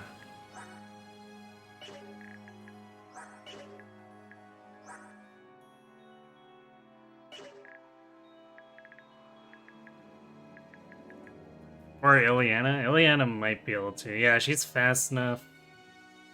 And bulky enough. She'd probably be fine too. But I'd like her to come up here. Wow, that's actually really wimpy.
Leo, come on! Give me something more to work with here.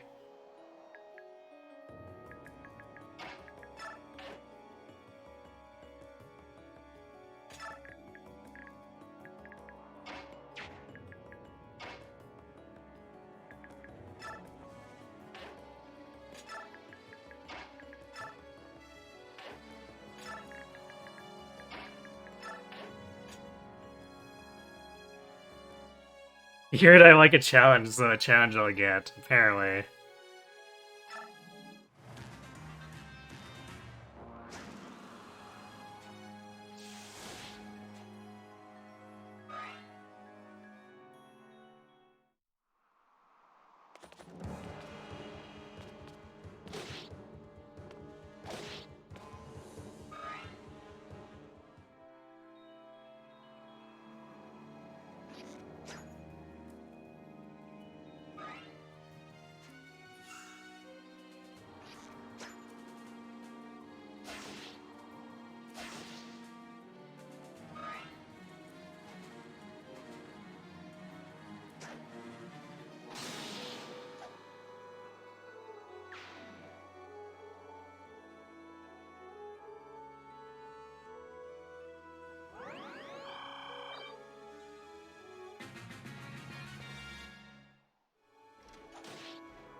Alright, the Adept preventing Zhark from potential getting a cell kill. I'm not used to Zhark being the one causing the issues.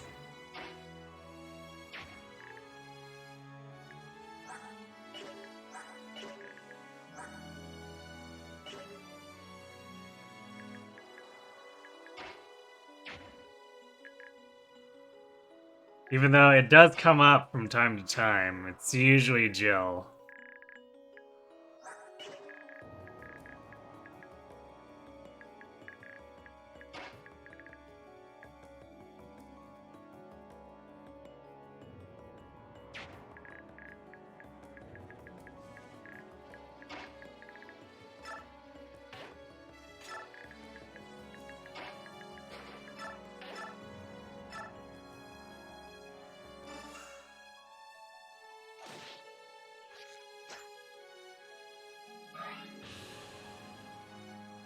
Are qualified as a holy woman in this game, aka can she beat her enemies senseless if she desires?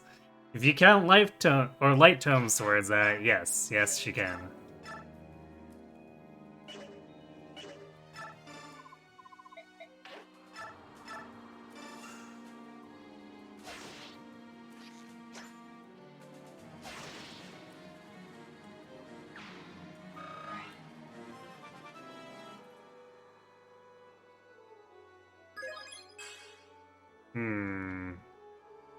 Well, I forgive Ed because he got so many good levels before that.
Might be able to snag some kills for Leo here.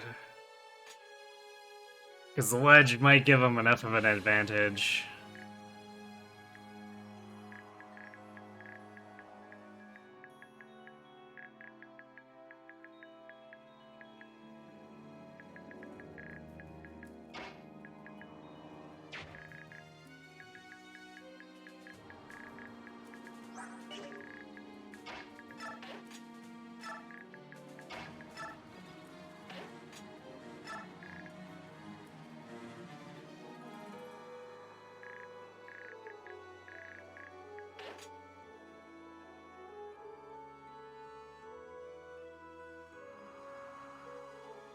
Remember, Nolan tends to be used in the endgame.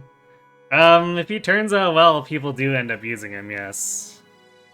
So far, the last two on-stream Nolans I've had have been pretty bad, though. So we'll see if this one turns out to be tower-worthy. Well, I guess he's probably coming along whether he's tower-worthy or not, but we'll see how funny it ends up being.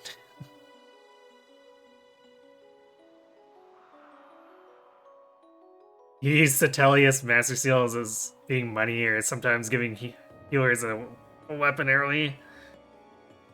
Yeah, I like to use them to just skip over level 21 for my carries.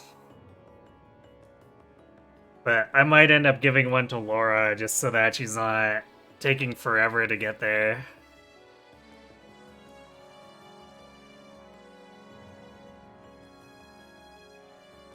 I might have to think about using it on... I really don't want to do it for Leonardo, but there's no way he's capping his tier 1 stats with the rate he's going. So I might have to use one to get him to crossbows ASAP so he can just like do beast foe shenanigans or something.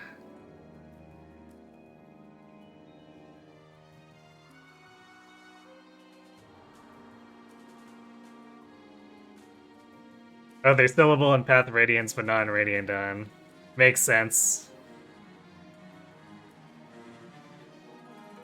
I generally wouldn't have thought about selling them anyway, just given the way I do Dawn Brigade, because man is actually physically doing chapter or level 20 to 21 painful a lot of the time.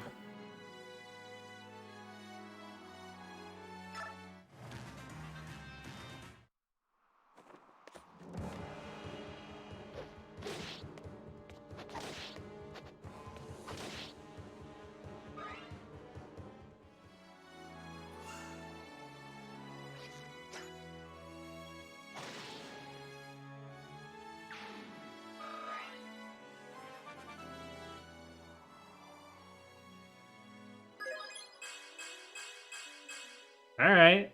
I mean, I guess that's still technically attack speed since axes are so heavy, but a little worried about Nolan's overall speed.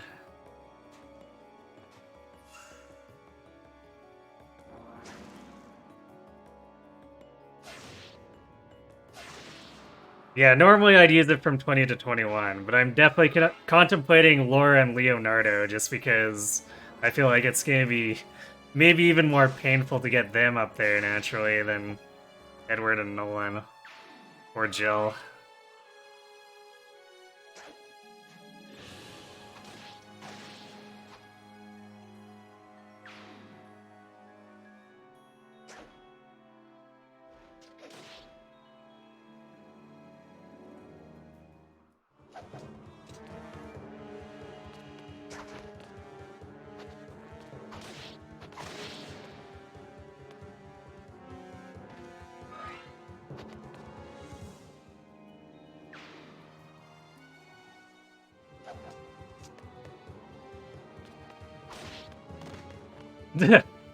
I forgot that Soth recovers by backflipping out of it if he gets knocked down.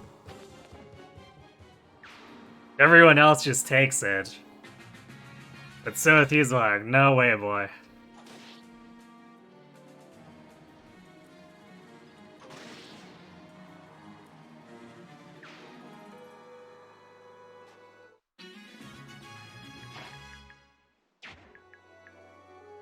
Man. The armor movement is, like, really screwing Meg here. Because this could have been an attempt at a kill for her.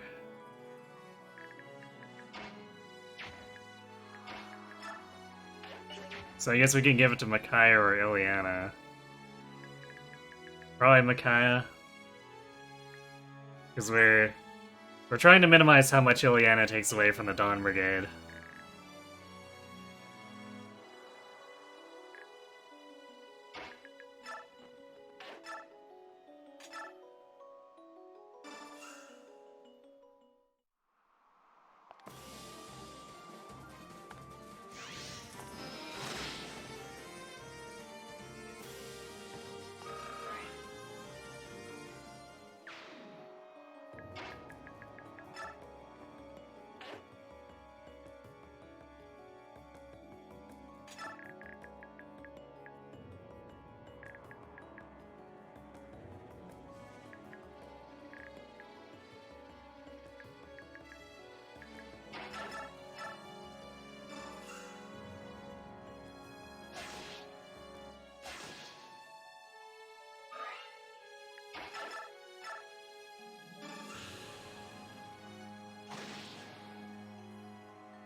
Yeah, I don't know if Meg's doing much here.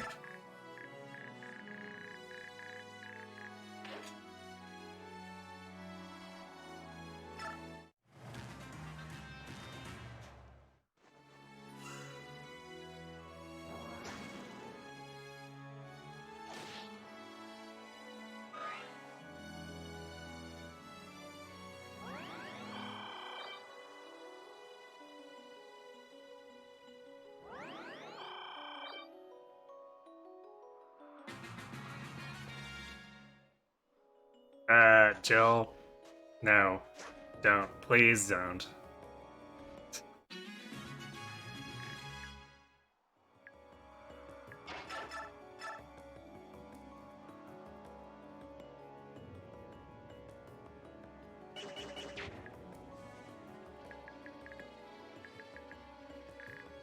Looks like we're pretty much in safe shape though, otherwise.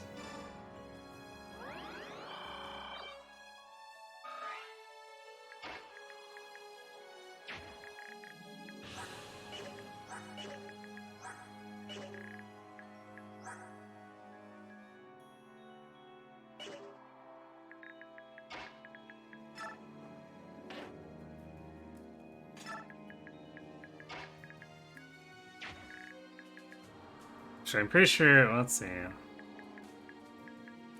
This guy could reach, I guess.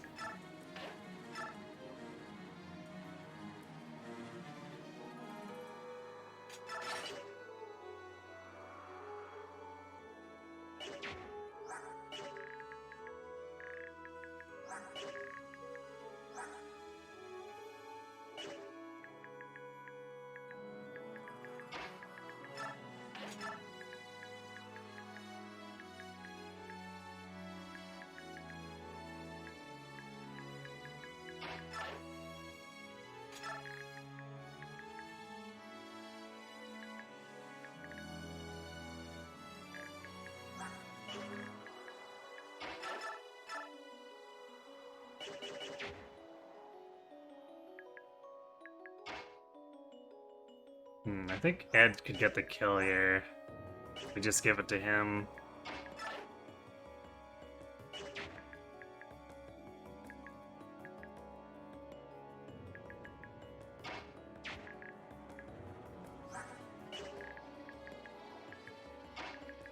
Could also like jump down there, but I don't think that would be smart. Actually, especially with a boss. Yeah, let's not do that.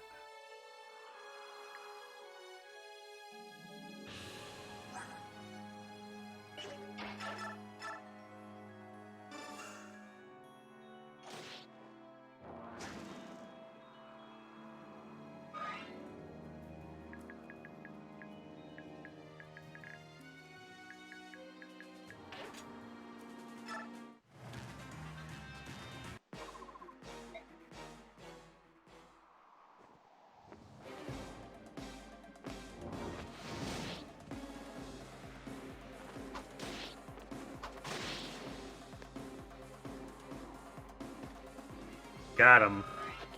Even worth a decent amount of experience for Seth. Nice.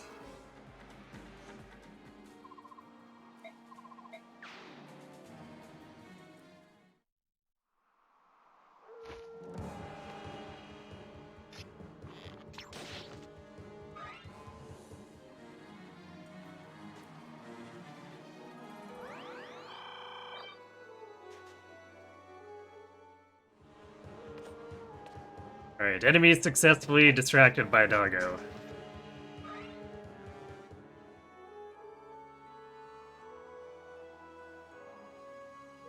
Do the bosses have a flat EXP bonus? Never heard of that, but I guess it makes sense.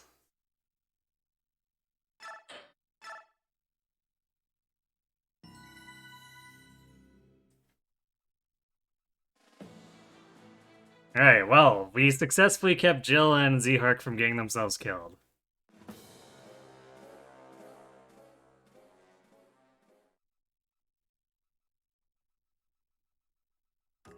Yeah, Sacred Stones definitely has something like that, where you can abuse it with Seth. But I didn't know if they kept it after that.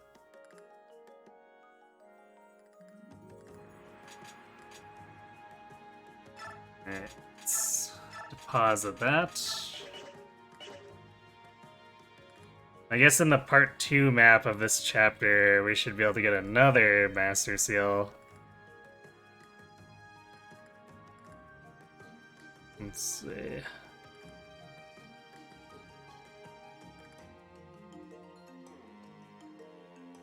Yeah, we have to get, like, way up that ridge on the other side of where Fiona tries to escape, but we can get another Master Seal there. And Chapter 7 has one. Forgot there were a lot of Master Seals if you actually hunt them down. So I'm used to only needing 2, but having all 4 would actually probably be really good. For this particular run.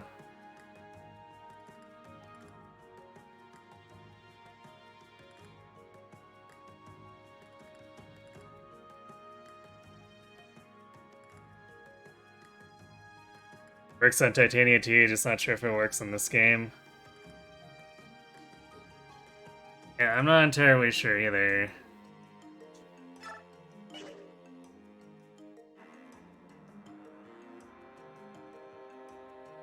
Probably have to buy some more bronze gear. It really tears through those things. It's a good thing they're not terribly expensive.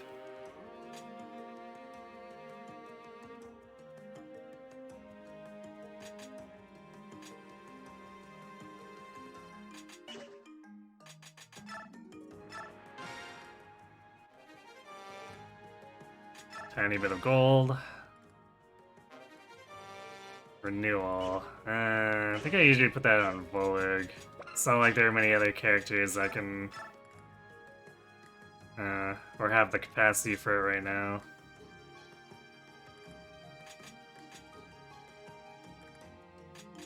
Also...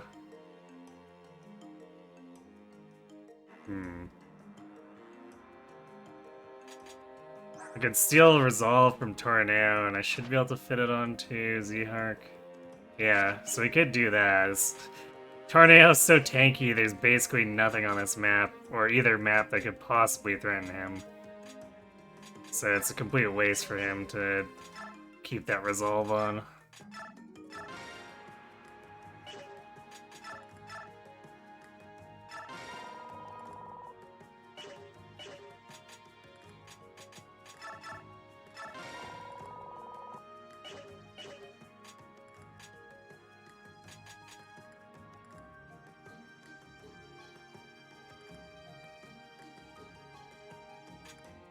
Yeah, I suppose I should forage another axe for Jill.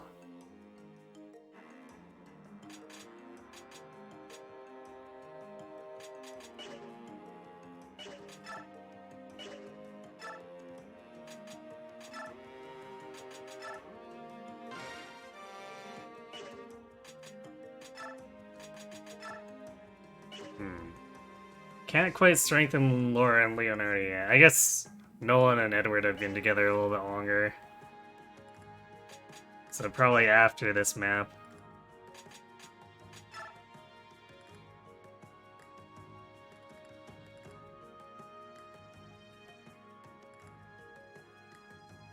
Wiki says that Radiant Dawn has a difficulty-dependent flat boss bonus. Alright, yeah, that would make sense. Not too surprised.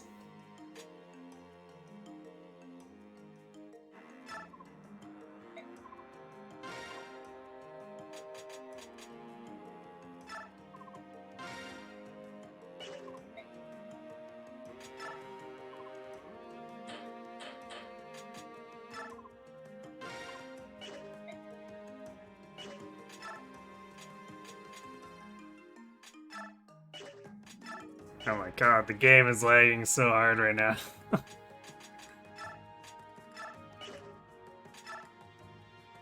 And this isn't even with our roster being particularly full.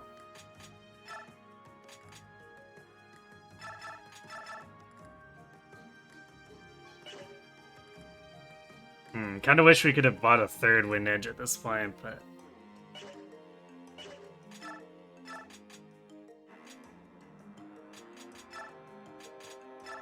guess it is what it is.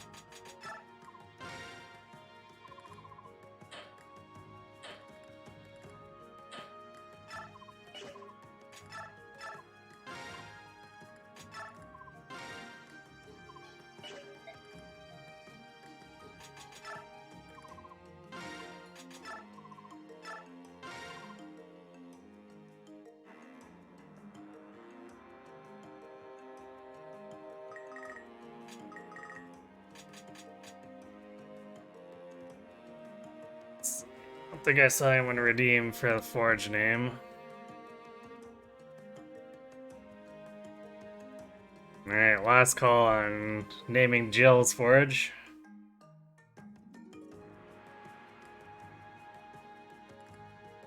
$30 for bosses on hard, 10 for enemies with the steel skill. Makes sense.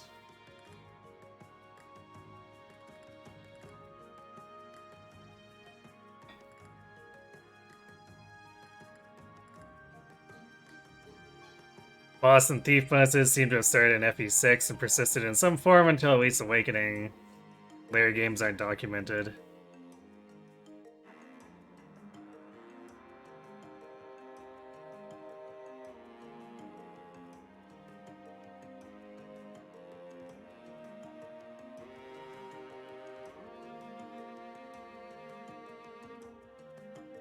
Well, if you want it to be Thwack, then redeem the Forge name.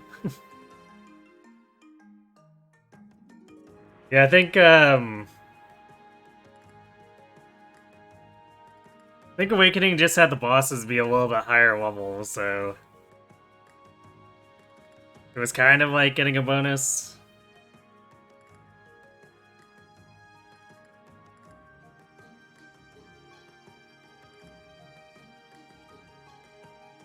But yeah, I'm pretty sure there's no flat bonus in Awakening, because it eventually just becomes the same gain as anything else, but you have to be significantly over-leveled compared to just against the mooks. Alright, what color do you want it to be too, Cat?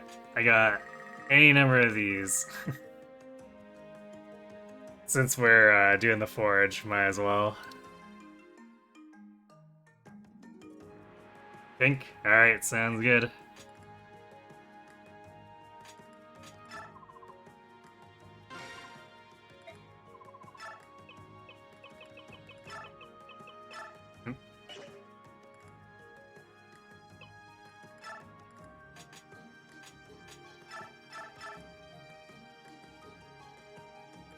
And let's see, was that. The Weebo controls for this are weird.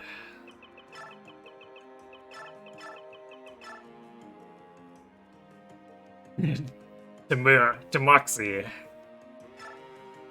Yes. Named in such a way that the enemy will never be able to figure out why it's like that. They'll never see it coming.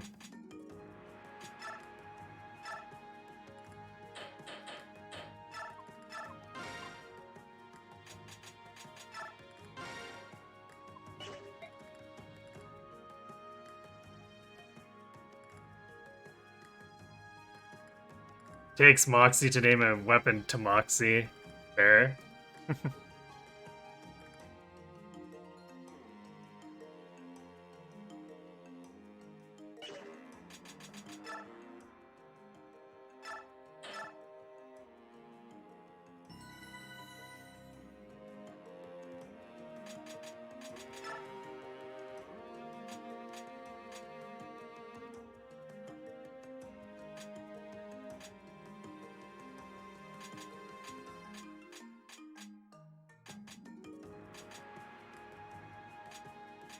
Alright, I think we're about ready to go.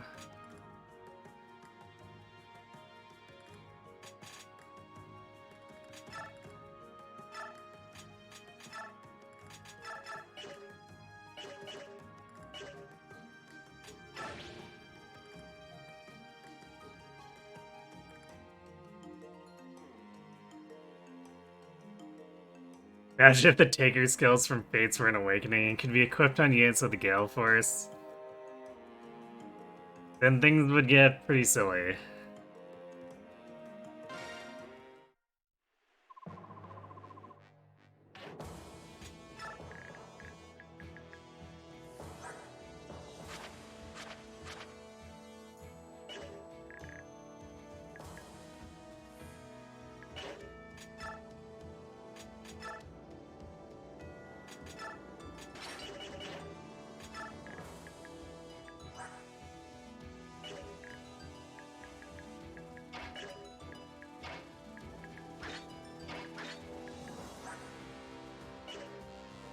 If Gel Hero on a worse bio, too.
Gale Force exists in Fates, but it's DLC only, and it's nerfed in that you can't be paired up when you proc it.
We definitely want to make sure we're not too close to the cliffs, too, because stuff will spawn in.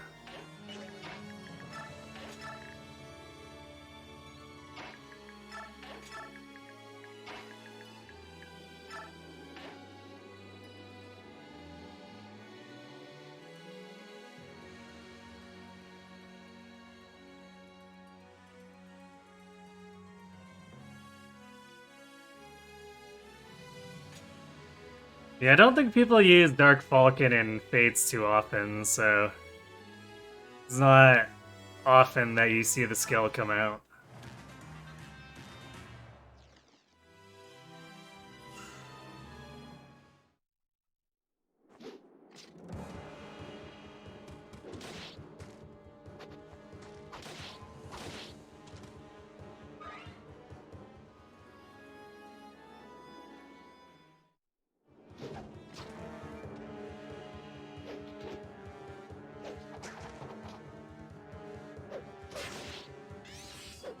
Well, I guess D-Hark's not sharing this kill.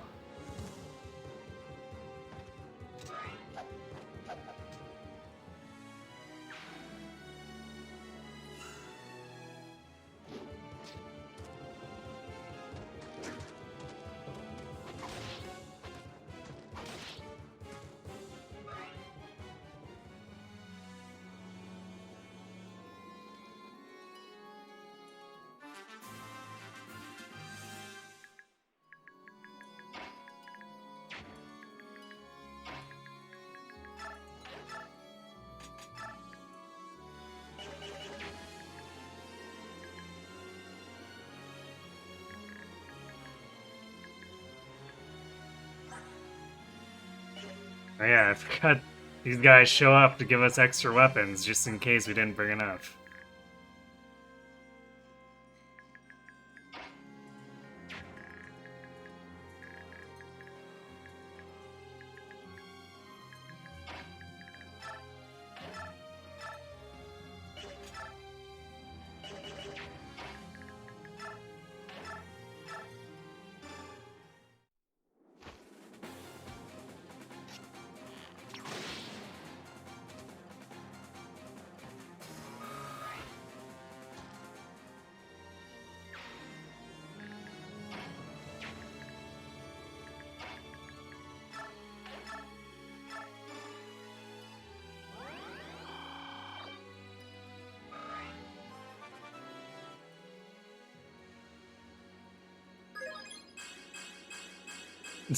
Damn, the strength on this Laura.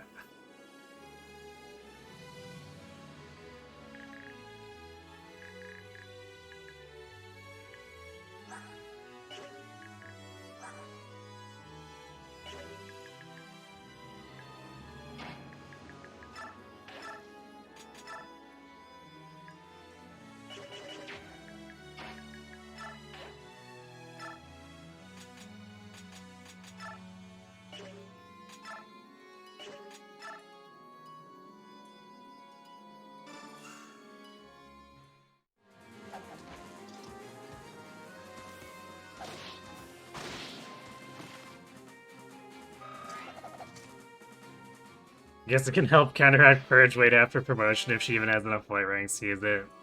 There, yeah. Also, I guess if I decide to use Rex Aura with her. Seems dubious, but it's a thing we could do.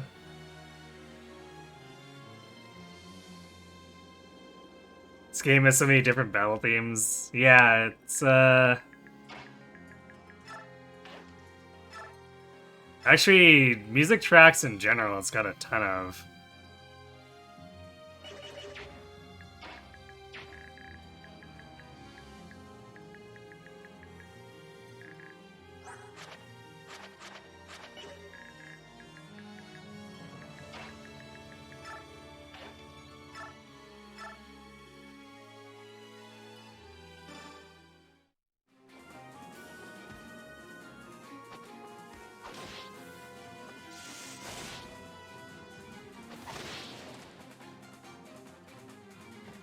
I probably won't bless Thani on Micaiah. Usually I bless the Purge on her.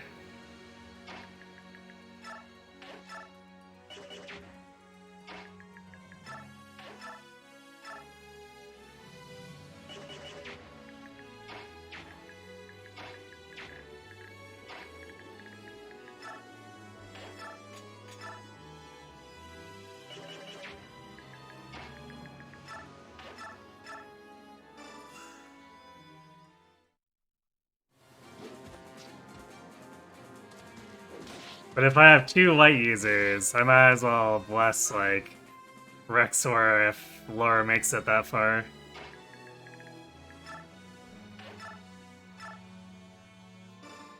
Or, I guess, given weapon ranks, it might end up being Micaiah with the double S. So bless Rexor with her, the Purge with Laura, then Flip who's carrying.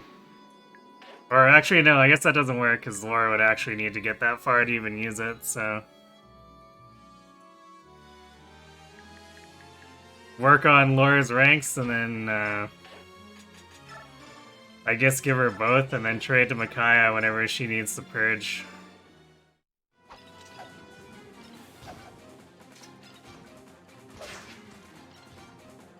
Well, she tried, sort of.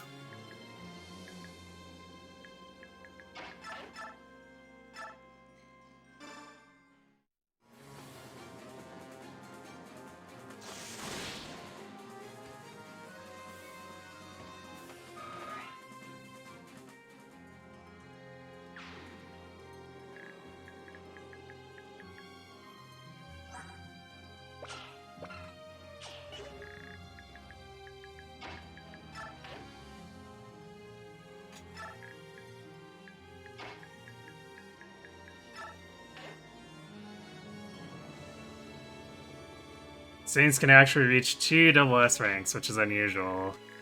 Huh.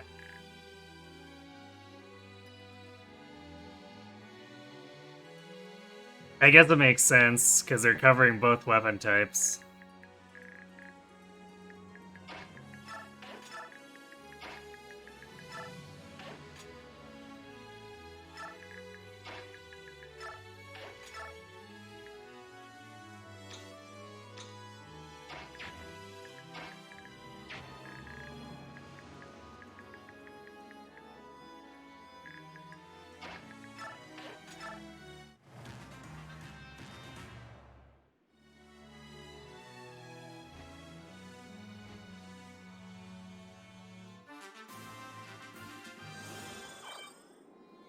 Damn, I don't think Leo's close enough. Oh, he is. Nice. There we go. Leo doing his job.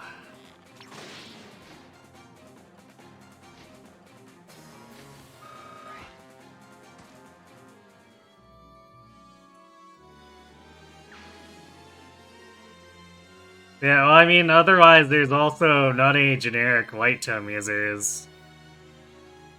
Aside from the Saints, so...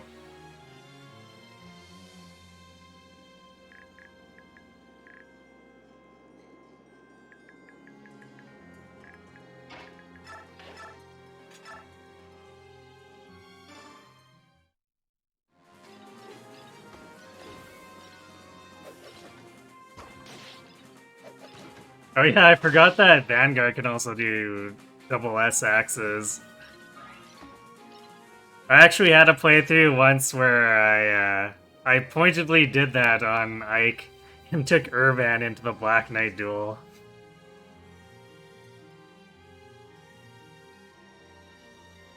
I think it's just flavor. Because Ike really doesn't actually care about it. But if you want to be silly with it, you can.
I guess he just gets main character favoritism. Probably.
Makai doesn't even have an ultimate weapon. Yeah, good point.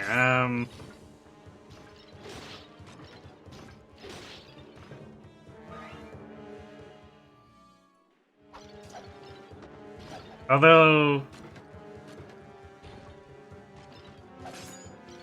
in the game's Falling, you kind of don't get those either. At least not for every character who ends up being like the main character in a sense of their game over condition. Like Robin doesn't have any special personal weapon.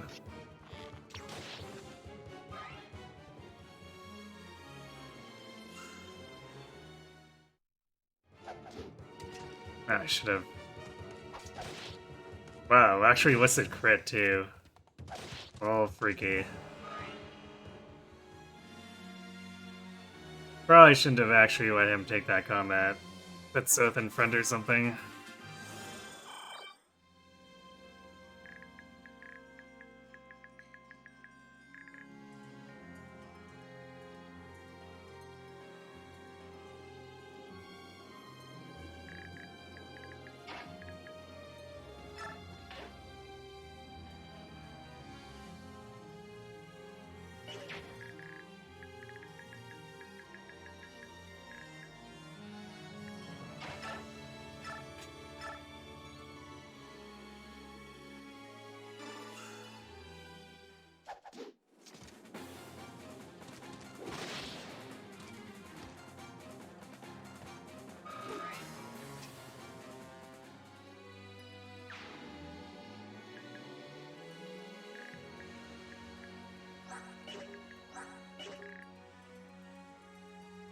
Yeah, I guess if you consider the Lady Blade an ultimate weapon, it sort of is, I guess.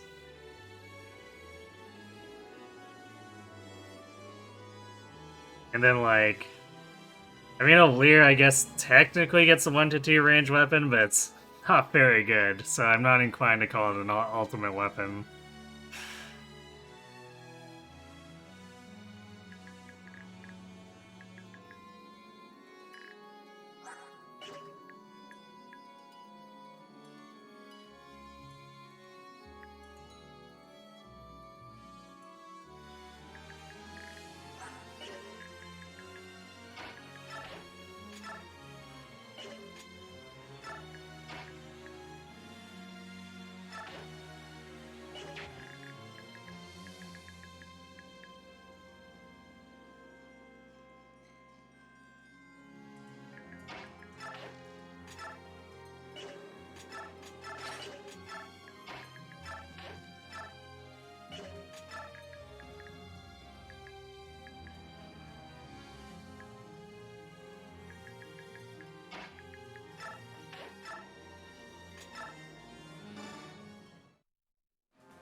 Then you might as well be Bakai's ultimate weapon.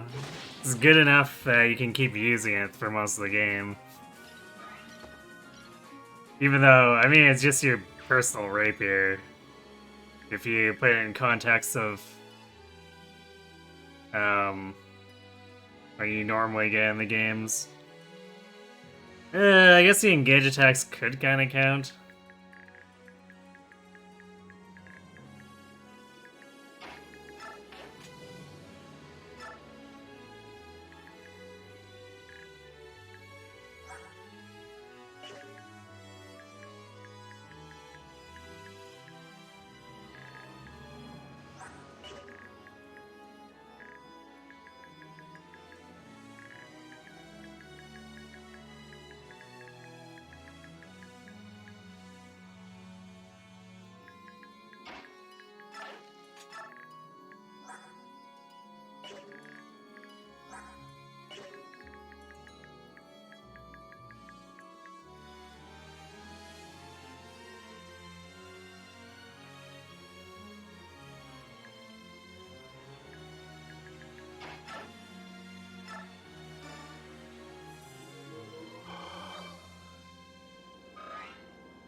Hmm.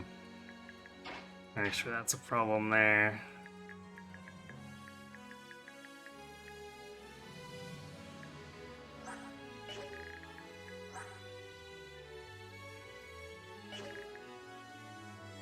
Hmm. Never mind. I think actually Laura doesn't die to that. So Steel Lance is too heavy.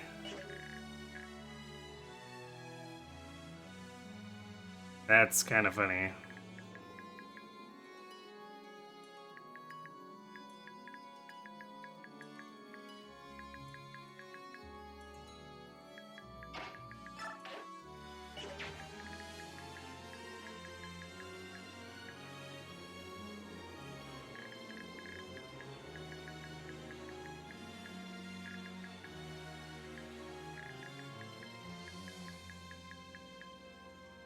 So here should be out of range.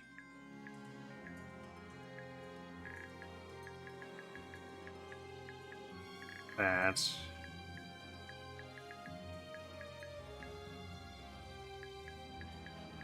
we could do like that.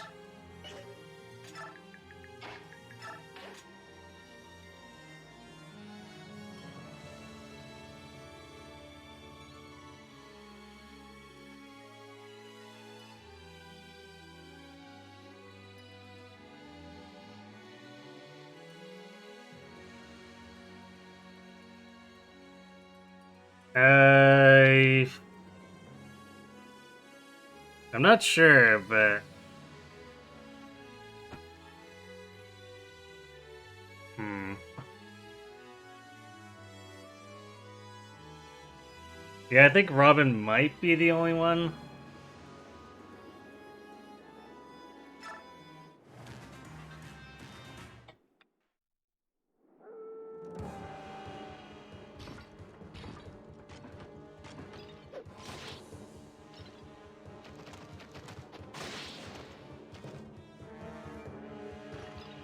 So King Gaiden has no personal weapon. Hmm.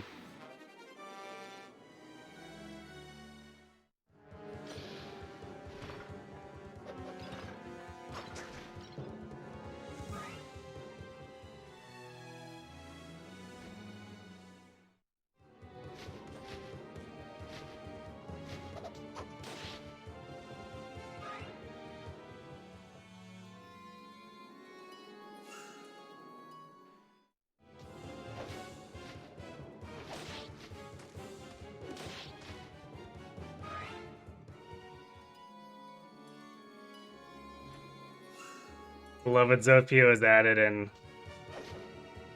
Shadows of Valentia. Okay. Leaf has the that one sword.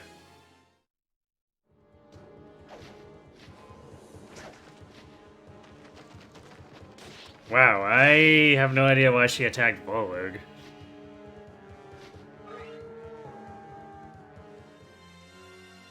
Actually, wait. The tile beside Laura. Never mind. Flyers can't wait on it. That's probably why. So they can't actually stop on the cliff. So she was actually safe. Yeah, the Braggy Blade or whatever it's called. Which still had him be terrible, even though he had it. I was so disappointed in Thracia Leaf.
More magic for Nolan.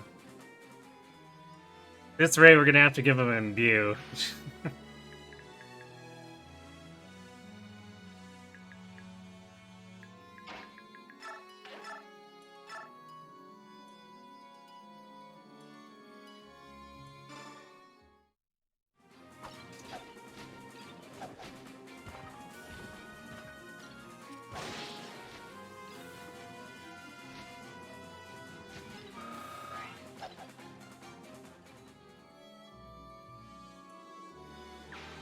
Right, yeah, so many personal weapons, yep. Yeah, Lightbrand's Leaf only, although it's not his ultimate weapon.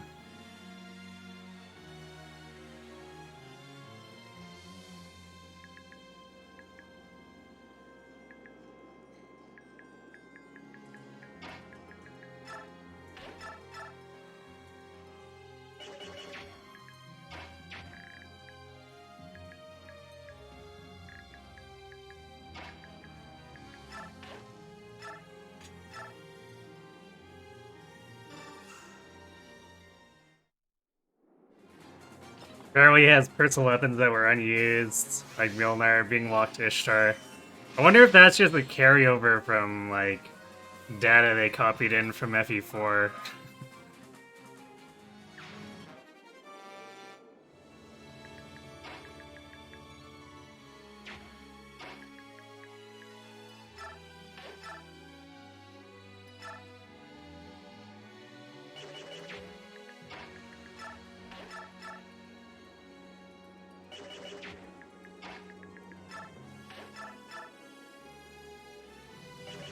It's actually not enough.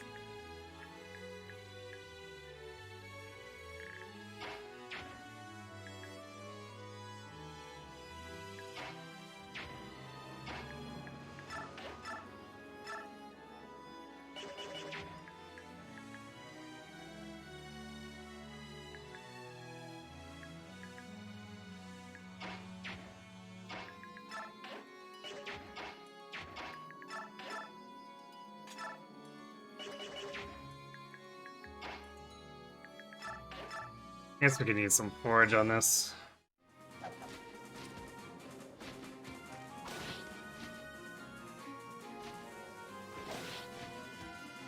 Yeah, before it would have been locked to Holy Blood. Yeah, I guess you're right. Although, maybe it's... Are you sure it's not personal because it's locked to the blood? Because you have that the Bragi blade was usable by multiple.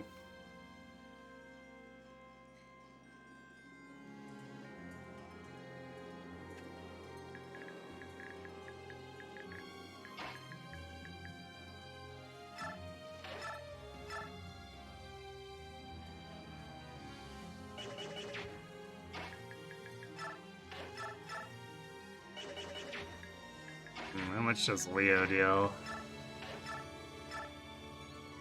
Leo does not even double. Kind of yikes.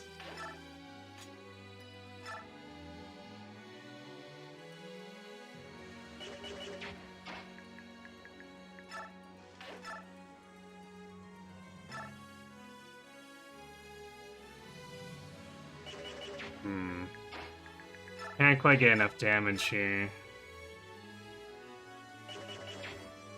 So I guess we'll just do this.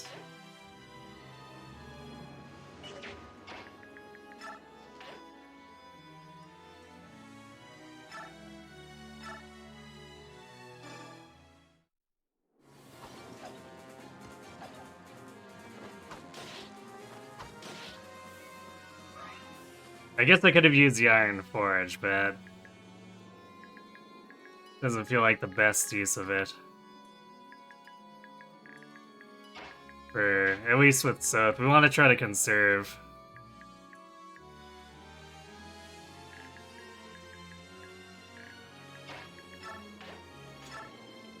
Since we're buying expensive forges for other characters.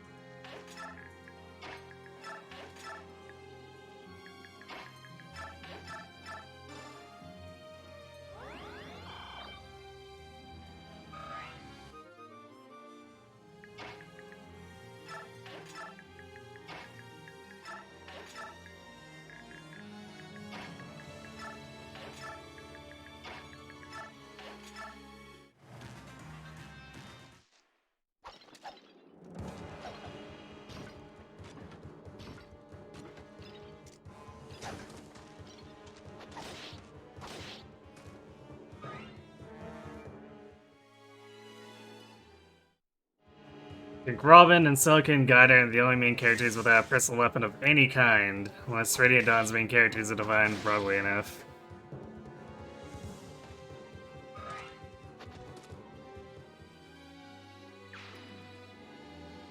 Although, I guess if we're talking about Alencia, she gets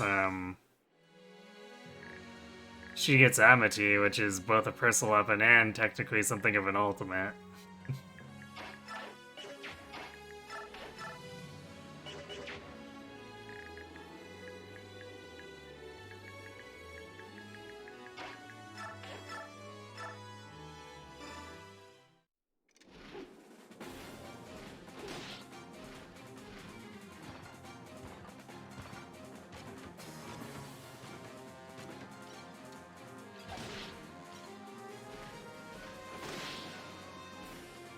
Oh, you mean the random characters that lead? So, like, Nephany, basically. I guess the Brave Lance is technically not personal for Joffrey, but it's treated like it.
Yes.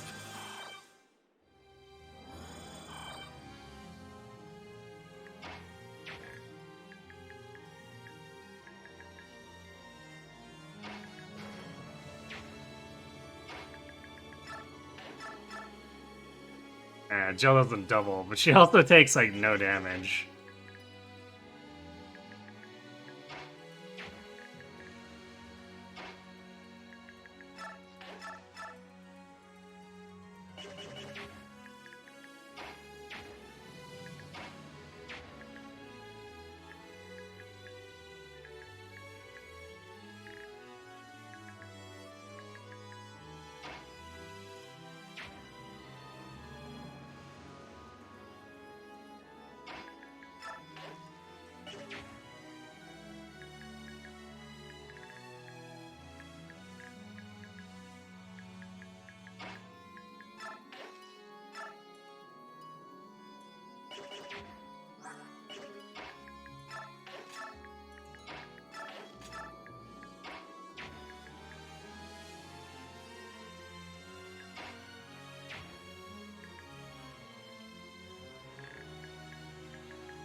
So I had to finagle a bit to make it so it wasn't just Soth taking it.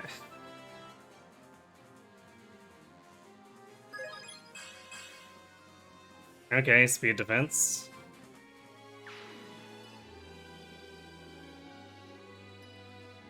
Sometimes you wonder if Valencia was meant to be a second main character in Path of Radiance. She has a unique weapon and even has a game over condition if she dies. It isn't playable until the last few chapters. Yeah, I don't know.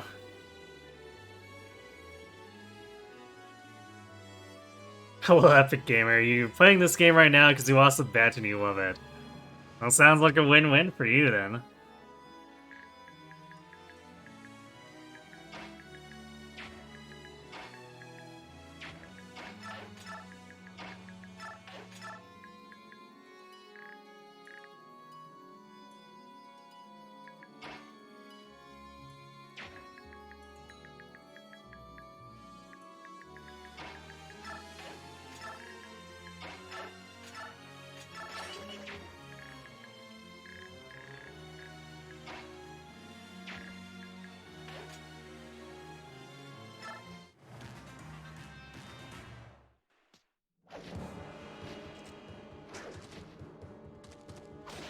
Okay, sure.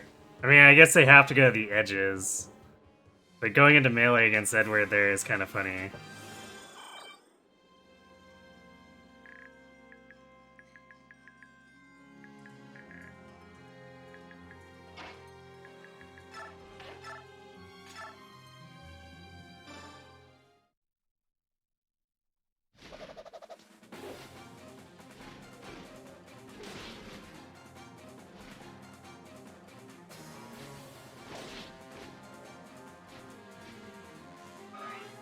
Enemy Pegasus Knights look a lot like Marcia.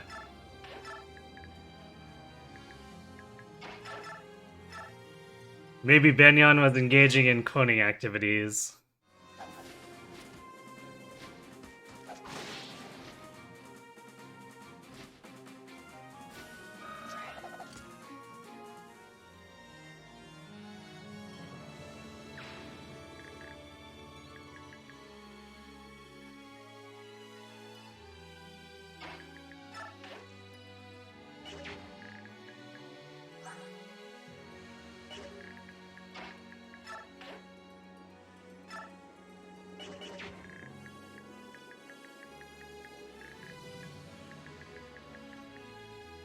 Yeah, I guess we were set up so that Pegasus Knight can't reach anything.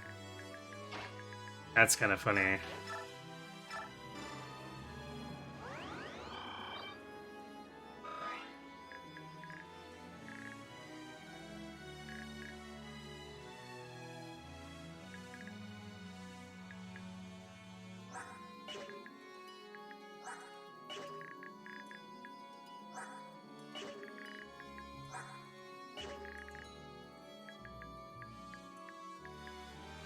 I guess we can just wait and finish her off with Jill.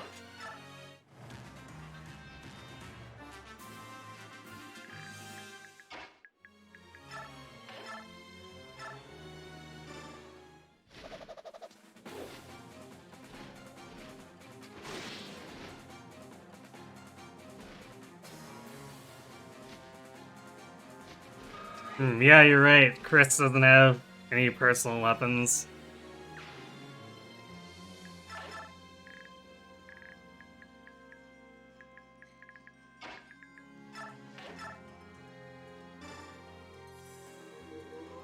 Yep, they're game over if they die.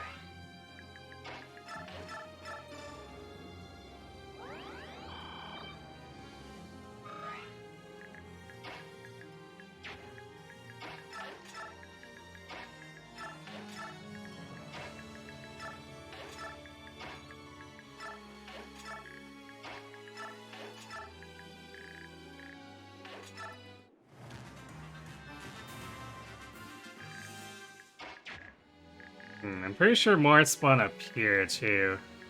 I don't know if it's a zone trigger or what.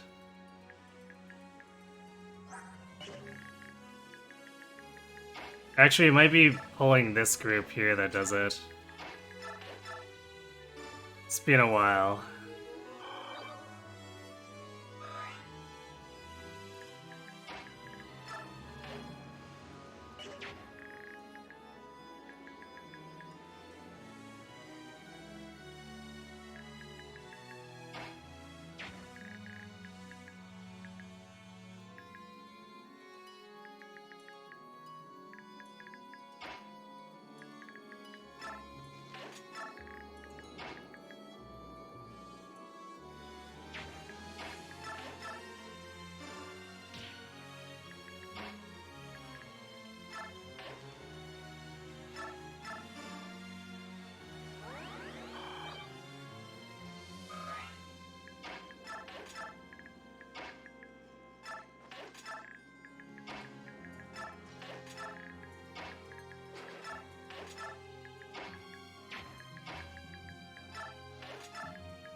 Kind of forgot Chris existed. New Mystery still feels like a Marth story.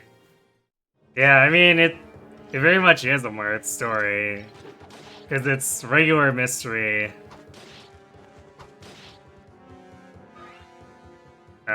With a revised story. Ah, there it is.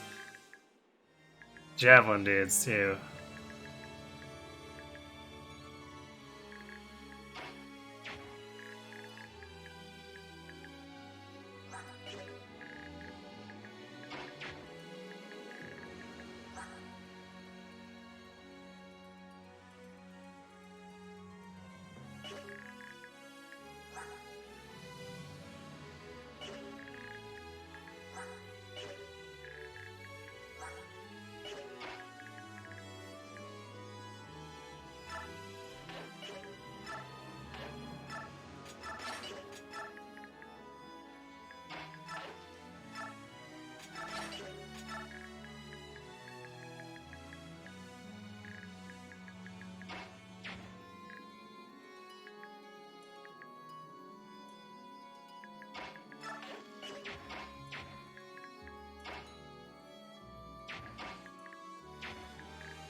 Yeah, I mean, Awakening was built from the ground up with Robin in mind.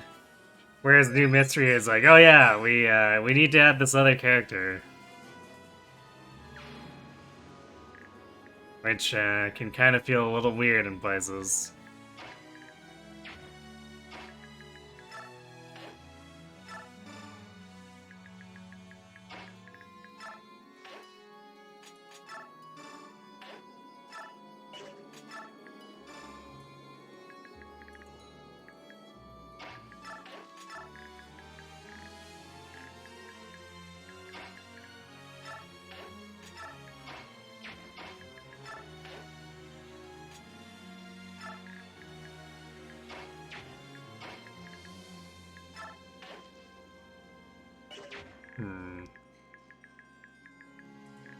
Okay, cliffs will keep us from being targeted there.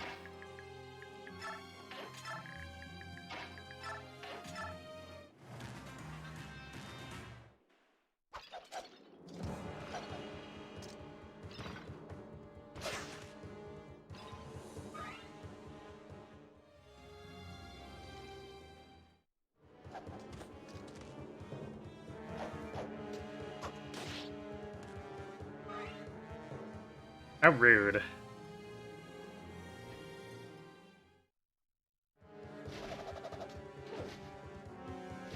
Among all my Awakening runs, have I ever done one that never uses Robin in combat? Not really. There have been ones that end up phasing Robin out further into the game, but never not using Robin entirely.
There you go, take care of that.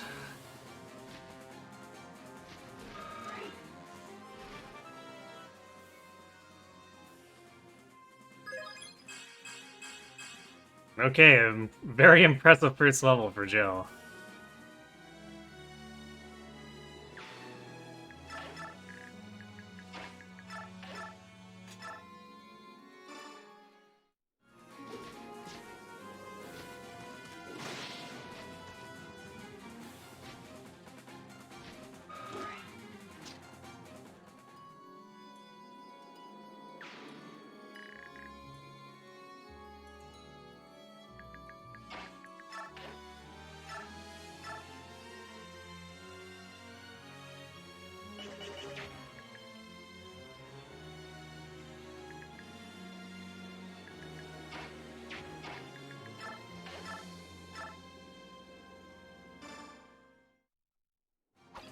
Feels kind of bad.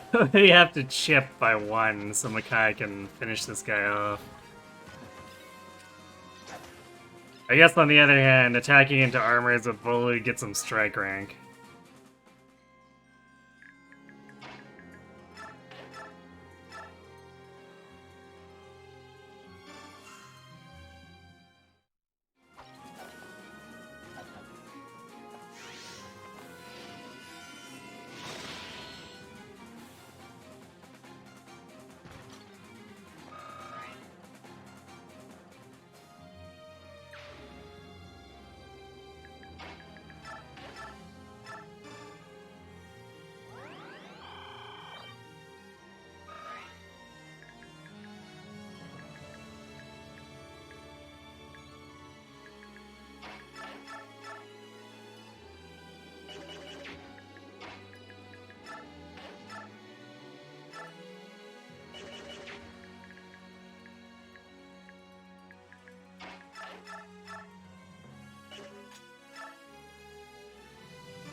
Sucker.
Alright, just that priest left.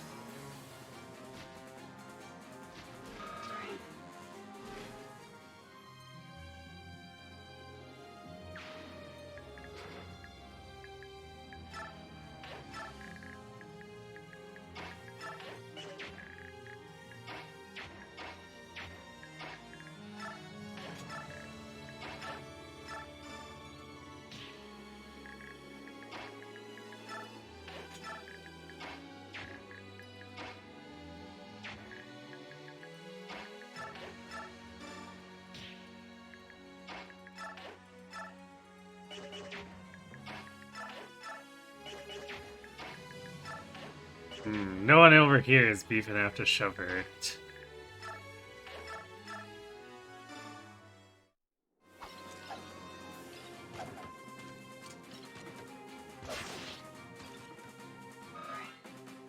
Whoa, Meg might get a level out of this.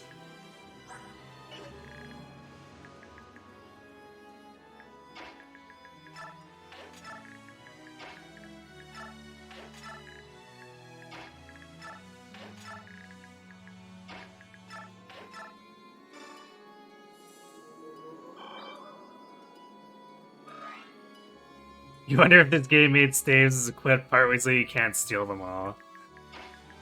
Maybe, although, if they really didn't want us to do that, they also wouldn't have given us Disarm.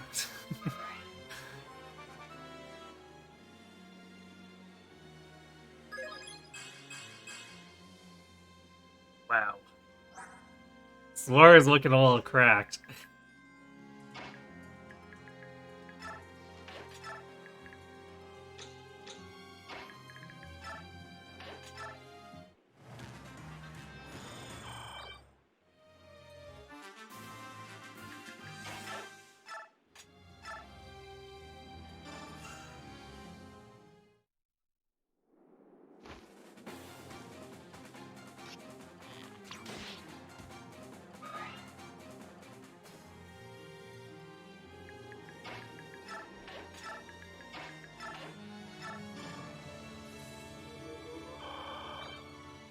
Yeah, Laura in Endgame should be fun. I think I've only ever taken her there once before.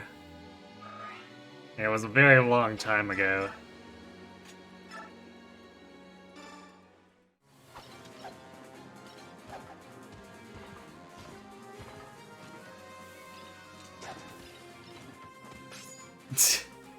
Welp.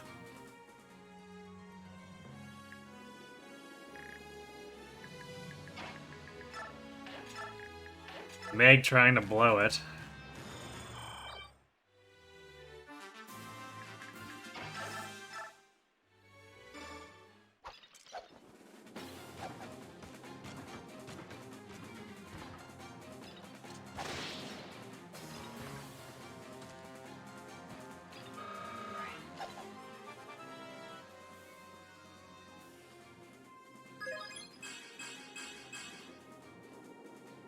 That's not bad.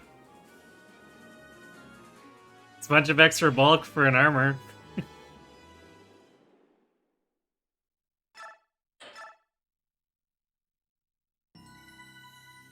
You're hoping Leonardo makes it, but it's not looking good so far. I mean, I feel like we're gonna force him. Unless he turns out, like, so completely unsalvageable, but... He's basically our only bow user. As far as... what we can take there. I guess Fiona can technically use bows too, but she won't be able to... She won't have the proficiency to use a double bow. So I would like Leonardo to actually come over and use the double bow.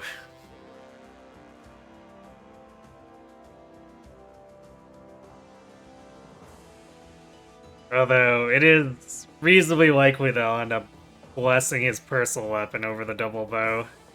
It's still something that has quite a few uses, and a lot of raw might.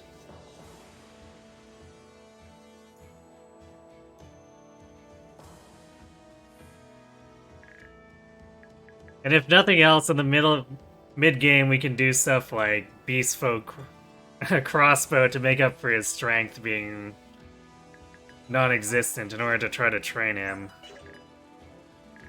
Just a question of, will it be enough once we do that?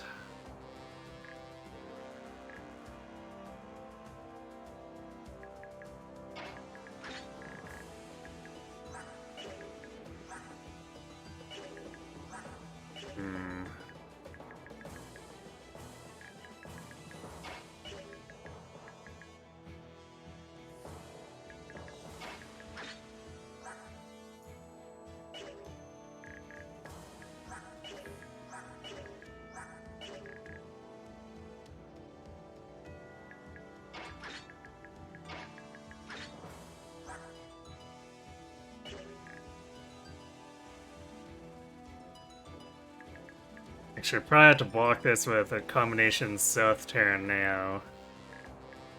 So then we'll probably want to do more like this.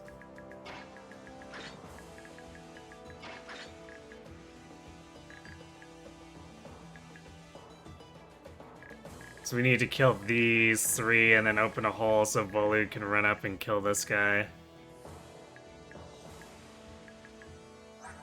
Let's see. Let's make sure we can too. Oh yeah, Volug way overkills.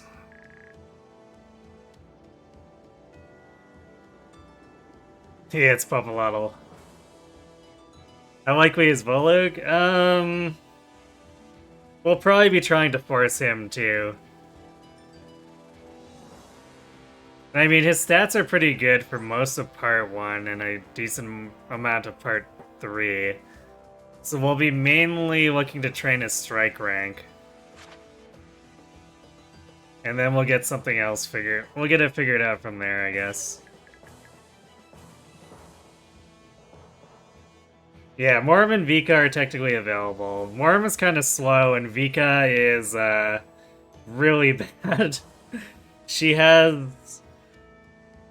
I mean, she has good bases for Part 1, and then after that, in Part 4, it's basically non-functional. And her strike rank is low enough to be non-functional. So, if we want to train Vika, it's not quite Fiona tier, but it's something we'd have to boss abuse for. I have taken Vika to the tower before. It wasn't pretty. To actually get her into shape for it.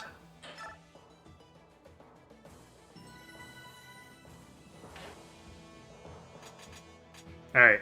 Before we do this map, we have... oh, you know what? I think I skipped over... I skipped over a concoction in the previous map, whatever. It's not a big deal. We need to make sure to get the Master Seal on this one, though. Yeah, we got ads coming up, so I'm gonna go refill my drink, and then we will tackle this. So, be right back.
Alright, I'm back.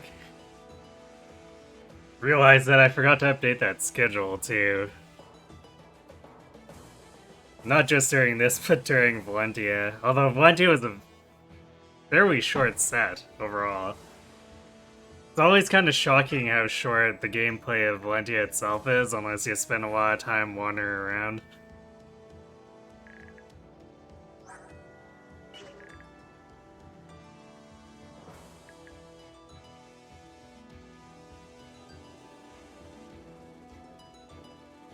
Alright.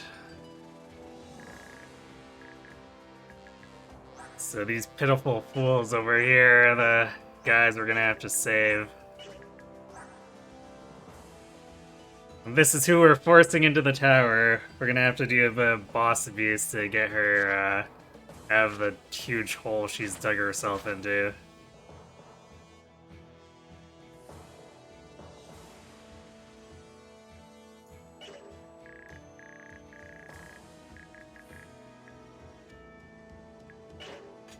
But enough of that.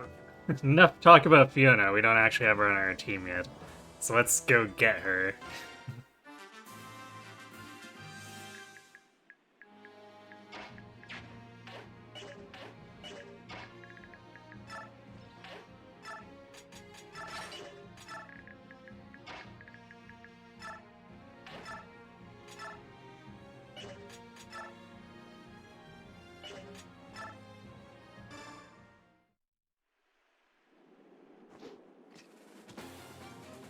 Forged Iron Knife coming out for the first time.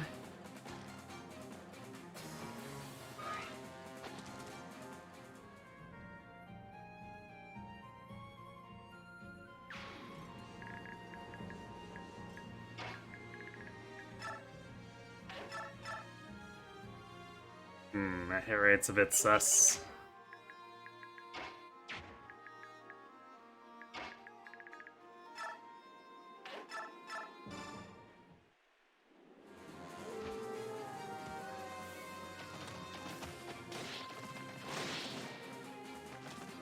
Got it anyway. We probably could have pushed Micaiah up so that she could have Thanied for whatever remained if we needed to.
Yeah, restricted to everyone and above.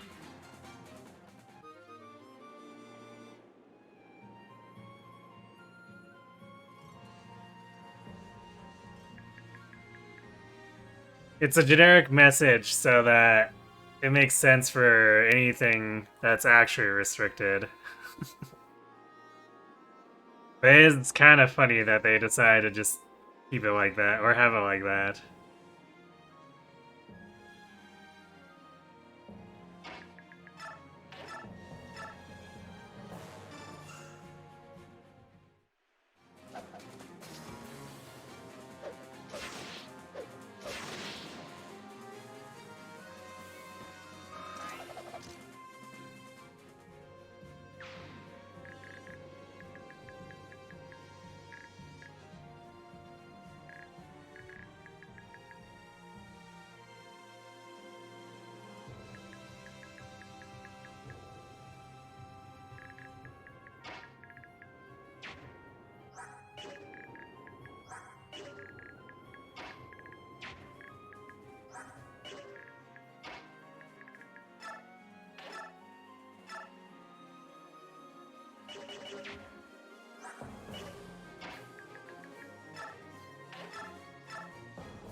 Alright, we should be good to go here.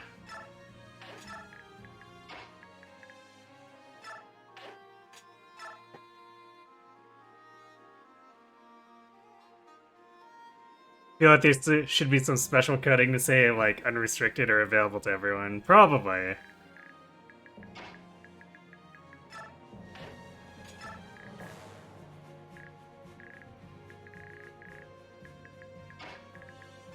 It's just a funny quirk, I guess.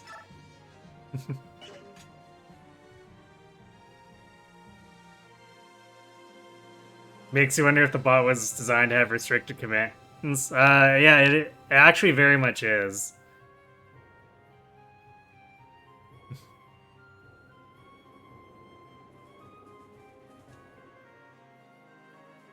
I don't use any restrictions on my commands, but there are like several different levels in case I wanted to. Hornet hairs! Ah yes, such colorful language.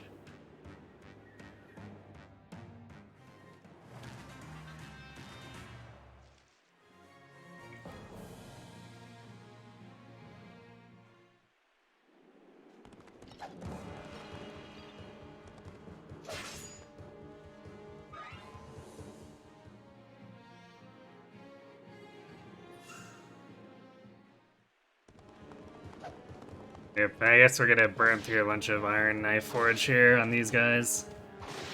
As it's fine, but kind of annoying. Because we really didn't need to use this 4 durability on these two guys.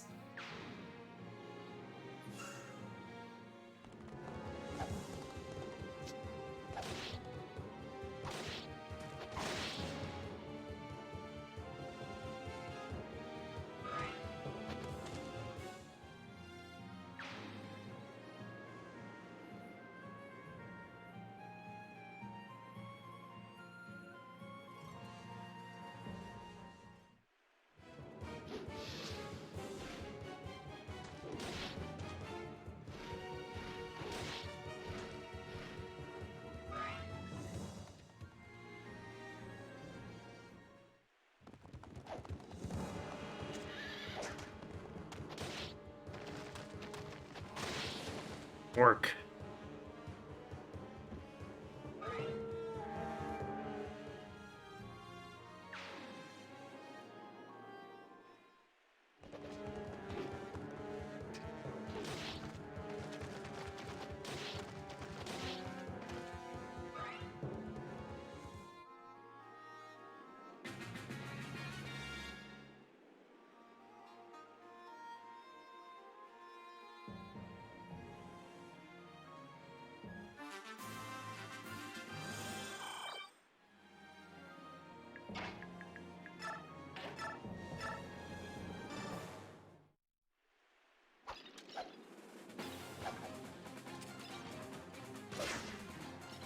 Ah man, it was such an easy kill. How could you?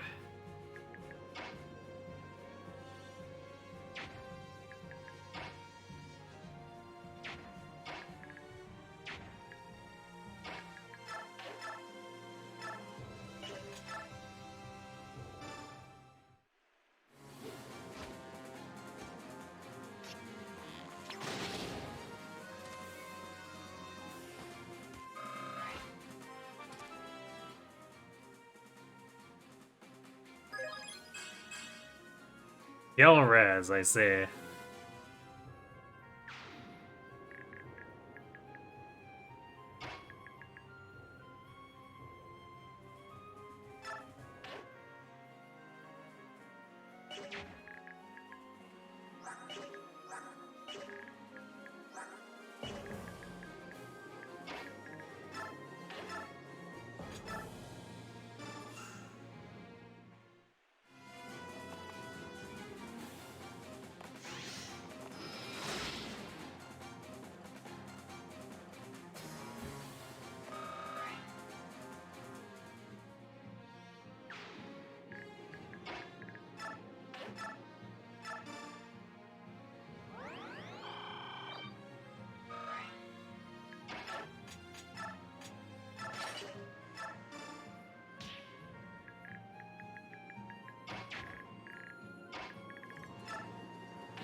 We shouldn't have any trouble extracting Fiona over there.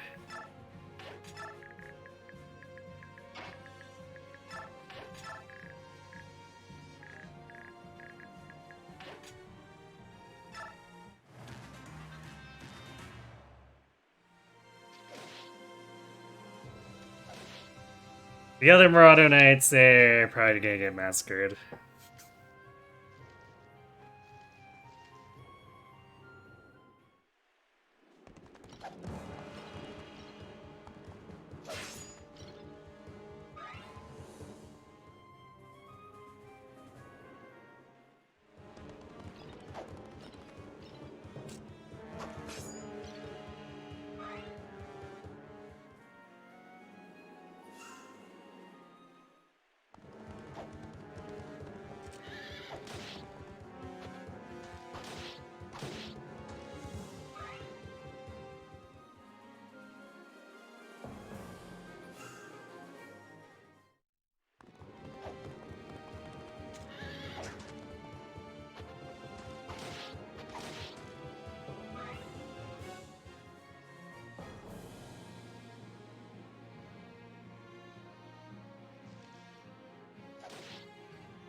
Wow, that Myrmidon really wants a piece of Fiona, though.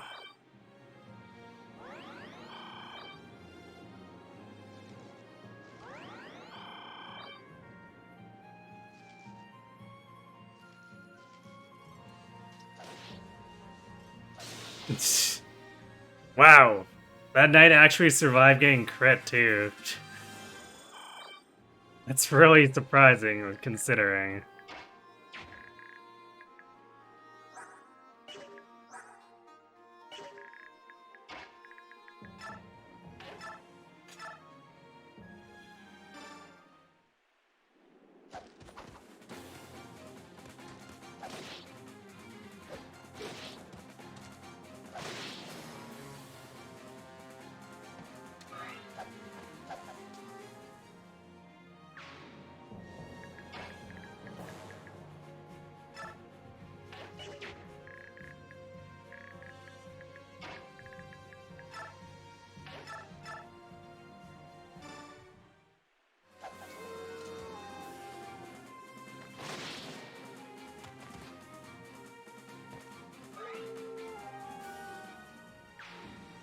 Alright, that should get Fiona out of there.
Okay.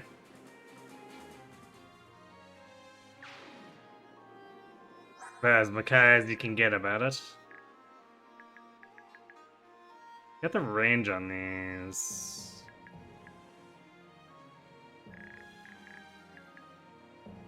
So am I too close? Let me double check.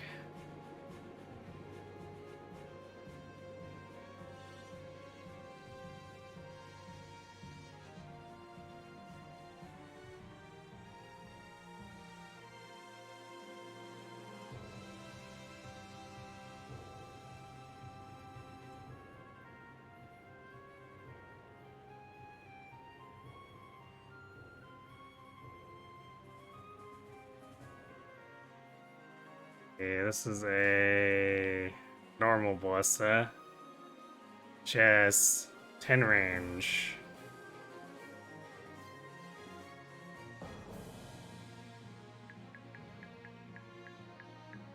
Okay, we have to be across the river before it even matters. How's the Radiant of Dawning going? Fairly well.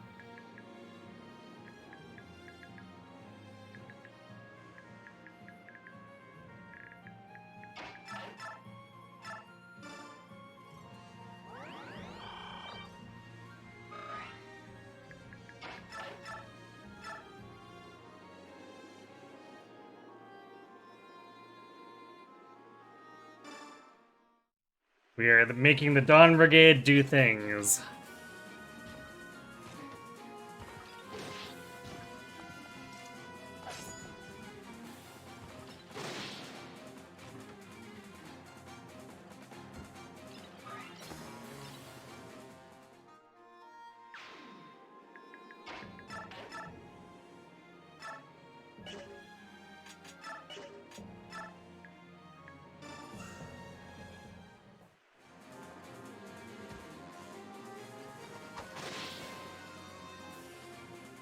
Getting carried by the Honorary Dawn Brigade.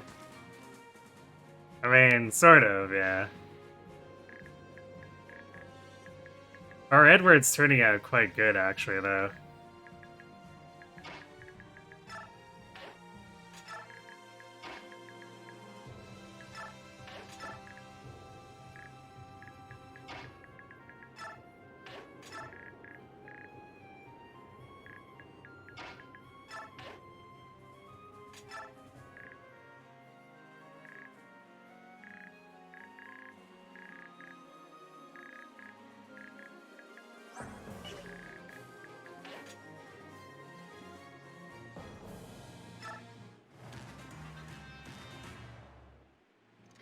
Well, rip that Murado Knight.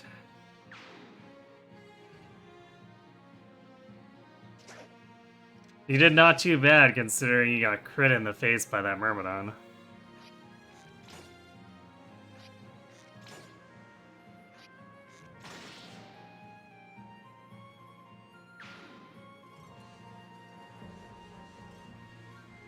Wait, those mages are hugging the wall. I don't know why, but sure.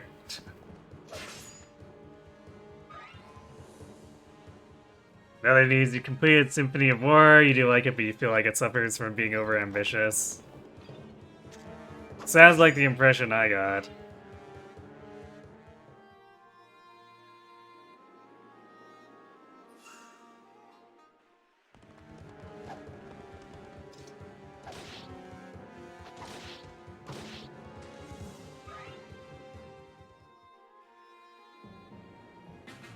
A lot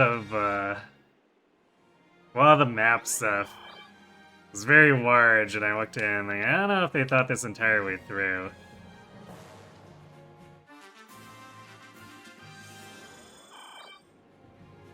Actually, the person I was watching, which is Lord Fang Tong, playing it, he played it on permadeath. It was kind of not great.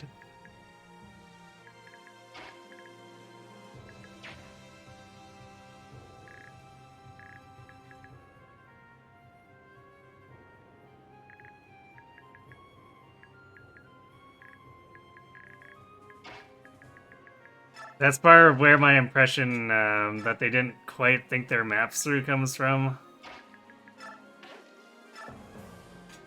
Because they included that as an option, but there are a lot of maps where they don't have the thing that allows you to resurrect people on the map.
Sure, I wonder if maybe that was overkill. The regular white might have been enough.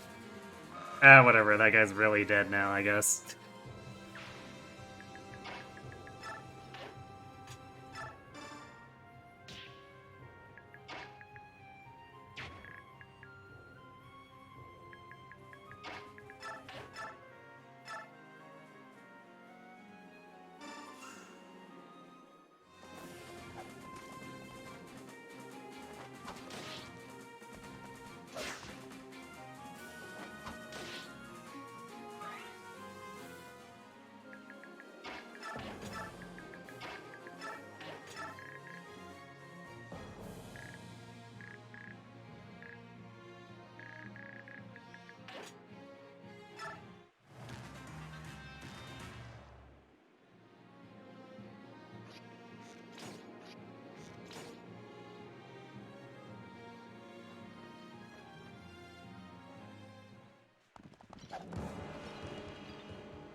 I should have probably swapped to a Javelin for Tarneo at some point here.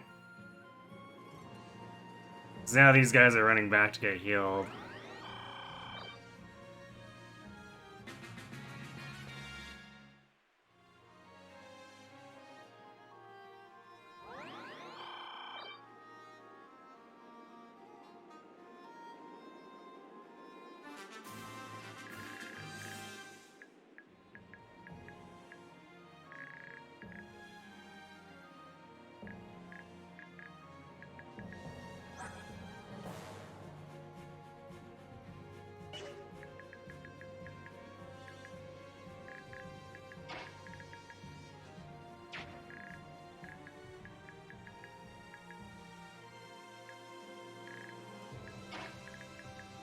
Guess I could just do this to get rid of as many of the range as I can. And also bait the Ballista.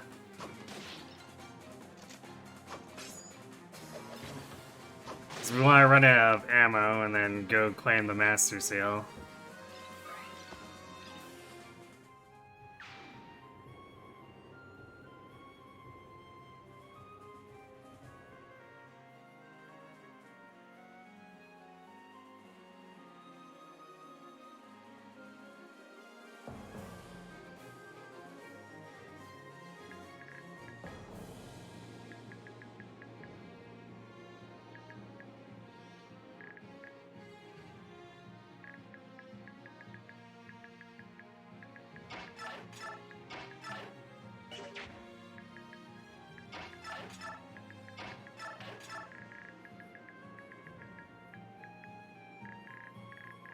Yeah, the focus fire randomization definitely seemed a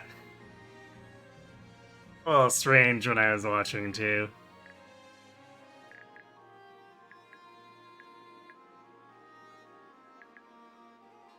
Let's see, this guy can go 3, 6.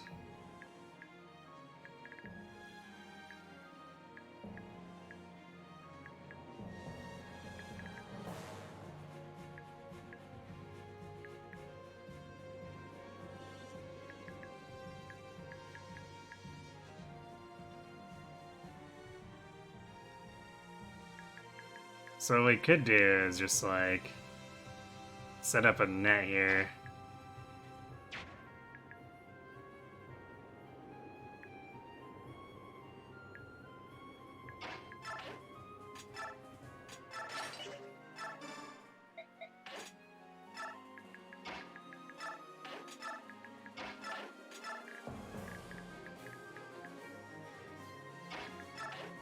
And then once they're overextended, just catch them on the bridge and kill them.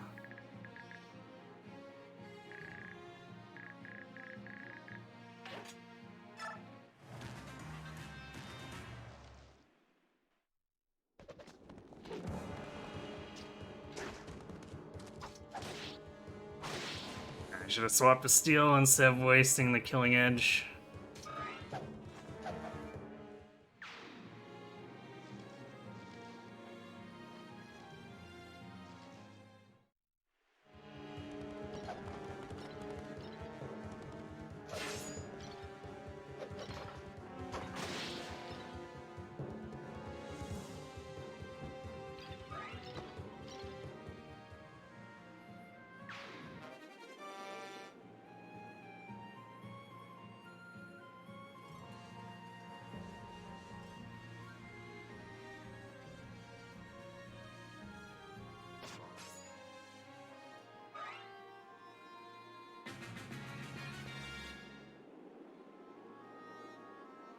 More knights survive than I thought would.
Hmm.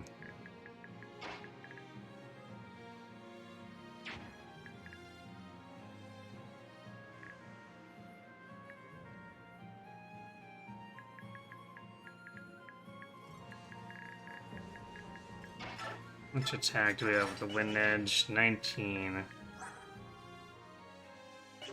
Both attacks hit, it will actually kill.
Do like that for now.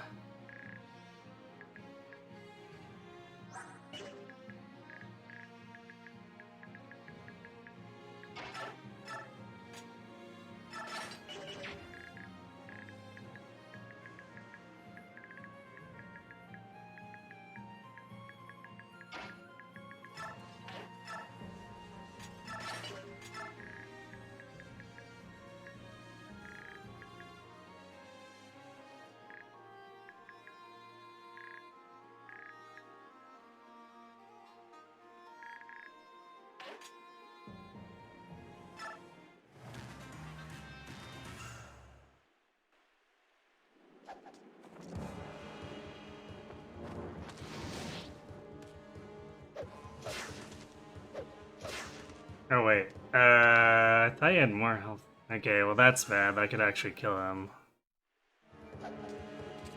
Hmm. Yeah, alright. I miscomputed that.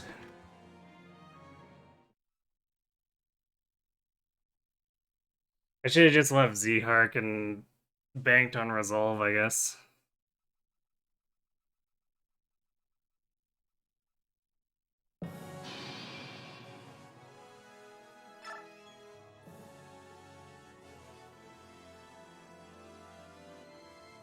Oops.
Nice.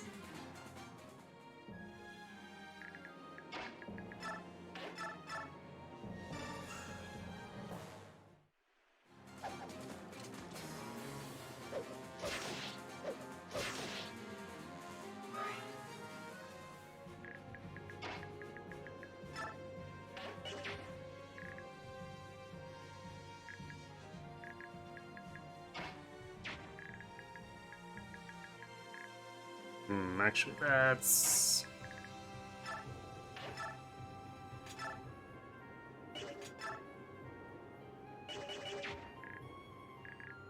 not great. So we push Makai up. We'll have to body block with Z-Hark anyway.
They're still going after Volug, though.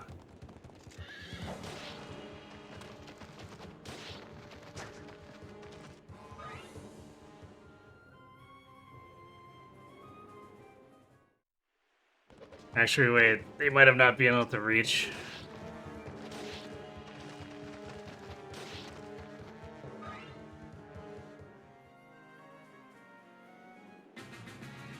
No, yeah, they should be able to reach Z-Hark. I guess they were very afraid of him.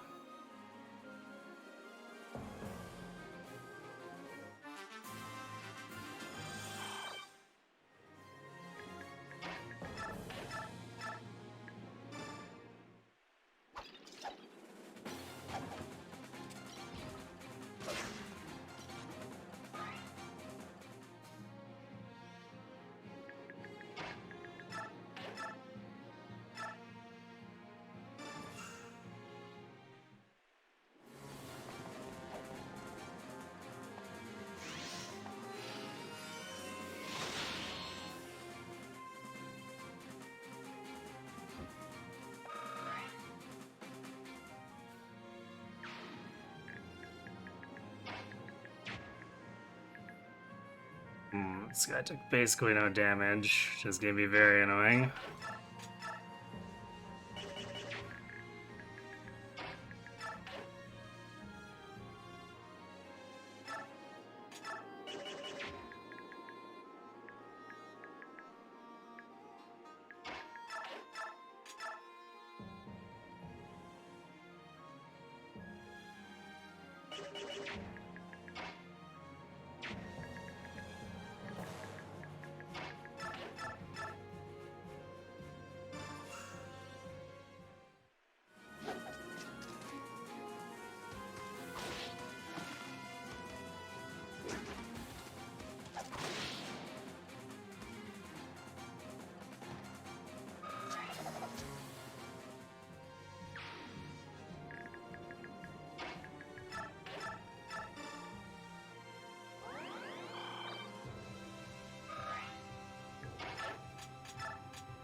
I guess the Rand just gets to sit around.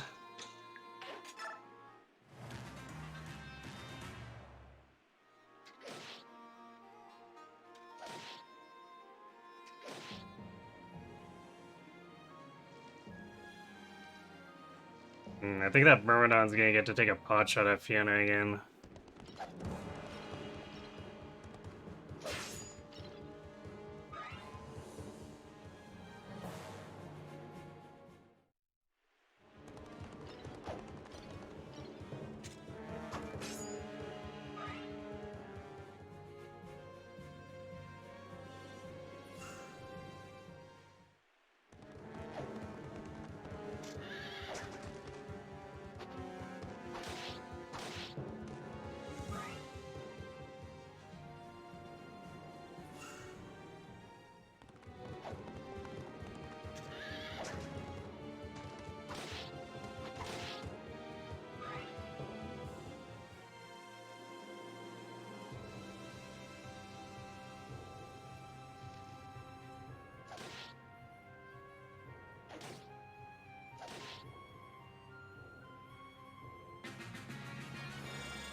I wonder if this guy had listed crit.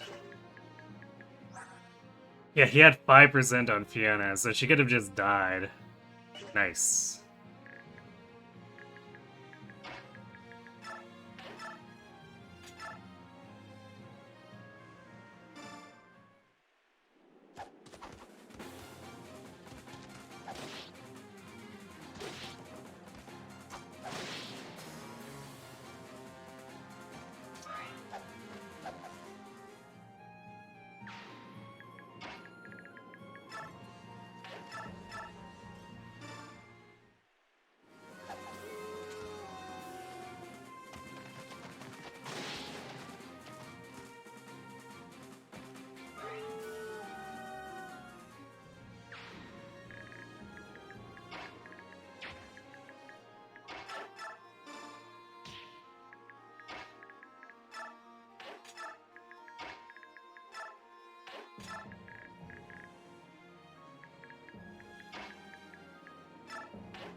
Not really much better than last time.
Yeah, rip old man.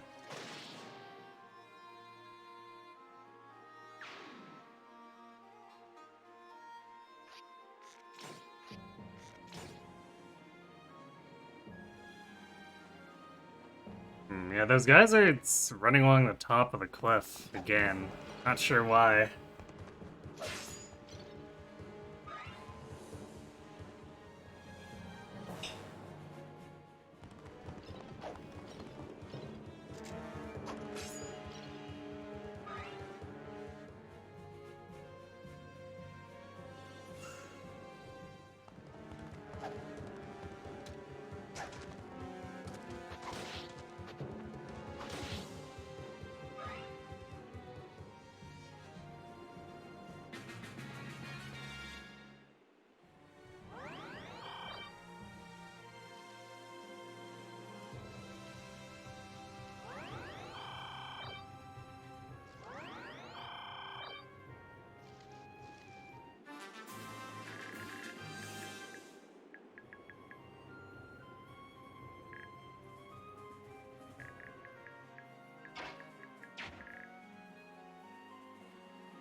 Could try going after them here.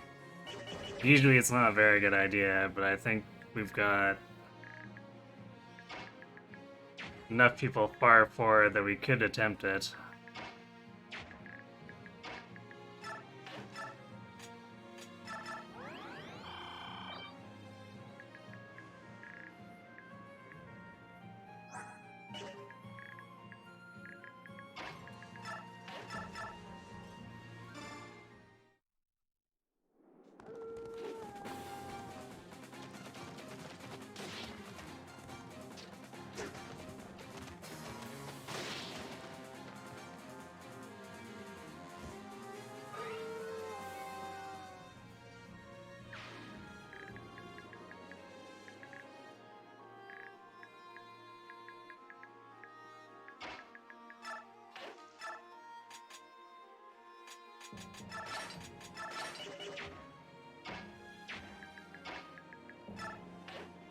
Especially since Edward's body blocked from reaching. It's not the greatest.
I think Micaiah's far enough back. Because it should end where Torneo is, but never 100% sure where they're counting from.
Yeah, those hit rates are a bit dangerous.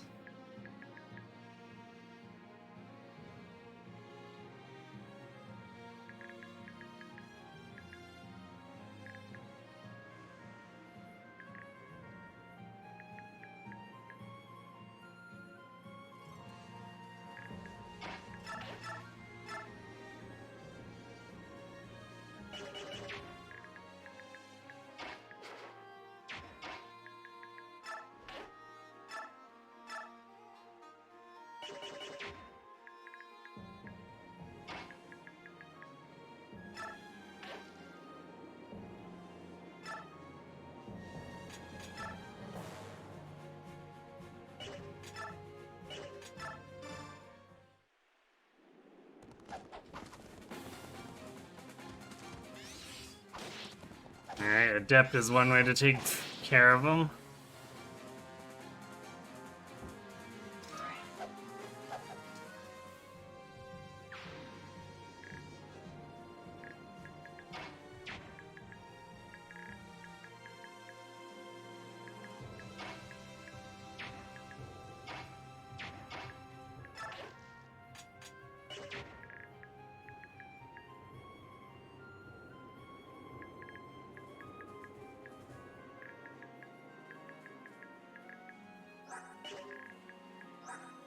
I could also just heal here.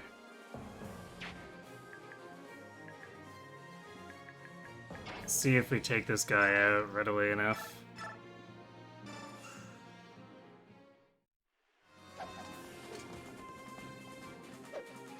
Because if no one can get in an enemy phase hit, that's pretty good.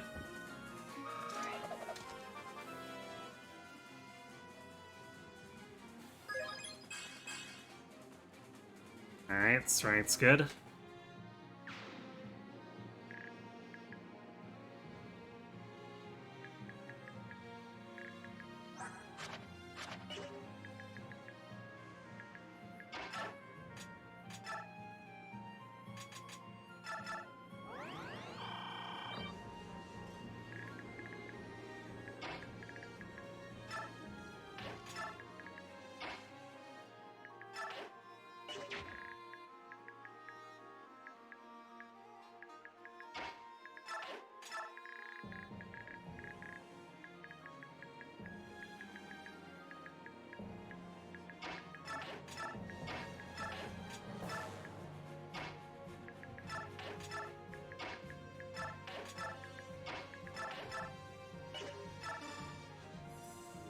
So we can check the range like this. If they target Tornado, we know that Soth is out of their range, since Soth is definitely squishier.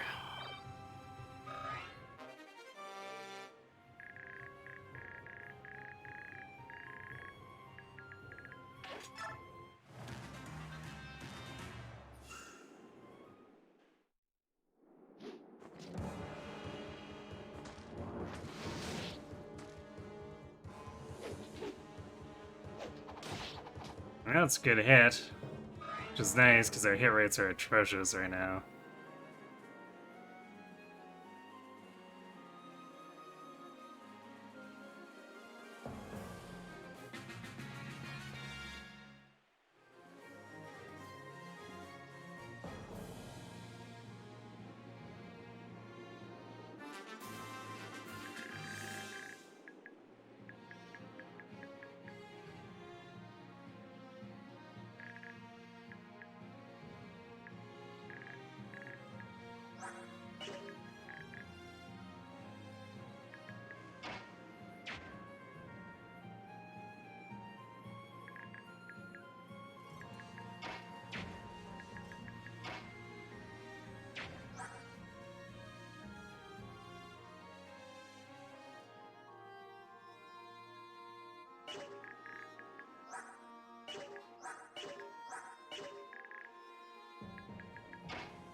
And these guys being at best bio.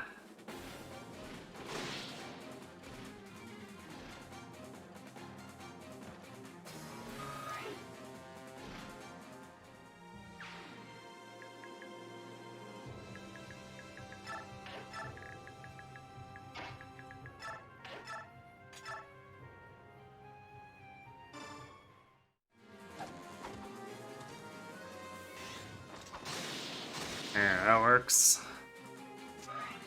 Although if they'd injured him enough, he would proc resolve and get up to 91 avoid.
I don't think it actually fired at me at all, so this must be where it is.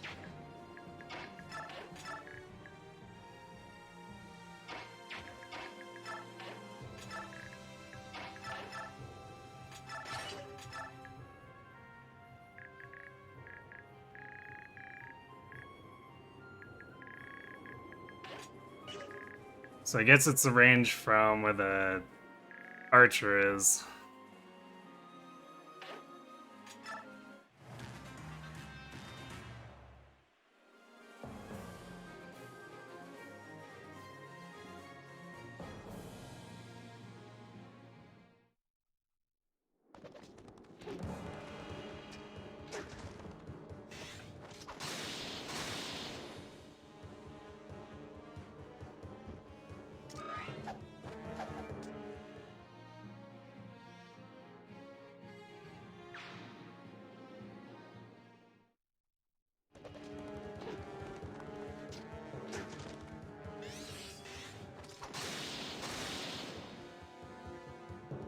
Well, at least we're saving some durability there.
Alright, I think we'll just pull back from here too.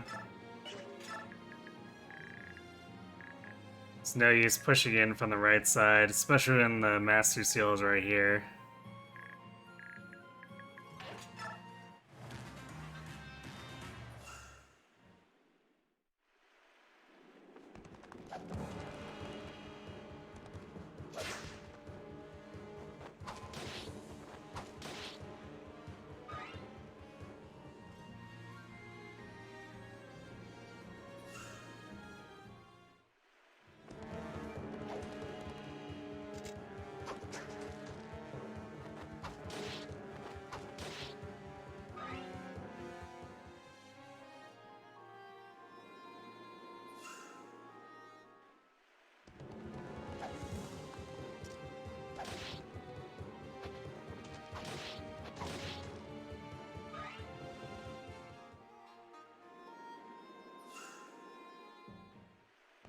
Kinda just piling up here to die.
Really don't want to use any iron knife uses, but probably have to equip it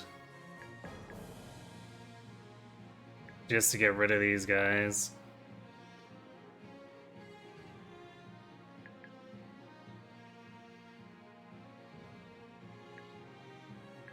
Actually, maybe not.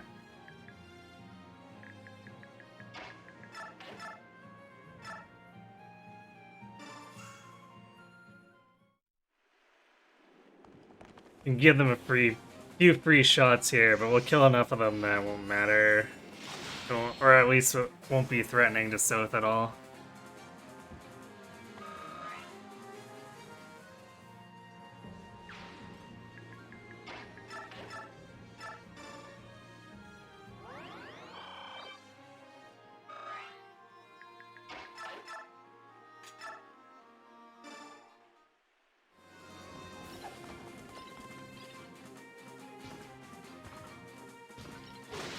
I guess if I want to spend one, too, we could just have them target Tora now, but... doesn't feel very worthwhile to do that.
Interesting that the Wind Sword is still went after Torrent now.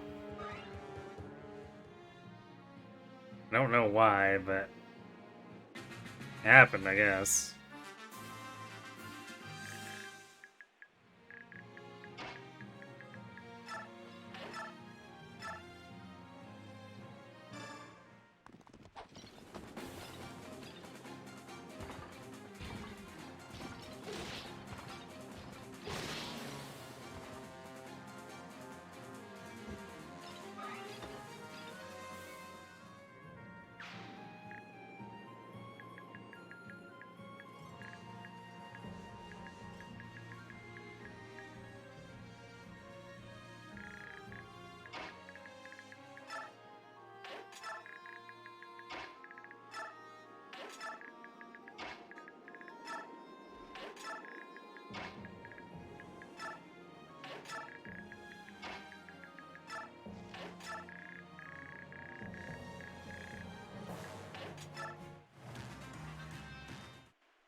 Should have equipped the javelin, because now he's just gonna keep going after Tornado instead of going after Soth.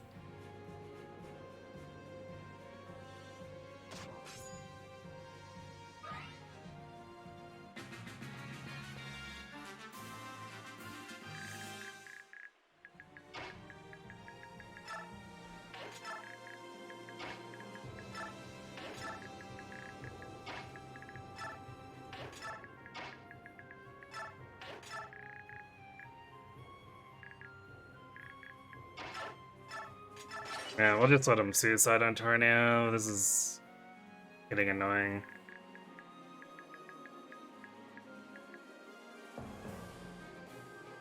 Can we be in... Okay, yeah, we can stand on the tile to get the Master Seal without being in range of the boss.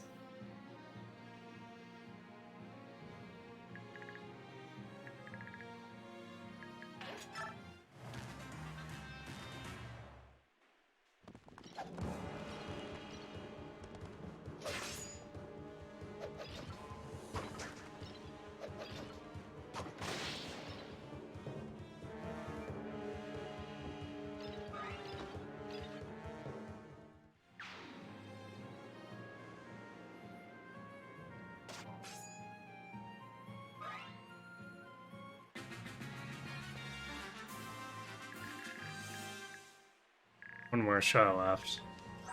I guess this guy is following Tornado around.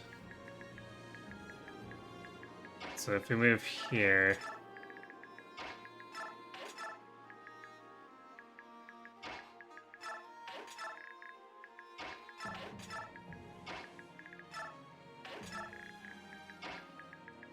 we probably get mega bit of experience.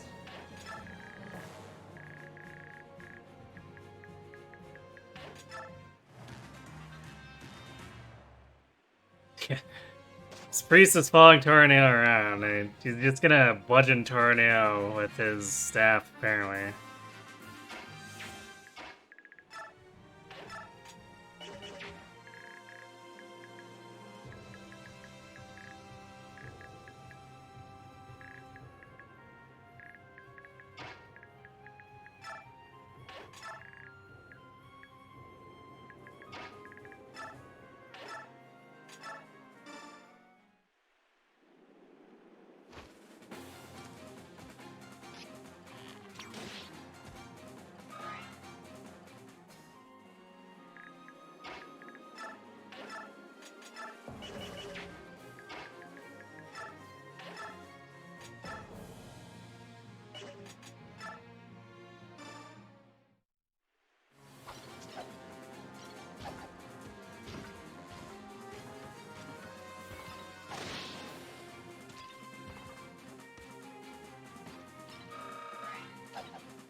Okay, so the tile is... It's L on the cliff, so these four...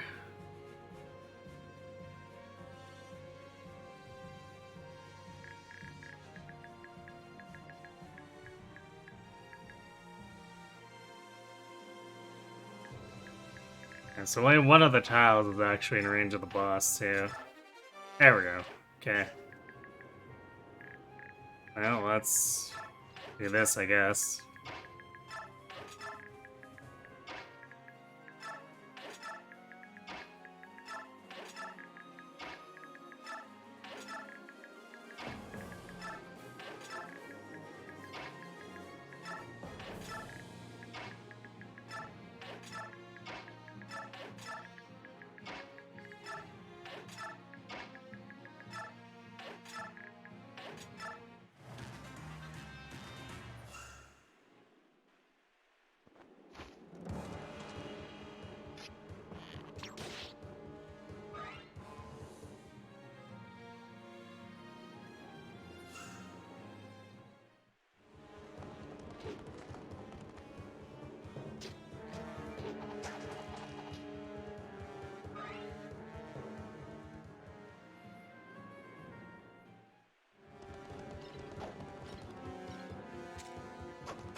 Sorry, 1 second. I hear some strange noises I need to check out.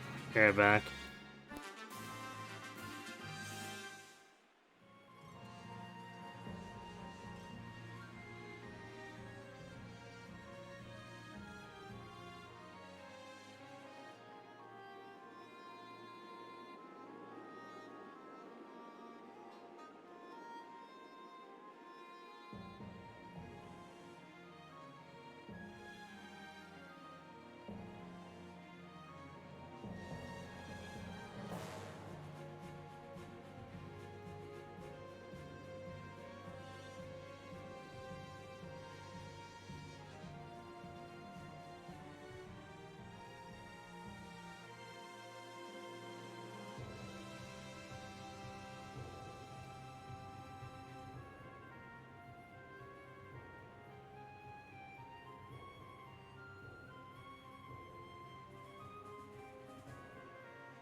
Alright, sorry about that. Asuna was getting to a few things she shouldn't have.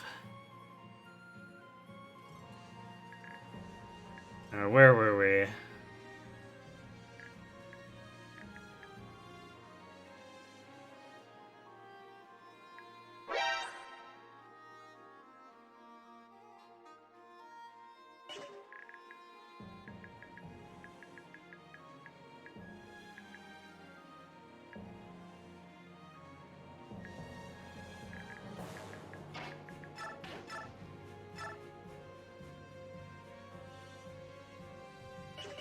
Damn, okay, at worst actually.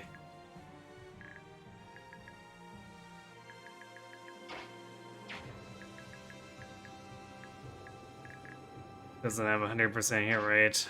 Disappointing.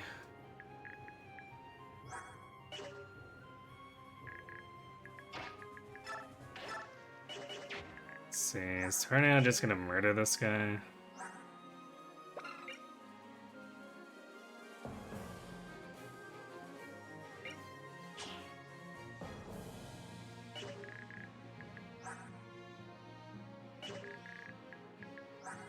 Yeah, he'll just straight up kill the boss.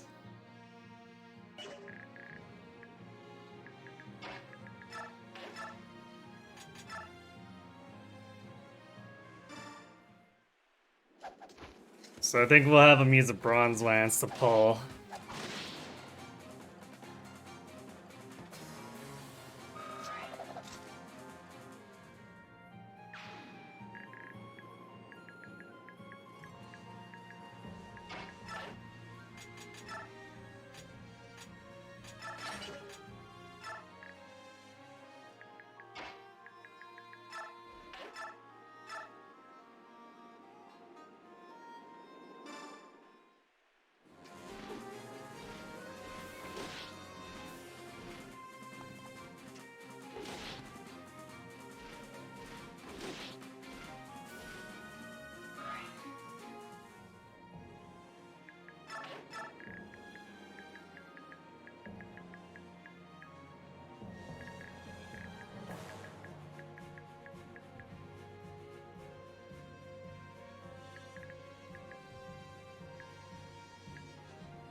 Alright, we should be ready to go now.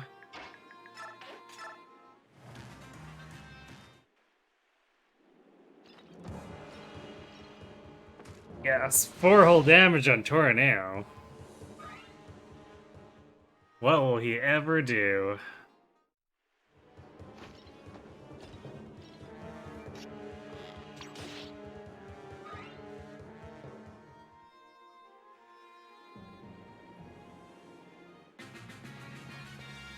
Well, that's annoying.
Damn. Power Rhythm is being an ass here.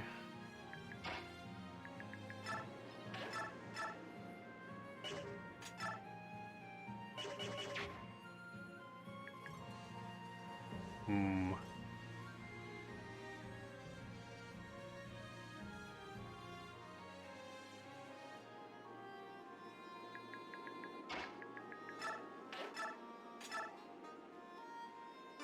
Just do this, I guess.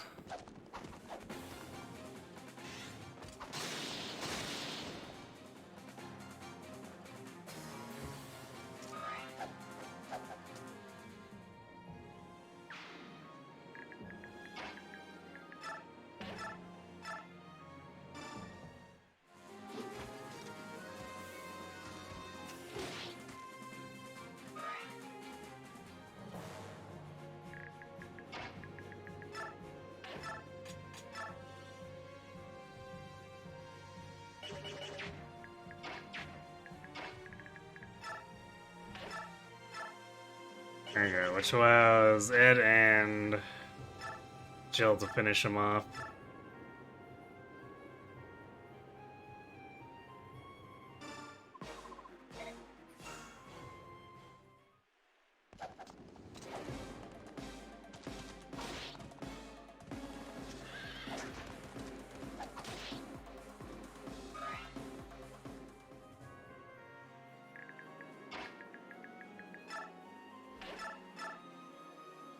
Because that kills. Let's see if anyone else can read a bit of stuff.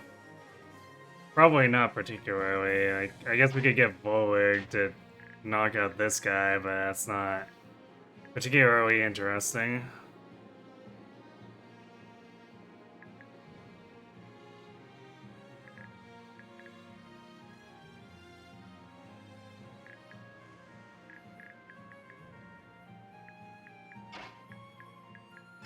Actually, if we do this, I wonder if it gets Leonardo enough hit rate.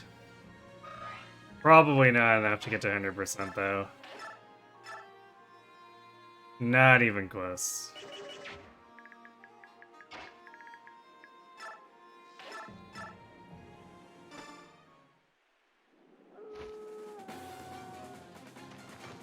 So I'll just take some Volwig strike rank, I guess.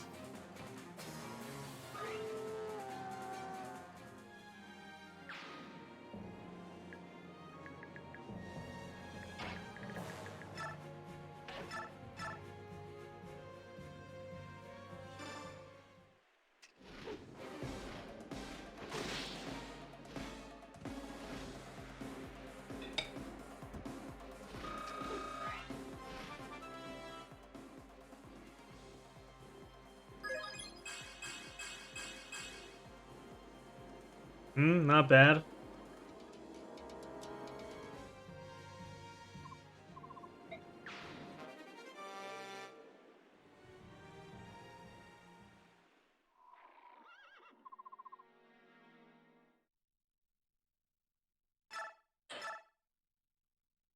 Yeah, well, that definitely took way longer than it should have, but it is what it is.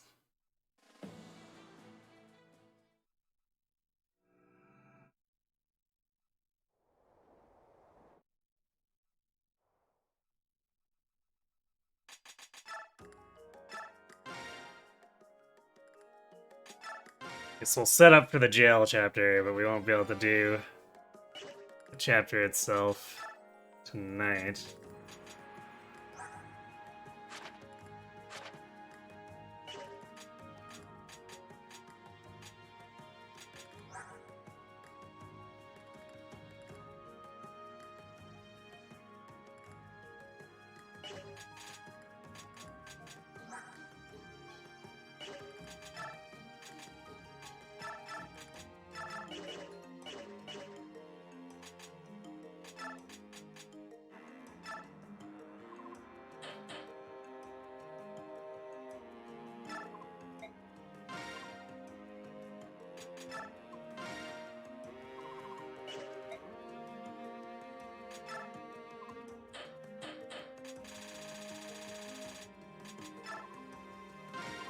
Alright, we'll be blowing that on Forge for Fiona too right away.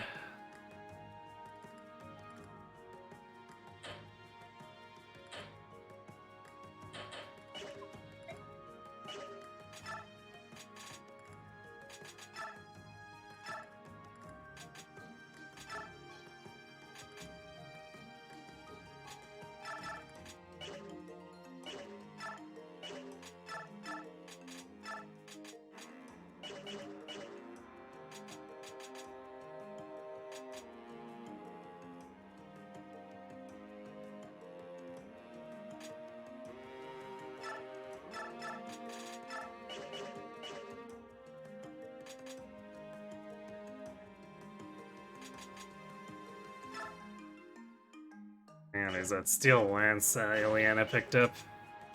Can sell that off.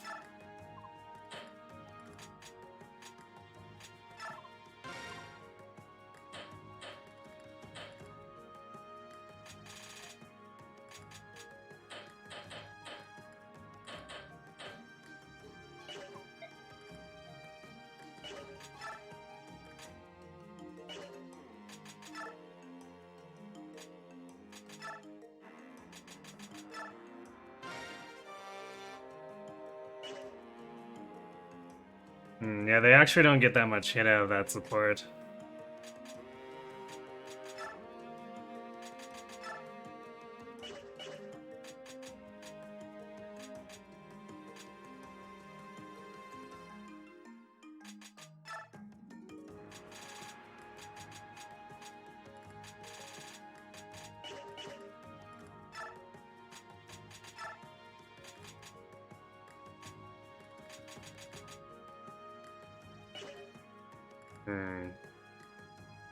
Definitely hesitant to do Ileana Meg, because Ileana is just gonna eventually leave. But I guess we got a few maps before that happens.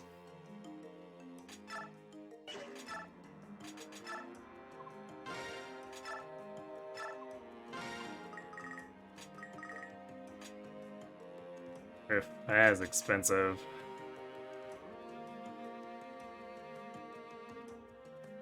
I guess if anyone wants to name an Iron Lance for Fiona, now's the time to redeem. I'll do some of my other setup first, and then we'll go back to it in a second. The window's gonna close pretty quick. So let's check benchmarks. And deployment slots.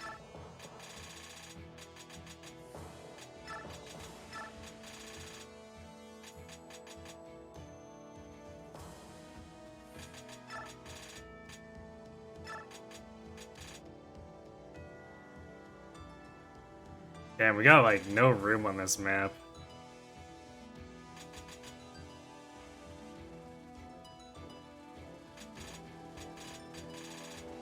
I'm gonna bring Meg over Leonardo.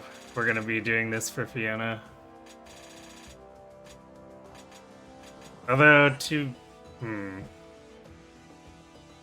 be fair, he wouldn't mind the messing around either.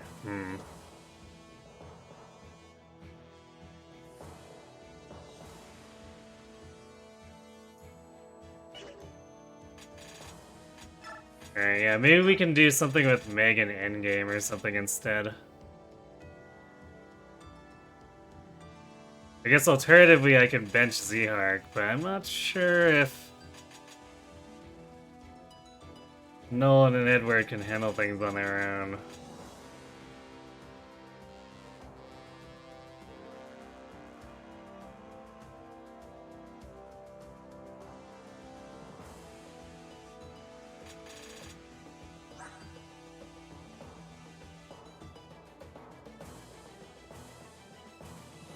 I could always promote Edward now, too.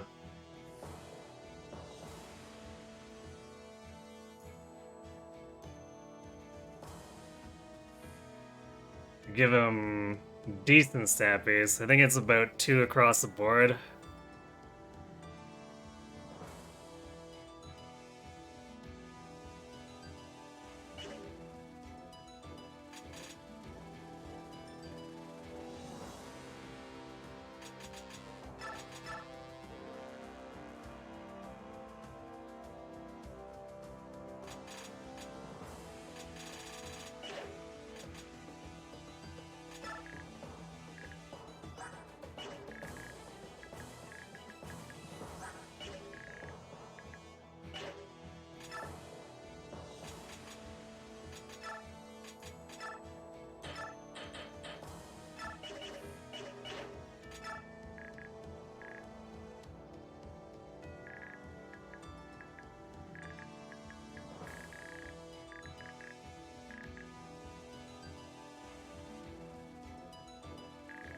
Actually, since we are going to boss fuse Fiona, we can probably open by just going to the right instead of... normally I push up towards here, but...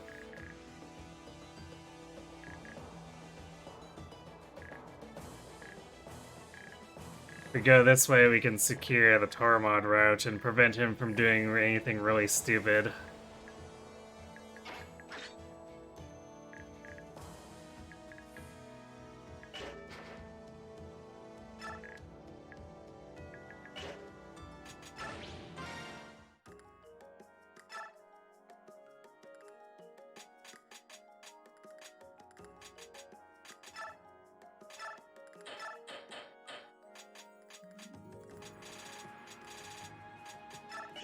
Yeah, I'll give one of the Master Seals to Edward.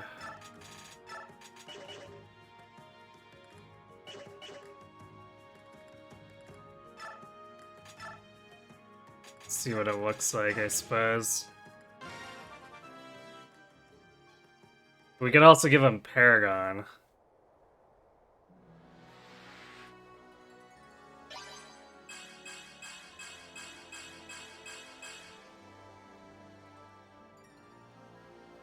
Wow, those are actually kind of sad promotion bonuses.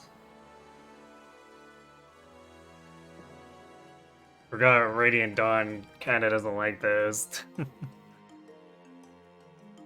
But uncaps stats. This tier 1 has some pretty bad stat caps.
You know what, this Silver Lance is probably better off sold too. We'll do that.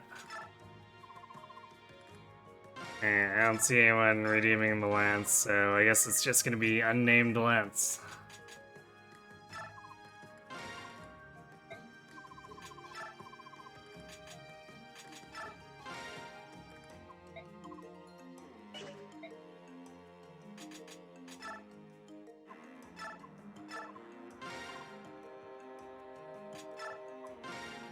Oops, that's...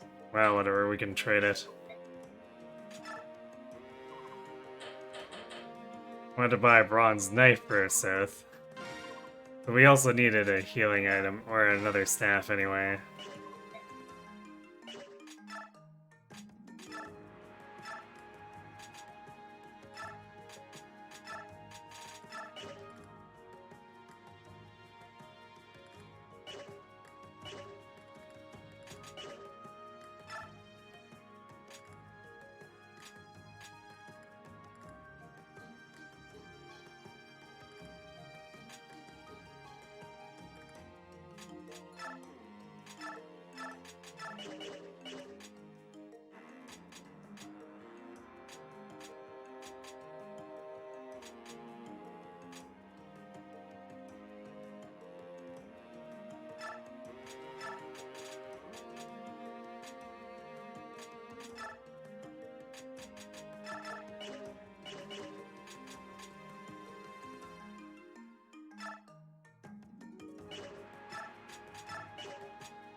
Oh boy.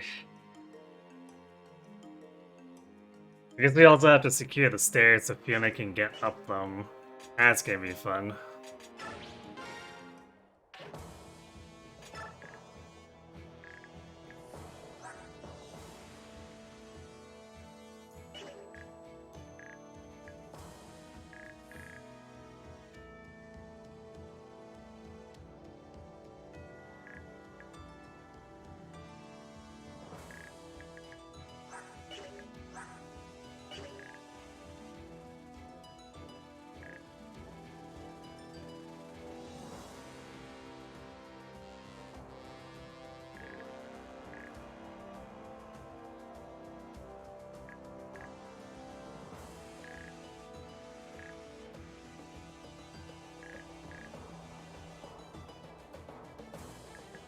I might have Ed and Nolan work their way up here slowly, and then Soth can come across here, maybe assisted by Voluk to start.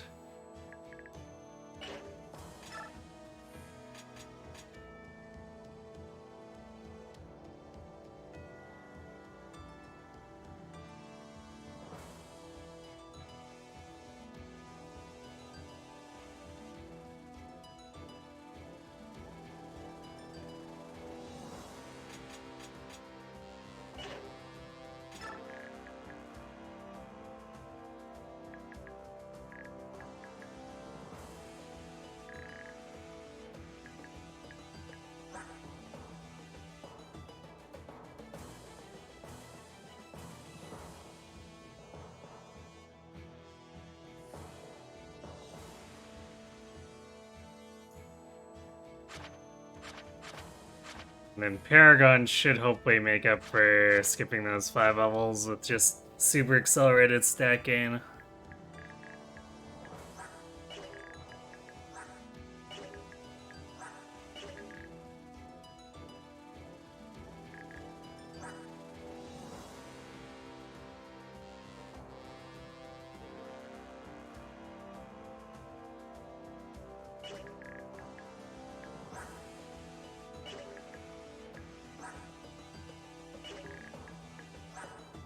Wow, we actually don't double this Myrmidon either. Just a little too slow.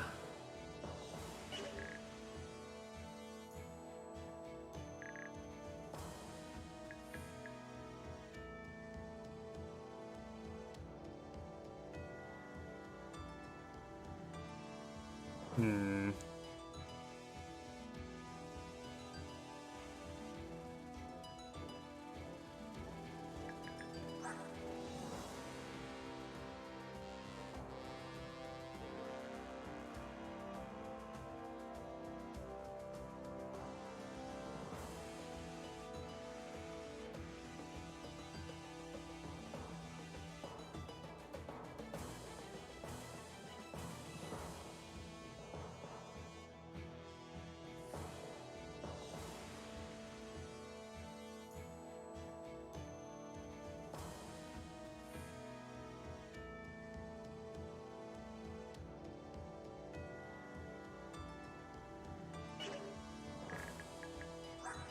Actually, missing that double makes me a bit hesitant on committing to the promotion.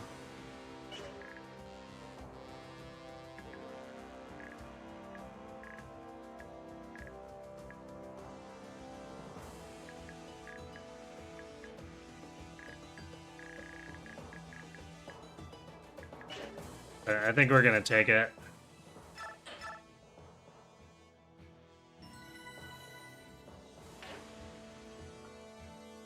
Alright, well, that's gonna do it for me for tonight.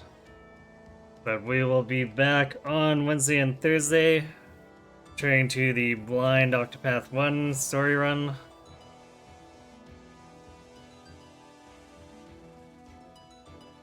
Kind of towards the end of things, but I expect the game to spring some extra stuff on me, so I guess we'll see.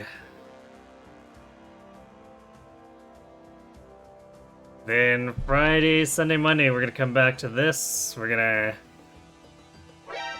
get Meg and Fiona some boss abuse experience against Mr. Bull in a China shop. And then I guess push as far as we can from there.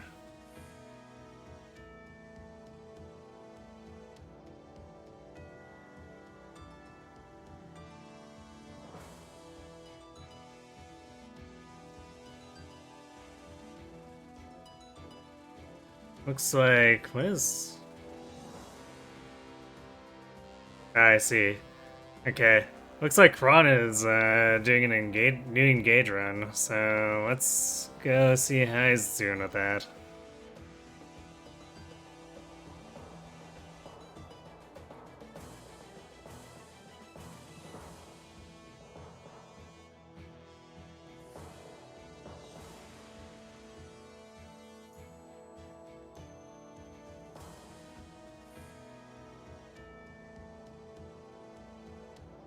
Anyway, thanks for watching, everyone. Hope to see you on Wednesday, if not on Friday. And have yourselves a good night.